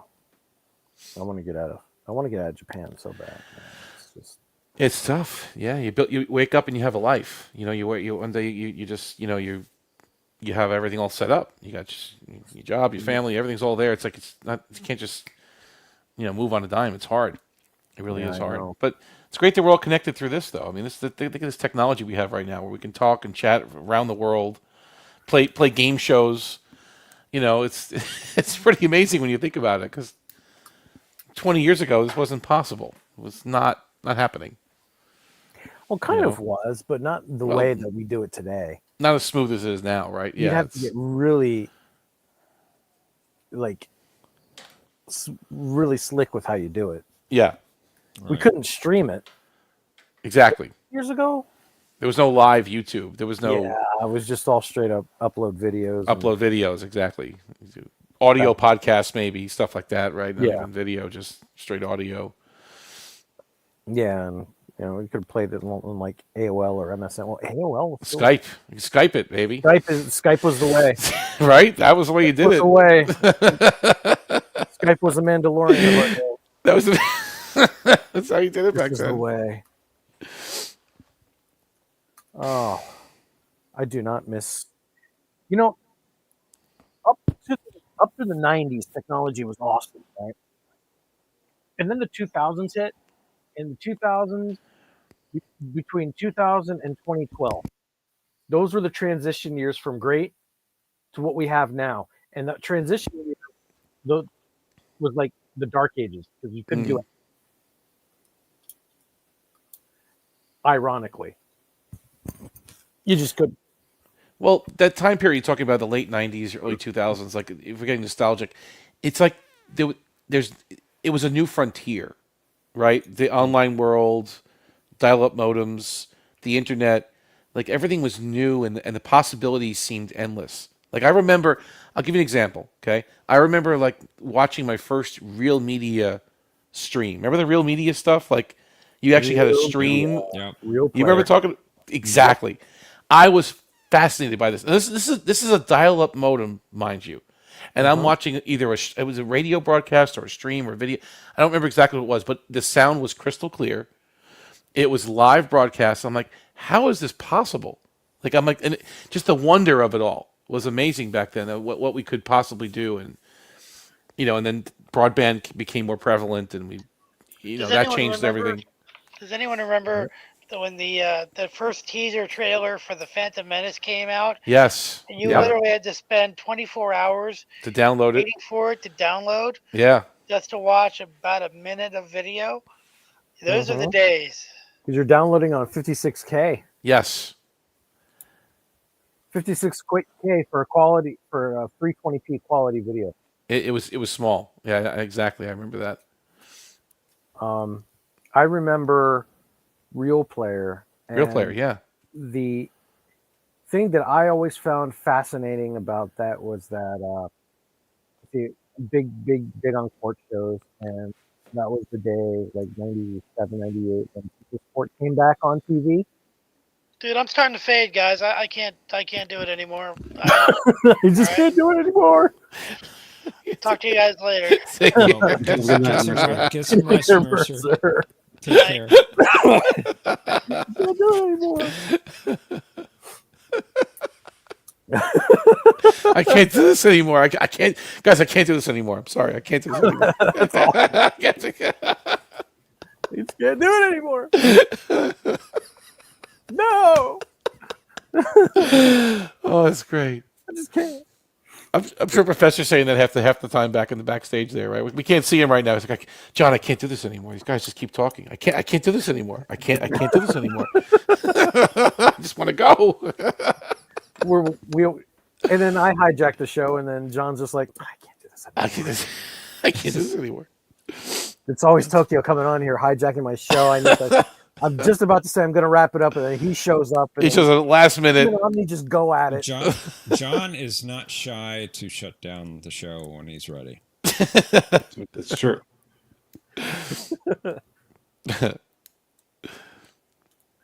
Yeah. So, yeah, there's that. But yeah, man, I think I got to get a new graphics card for the computer. Okay. Because I'm playing Final Fantasy VII Remake, and it is the second time in a row the computer rage quits on me. Is it overheating? No, I don't think so because it's not hot to the touch. Okay. I'm beating the living crap out of this one boss, and I'm about to do the death stroke to finish it off, and then Oh my. rage quit. Yeah. Oh, Those now I have to go GPUs can fight get pretty that same hot. battle all over again. It like goes to a brown screen and it buzzes at me. Well, Windows says that they're getting rid of the blue screen of death now. They're going to make it black now. Yeah. Did you see that article? Yeah. Death, yeah. So we've had the blue screen of death for what, 30 years now? It's too long. We're going to move to black screen instead. That's so much more soothing, right? It is, right? Yeah. I want Windows 7 to come back. I'm sorry, man. That was the greatest OS there was of our time. It's so great that I turned off, what do you call it? I turned off dark mode, set my Windows 11 taskbar to the left side of the screen, changed my background to the Windows 7 default desktop. You win. That's how much I miss Windows 7. Yeah. And I keep psyching myself out, thinking that I've got a Windows 7 computer and it's running in 2025. It's not. It's still the same piece of crap 24H2 version of Windows 11 that doesn't work. So what happens? It's a good question I have for you guys. What happens when I don't upgrade or my machine's too old? Like I'm getting those messages now at work. I have a few machines that are not 11 capable. Are we just playing chicken with Microsoft right now? Are they going to really force us to just get all new machines? Yes. Is that what they're? Yes. What's actually happening? And I'm sorry. I think I just stepped on Professor. No. Go ahead. What is happening is that yes, you are going to have to either switch to Linux or do a backdoor upgrade to Windows 11. As in a couple of months, when Windows 10 support dies, you can go into a paid tier program that quadruples, I think, every year. Okay. No, So- they're only offering it 1 year for home users. Yeah, and then you can renew it for like 4 times the price. It starts at What, like 1 year extension on Windows No. Windows Home 10? You mean users, home users are only getting 1 year. of Oh, what? An they changed it extension? up? Like, Oh, Yeah. that's stupid. so if I want to keep Windows Yeah. 10, I get 1 more year. Is what you're saying as a home user? For $30. For $30, I get 1 more year. Okay. There are 2 ways to get it for free. And that's one of them is by turning on the backup of your documents and files on OneDrive. Oh, give me a break. The other way is if you have points with Microsoft or your Microsoft account. If you have enough points, you can get it for free for a year. So I can extend the life of Windows 10 for 1 more year. The other way to do this, there is one other way to get around this. Stay on Windows 10, and that's to get Zero Patch, or whatever they call it. And you can get updates through 2031, and it's $30 a year for that. That will not go up, or supposedly not go up. $30 a year, updates until 2031. Or I can just give in and buy a new machine and have Windows 11 for basically, well, not free, but I paid for it with my machine, essentially, right? And then that's... Yeah. Correct me if I'm wrong. 10 Enterprise Edition is still going to get regular updates for the next 5 years. For the servers and such, For right? Enterprise, yeah. So you can change your system over to Enterprise. Okay. And lose half of your intended functionality of your computer, but you still have Windows 10. So I have Windows 10 Server, basically, edition on my computer. No. Here's what I'm thinking. I'm imagining. I'm imagining that they're playing chicken with us right now, but eventually that the world's going to say, "Screw you, Microsoft. Our hardware is not dead. You're not going to force me to go out and buy new hardware."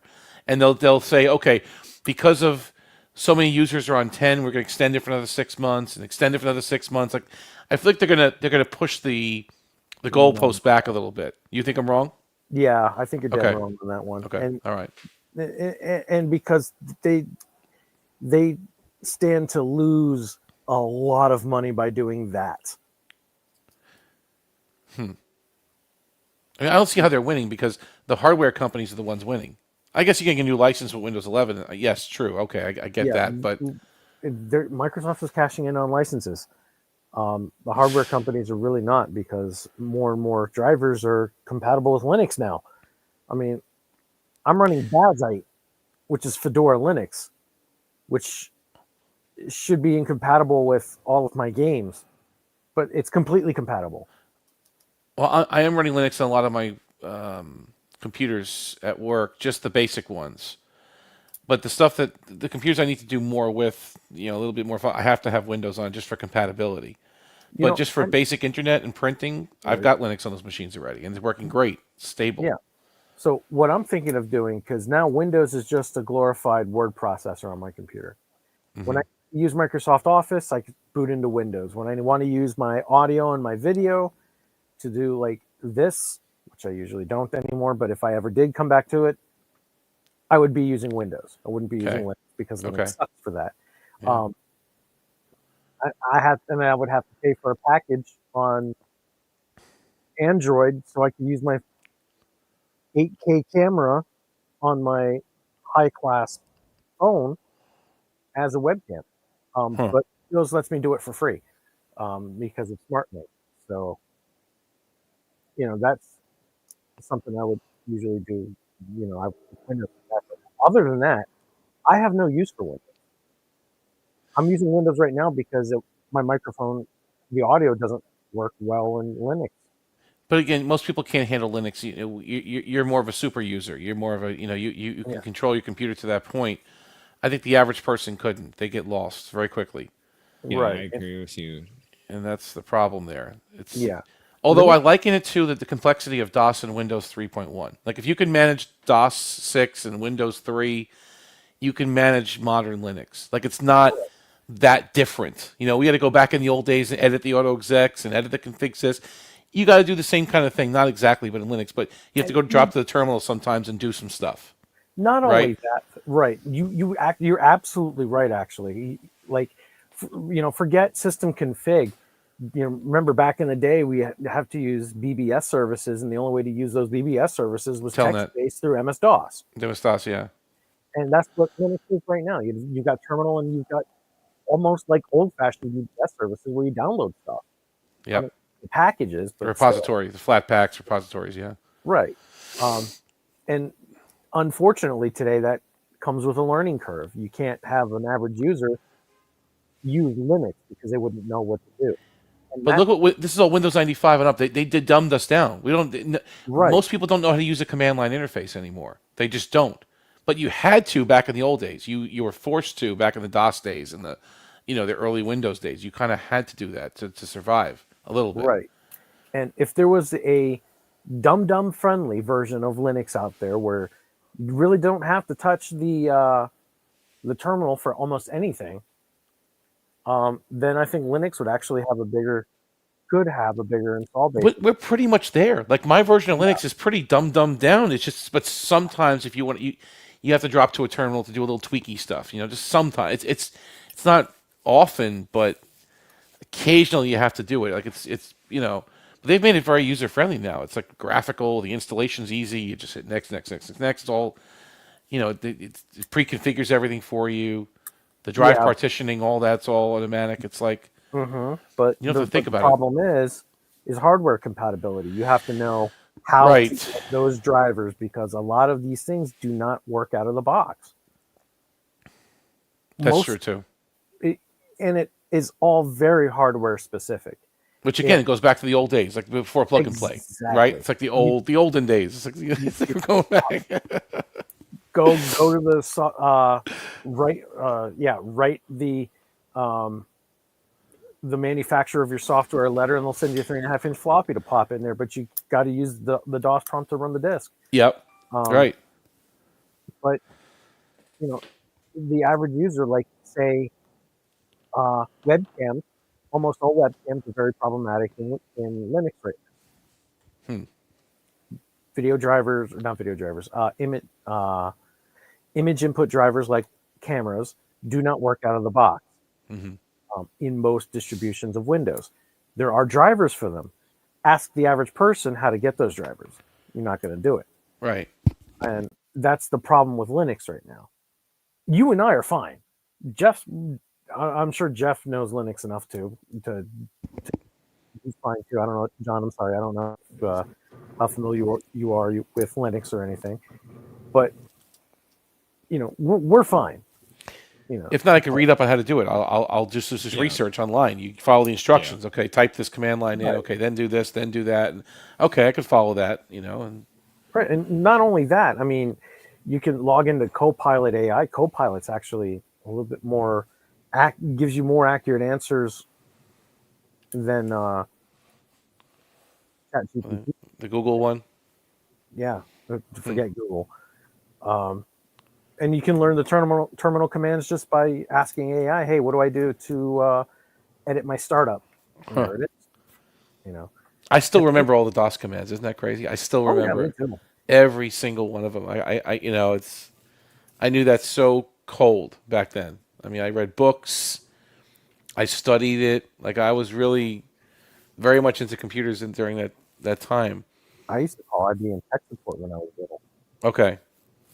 And they actually talked me through a lot of having to fix my computer and stuff through the MS-DOS prompt. That's how I learned. I learned it from the makers themselves. Yep. And you make some mistakes, and you screw up every now and again, but you learn from them.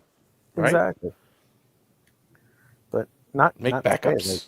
Today, like not today though. Today you just it's is different. So dumb, man. It's different now. And it's the problem. That's the problem with Windows. That's one of the problems with Microsoft. Like, but it sounds like I'll have to invest in a few new machines. That's what it sounded like. I thought they were going to basically just play chicken with us, and then they're going to cave. Microsoft, that is. But it sounds like what you're saying they're not going to. So I tend to believe what you're saying. Definitely not. There's no profit in that. Microsoft is a shadow of what it used to be. I kind of miss the days where we were arguing over Internet Explorer. I mean, now it's your computer that you've relied on, that you've upgraded over the years, that is now still a state-of-the-art, top-tier system. You've got an 8-core, 3.xx gigahertz CPU with an RTX 1080 with 16 gigs of VRAM. And it's running fine.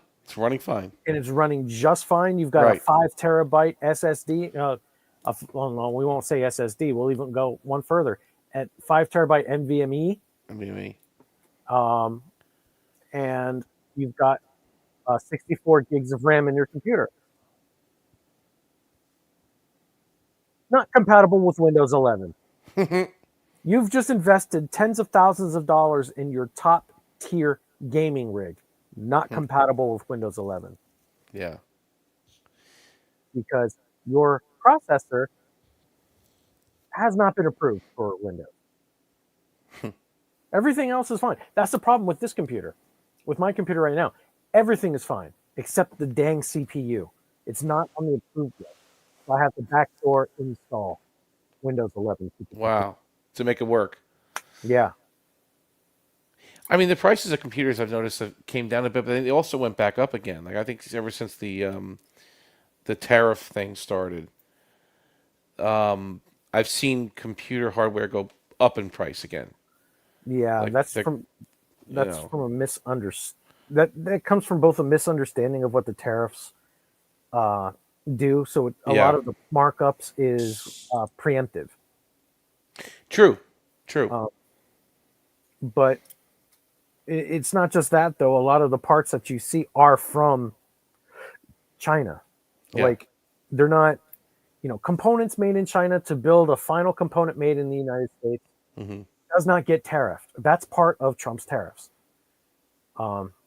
If your final product is built and made and sold in the United States for the American consumer, the parts that you buy are not tariffed. I understand what individual parts, right? I got what you're saying. So if it's assembled here, for the most part, you're okay. For the most part. Okay. But if the card and everything else is made in China, then that's getting tariffed to hell. But, and that's another problem, though, too, because now you're getting people who are like me, who really who want to build a budget-friendly computer but really can't afford great parts, so we got to go secondhand. I mean, not like me, I'm exempt from tariffs because I live in Japan. But the same thing applies, Like, it's still problematic. Yeah. And yeah, no, Microsoft will not relent on this one. They're too greedy. I just never seen this before. I'm getting messages now on my computer. Like I've never seen them go like this, saying this hardware is obsolete and you have to get rid of it. We're stopping support. I remember when XP stopped support, but they did that gradually, like because the whole world was on XP forever, right? And that was like, right. But they did it in a way that wasn't so in your face. Predatory. Yeah, you're right. Right. It was like, okay, listen, guys. We've had this OS for like 10 years now, or we're going to be stopping support. Can you please upgrade to something else? Like they did it in that way, not these messages coming across your screen. It wasn't even demanding you change your hardware completely. It just won't be secure anymore. You're not going to get Windows updates anymore. You can be vulnerable to viruses and things like that. So pop into 7. Well, no, what they were doing was they were trying to get you to go from XP to 8.1. Mm-hmm. Because at the same time, they were trying to liquidate 7 and make it disappear. Yeah. Because Metro was the new thing. Oh, I hated that. I hated that. Oh, yeah, that was... I'm having nightmares. You just said that. I'm thinking of that stupid tiles. And I hated that thing, man. Yeah, no. That's why we got 10. But the Surface was a cool concept, though. I'll give them that. The original Microsoft Surface, which they designed that whole Metro tile thing to be compatible with. I thought they were onto something there with that Surface. They were a little ahead of their time. But if you remember, Metro was actually what we got in Windows 8 was actually a beefed up version of what was on Windows Phone. Okay, right. Okay, yeah, there you go. It was. Yeah, so they basically brought Windows Phone to the PC. Mm-hmm. We already knew how bad Windows phones suck, so we were not happy.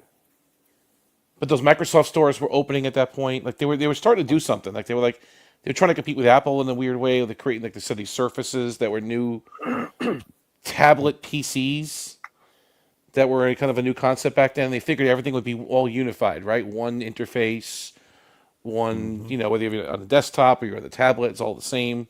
The Metro tiles. You'll become one. Right. With Windows. You will all become one. I like my OS. I like my start button, please. Stop messing with me. Let me have it. I'm used to it. Stop it. I like my OS the way it is. The way it is. Leave it there. Don't put it in the middle. I don't want it in the middle. I want it on the left where it belongs. Stop doing this to me. Well, the good thing about Windows 11 is that you can move everything over to the left. I know, but I'm saying out of the box, they still have to go, no, it's here now. No, stop it. Leave it where it belongs, over there. It look like Linux. That's why all the scummy theme makers can say, hey, this is Windows 11, and make actual Windows 11, but it's really Linux, and your computer doesn't work. Yeah.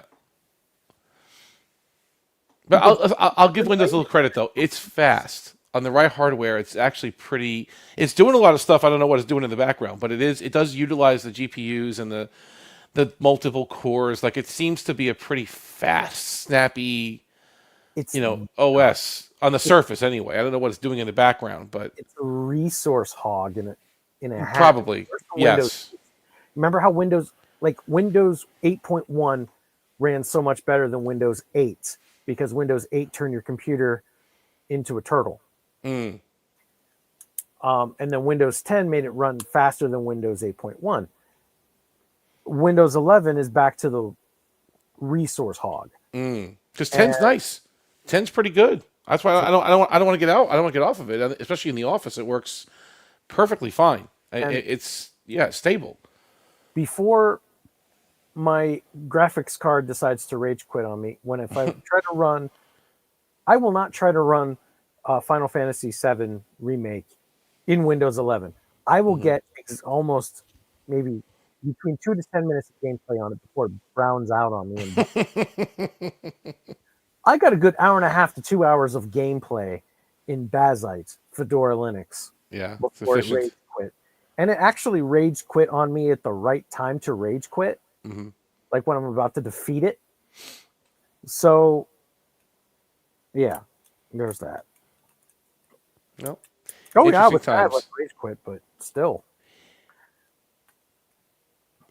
And you know, and the hardware they're making nowadays is pretty stable. Like, if Windows didn't force me to get a new computer, I'm thinking about this too. How long would this one just keep running for? Like these cheap little Dell office machines that I have in my office, like they're just workhorses. They just keep going and going and going and going. They don't die. You just blow the dust out of them every now and again. You know, that's all you have to do. They'll just keep going. They don't stop. And they work fine. They're beasts. And They're little beasts. They the really little are. beat right, and I have to, but I have to buy. I guess a computer company can't stay in business if that happens. They sell me a machine, and I keep it for 6 years without even turning it off, running. You know what you could do though? Here, you could really do. You could invest in a Raspberry Pi 5 16. They have 16 gigs of RAM on them now. Invest in a case, a cooling system. They're small enough. Yeah. And a NVMe interface hat. And you just replaced your PC for business. True. And they have those little micro PCs too. Anyway, those little small box ones that snap to the back of your monitor. They've got those little guys too. Right. Micro ATX, whatever they call them. But the Intel NUCs. NUC, you're right. Although they discontinued that, didn't they? The NUC. I think they've got better some services. Hang on a second. I'll be right back. Yeah.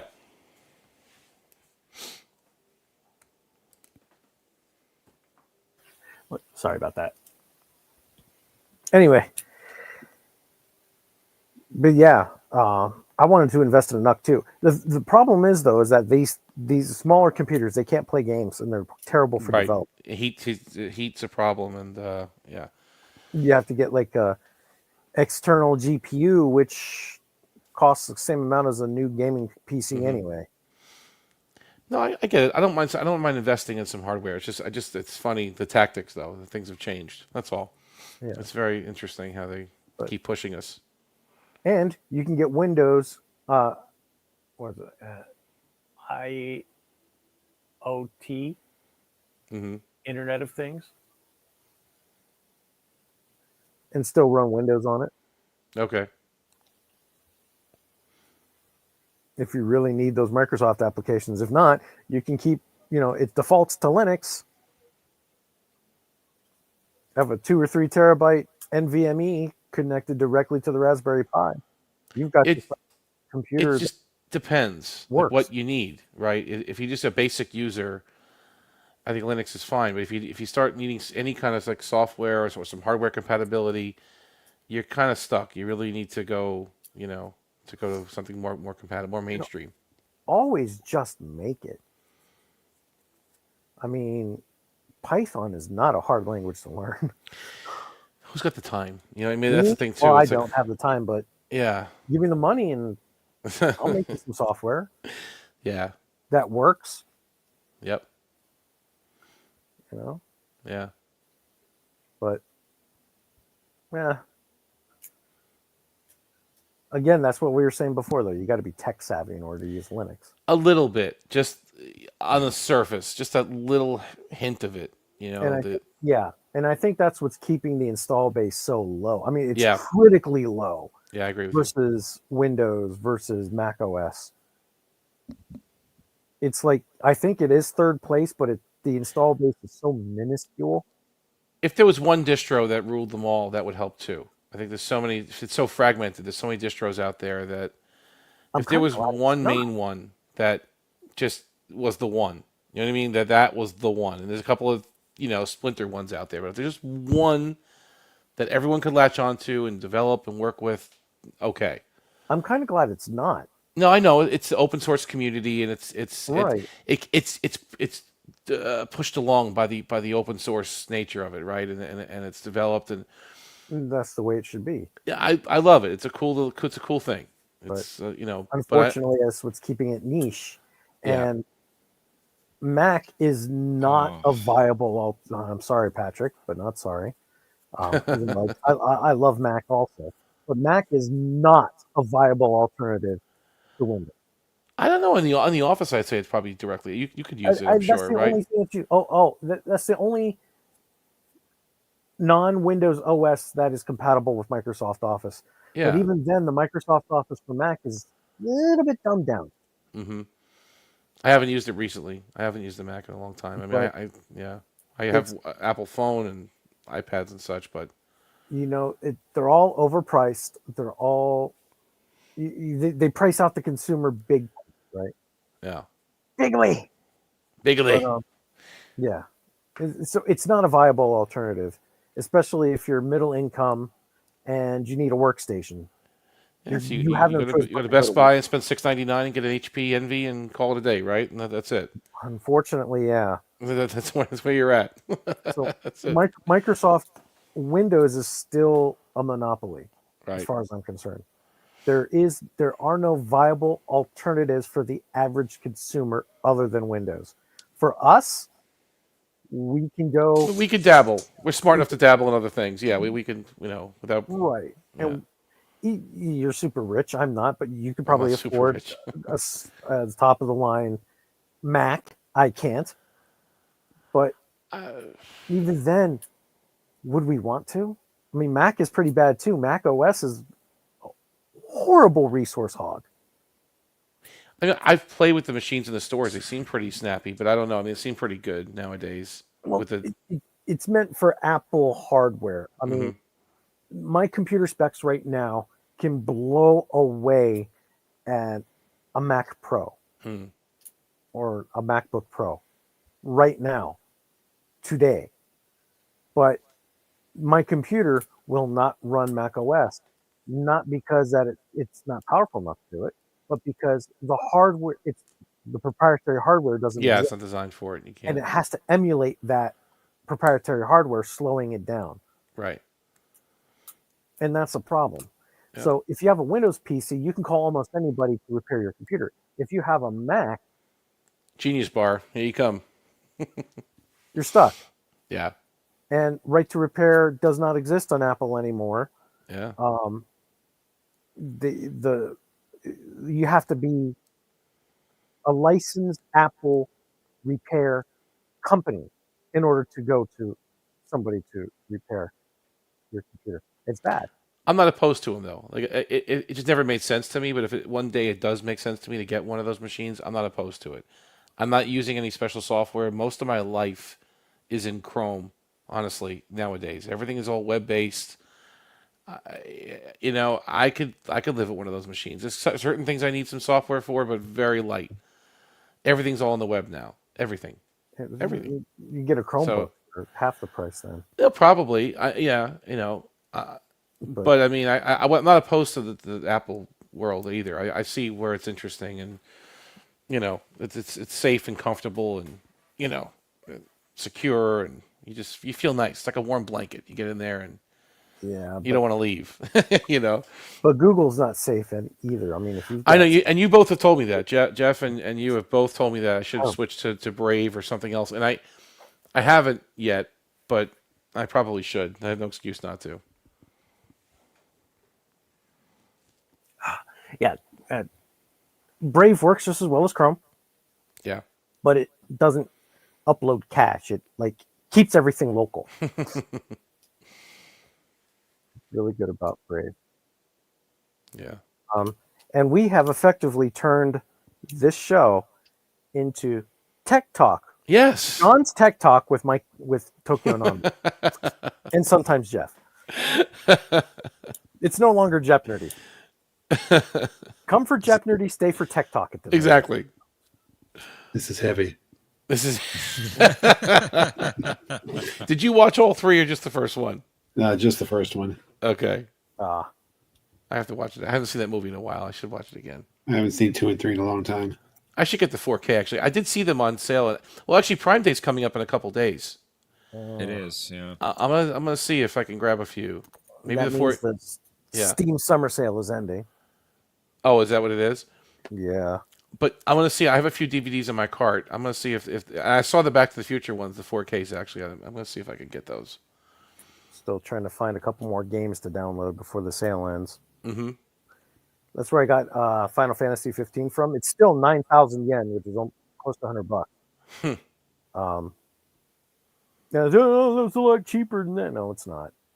Don't understand how economics works. But I got it for 3,500 yen, which is a huge markdown. So yeah, I got it. 3,500. A couple years behind the times, but heck yeah, I got it. What is 3,500 in our money? Well, the way economics works, there's like the weight of money, the weight of the worth of the money, Yes, versus how much it is like in numbers. So for numbers, that's your exchange rate. So 3,500 yen, probably I think around $17 or something like that. It's Okay. It's really, really cheap. Hmm. But the weight of the money, right? 3,500 yen is $35.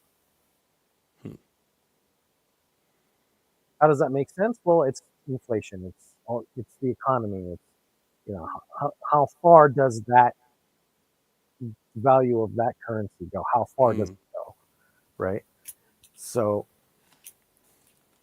and that's what pisses me off about all these YouTubers that are here in Japan. Well, one of the things is like, oh my gosh, we can get sushi for 50 cents a plate. This is so awesome. No, it's still $1 a plate. Wait until you change your money back to dollars. You lose. You lose. Big. Like Star Trek fans. We lost. You lost. It's over. Yes, it is. It's over, man. It's over. Game over. Like John wants to wrap up the stream. It's over. Yeah, that's the problem. I could have like 32,000 yen, which, yeah. So think of 32,000 yen is $320. But when I go to cash that back out to dollars, I'm only getting like $100 back. Exchange rates. Yeah, that's the exchange rates. But with the economy the way it is in Japan, how far that goes, it's going as far as 320. What did I say, 32,000? It's going as far as $320. It's going. But you change it back, it's only about $100. And basic economics, man. People just don't get it. Oh, the dollar is so weak against the yen. The yen is so strong. You have no idea. I'll never forget one time I visited the Caribbean. I forget which island I was on. I think it was Jamaica or something. And I converted my money at the airport for some reason. I said, let me do it here to make it easy for myself when I went there. And I can't tell you how disappointed whenever I tipped these people, the people that worked in the resort, the people that bring in the food, or whatever the case was, when I gave them their own money, they gave me this look like, ugh, like pure disgust. And I asked one of them, I said, what's wrong? I said, I did this to make it easy. Why? They go, no. We like the dollar better. We want the American dollar. I go, well, then our money is worthless here. In our own country. I wouldn't have changed it if that was the case. I would have kept it. But no, I made them. I never did it. I never made that mistake again. I just gotta keep American money because that's what they want. Yeah, over there. Yeah, not here though. Even if I give them a bunch, if I give them a whole bunch of their money, no, they don't. It's like no, they don't want it. Okay. People come over here. They've got like $500 in cash. They exchange it over. They've got 100,000 yen. Woohoo! I made it big. Change it back to dollars. Take the 100,000 yen that you doubled, right? Change that back to dollars. How much are you getting back? About $300. You're losing money going back the other way. Mm-hmm. And people don't understand that. Like Japan is so cheap, and all of these tourists are here now. They're going back home broke. They are. They're going home broke. They don't have a clue. Wow. And just like my spirit, broke. No, don't say that. You sound okay. Come on. Don't do that. I'm faking it for the air. Because nobody really gives a care.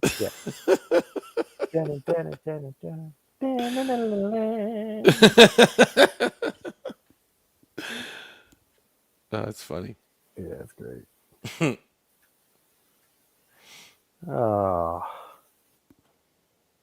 Clack, clack, clack on the keyboard. Well, the tech talk's been great. I do think I want to start winding down the stream here. Okay. Roger that. I'm glad you're able to join us, Tokyo. Yes. Yeah. Miss you, brother. Yeah.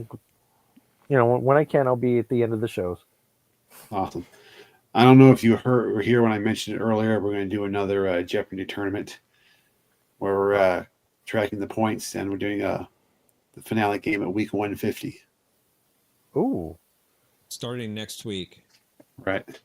Nice. Well, if I played trivia anymore, I definitely don't qualify, but still. You could. Yeah, not if. No, I have my suspicions about it. Public today.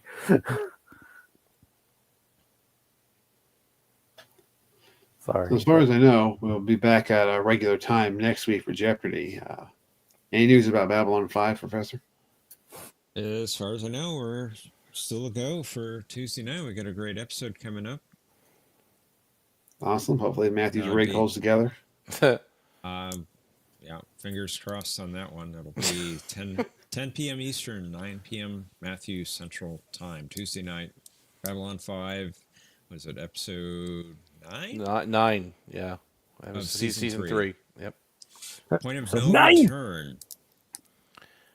Point of no return. This is it. Yeah, we're going somewhere. I don't know where we're going, but we're going somewhere. I'm looking forward to seeing how Night Force plays into this episode. Night Force. Yes, Night Force, indeed. Yes. Not Night Watch, Night Force. Matthew's incredible. Yeah, he finds a way to just mispronounce almost everything. It's amazing. Uplink and encounter.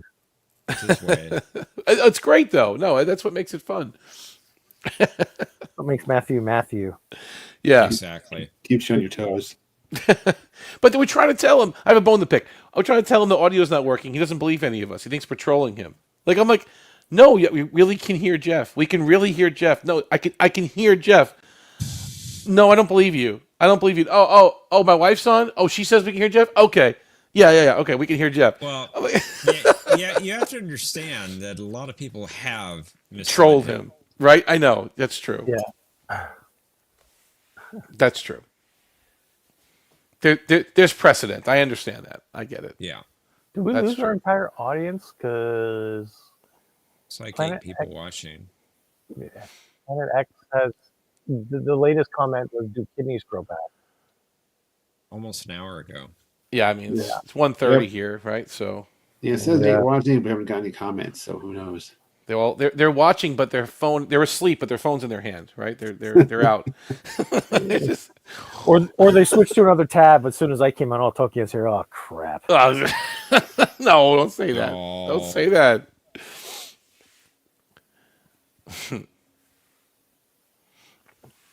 Here we go. But I'm going to sign off before I end up as being the one to sleep in front of the computer. Okay. Yeah. I was gonna say, here we are hijacking you again, John. No worries. Look, thank you everyone for joining us tonight, and we look forward to seeing you back next week for the next edition of Jeopardy. Have a good night, all. Have a good night, everyone. Take care. Justice for Tuvix. Justice.